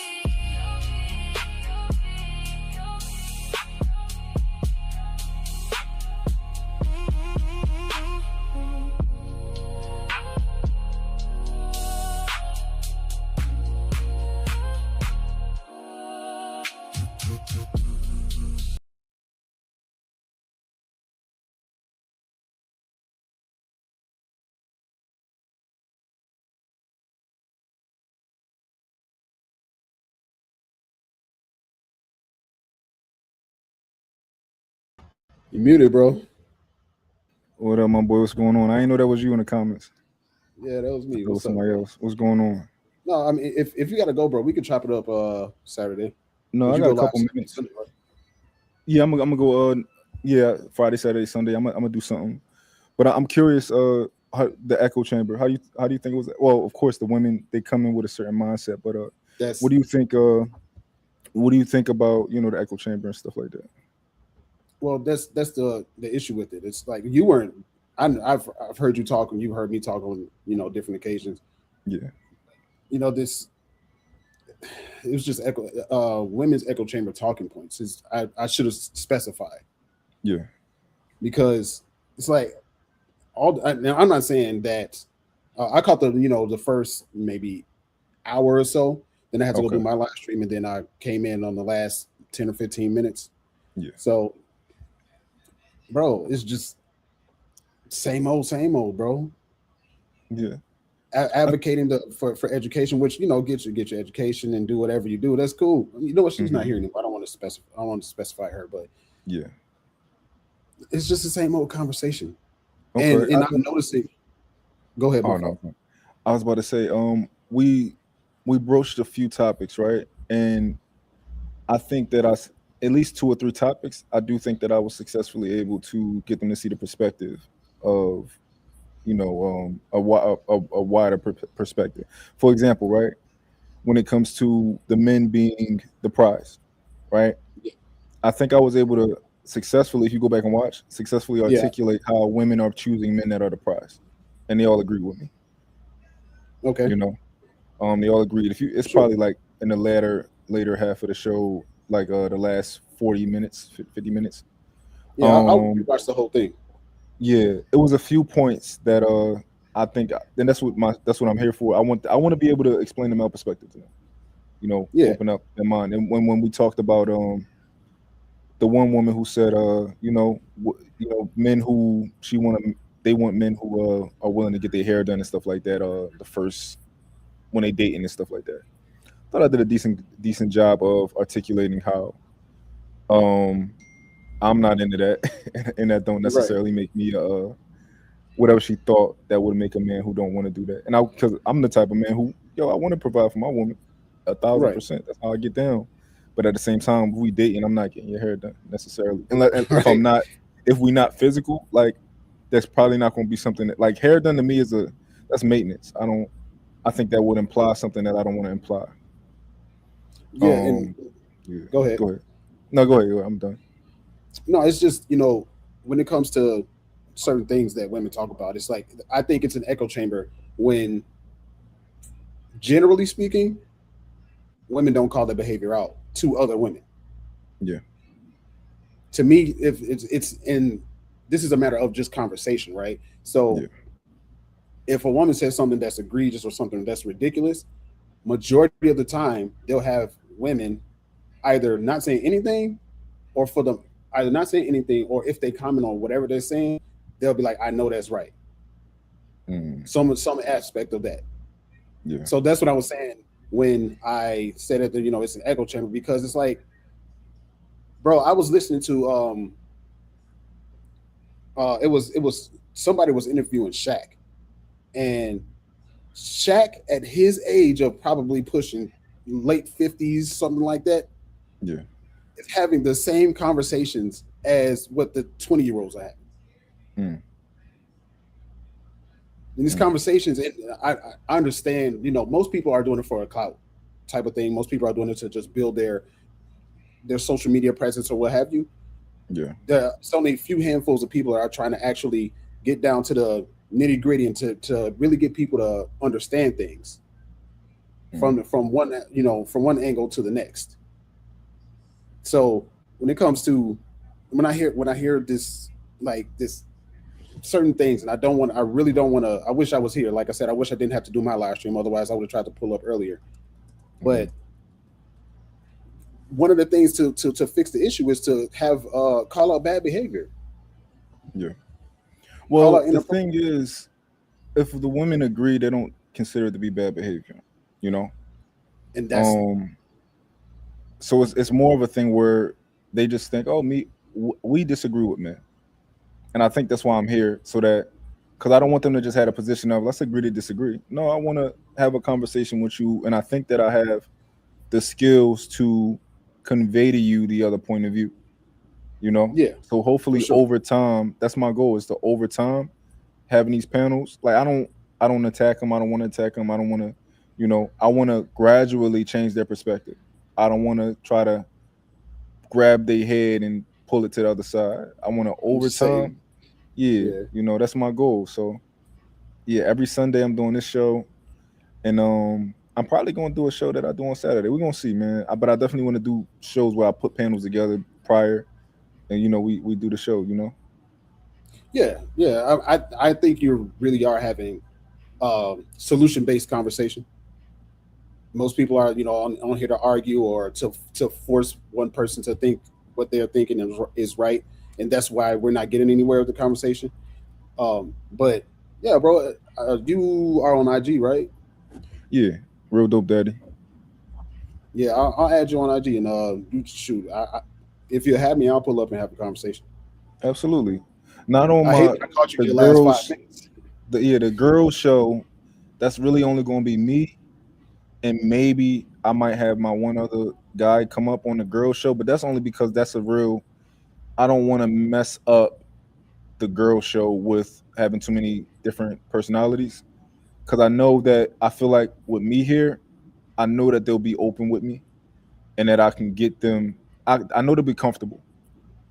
I don't want somebody. I don't want because I know like a lot of my homies. They'll be tempted to be like, "Bitch, that's what." Like, why you said what? I don't want that because that's not, long It's not term. I don't conducive think for that's conversation. That's when they start shutting yeah, down. yeah. They start shutting down, right? And I don't want them to not want to come back. Those type of things. So I'm very careful. I want them to feel like they good over here all the way. So on this particular show, this one gonna be just strictly like the girls and stuff like that. But Saturday shows when I do Saturday show, like whatever other joints, like absolutely, pull up, we gonna chop it up, we gonna, have these conversations. What up, Venus? You on mute? And I got a couple minutes, 2 minutes. My son on my ass, but what up, Venus? She gonna get it together. Yeah, I'm gonna add you on IG right now. Yeah, I mean, IG. You in the Discord too, the Bag Chasers, right?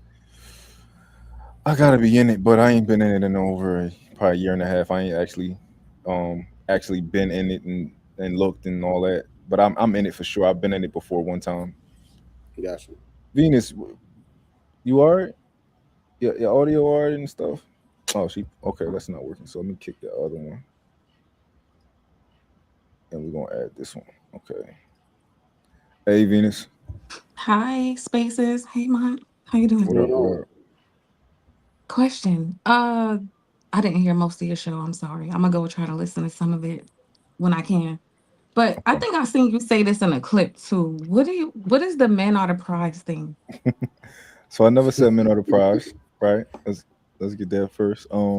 What I did say was Oh we no, watched I the video. seen it in a comment on Instagram somewhere. Me and you follow this I think she white, she look white. Oh, the This light skin. girl. I don't follow her. I just saw her. I just But I commented on saw the your video. comment on there and I was like, Yeah. So this is my thing, right?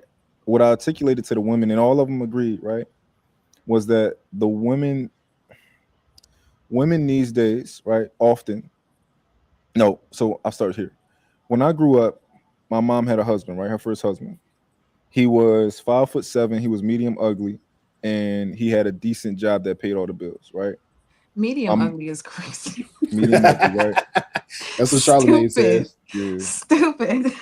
But yeah, okay. And my mom was his light skinned baddie. She was his thick light skinned baddie, and that was her man. He was her prize, right?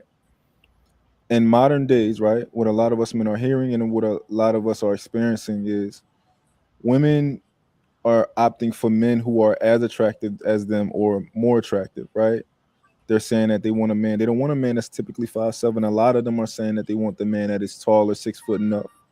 And a lot of them are also saying that like they want a man who can provide, pay all the bills, not making 40,000, which is the average 50,000. They want a man that's making decent money, right? And I was pretty much articulating that when you think about it, they want emotionally intelligent, all these other type of things. When you think about it, you just build Voltron, right? And this man essentially, you just got a prize. Like this man is wanted by so many women. It's not like it was in the past. So a lot of women are choosing men who literally are a prize, are the prize, right? And I was pretty much articulating that. Like throughout my life, Venus, um, all the women that I was with wanted me more than I wanted them, right? And that was because I didn't choose them, and they didn't care.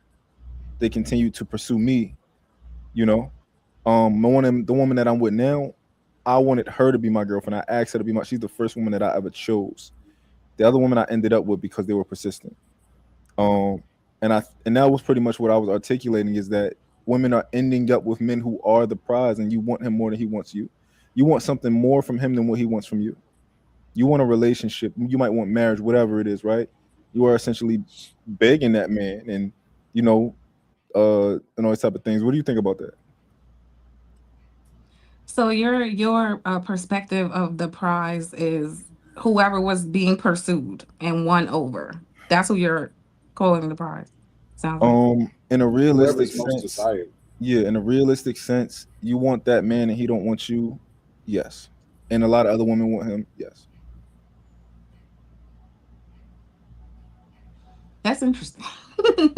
Yeah. This is a I just don't agree with men being prizes. But look, I think it Venus, puts men my in a woman is my very prize. right, but let me say this. I think it puts But men in a very feminine position when they speak like that. hmm Because of what you said, right? You're the one being pursued.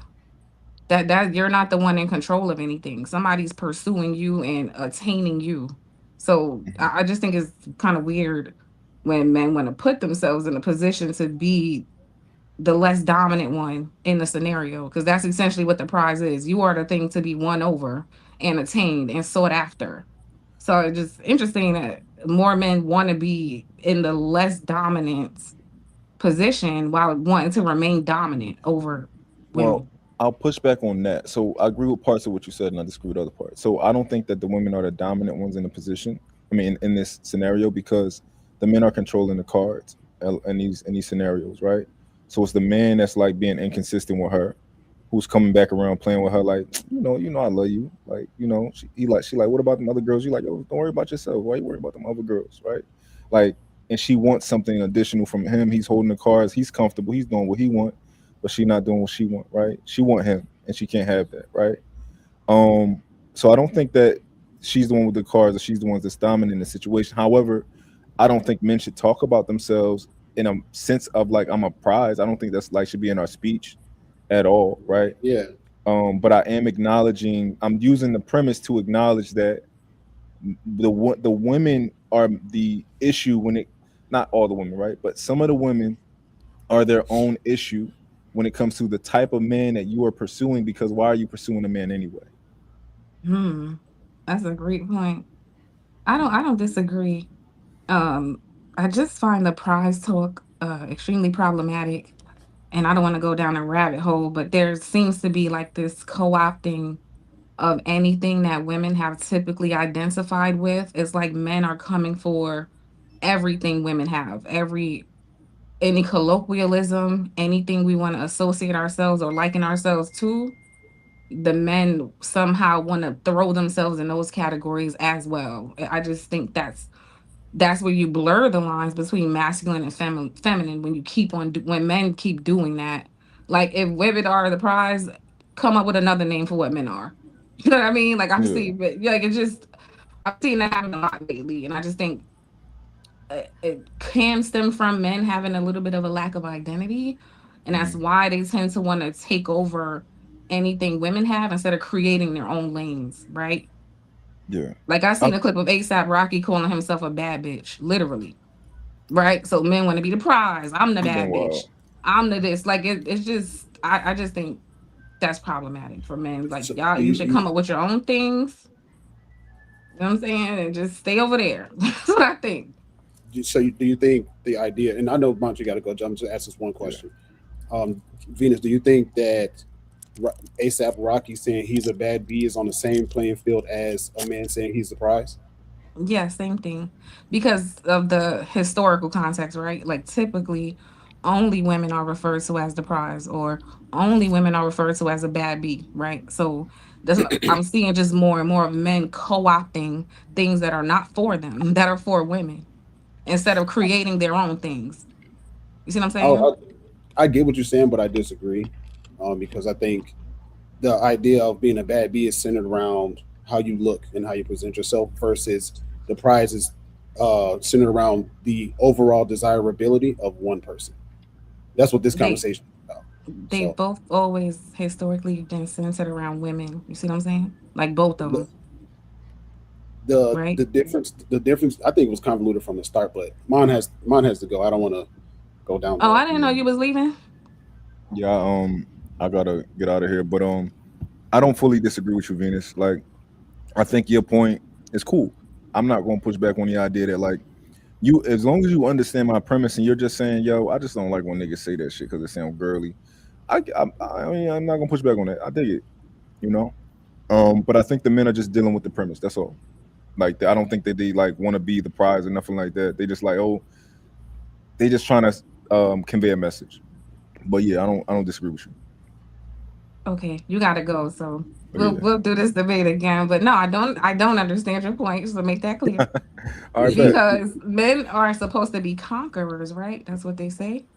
Yeah, The conqueror is the one who wins the prize. The conqueror is not the one that's won over. The conqueror is the winner. So you can't be both. So just think about that. we gonna talk about that, and when we done, you're gonna understand my perspective, and I'm gonna win. Okay, I'll catch you But later. all right, bet. All right, bro. All right, bro. Have a good one. All right, you already know.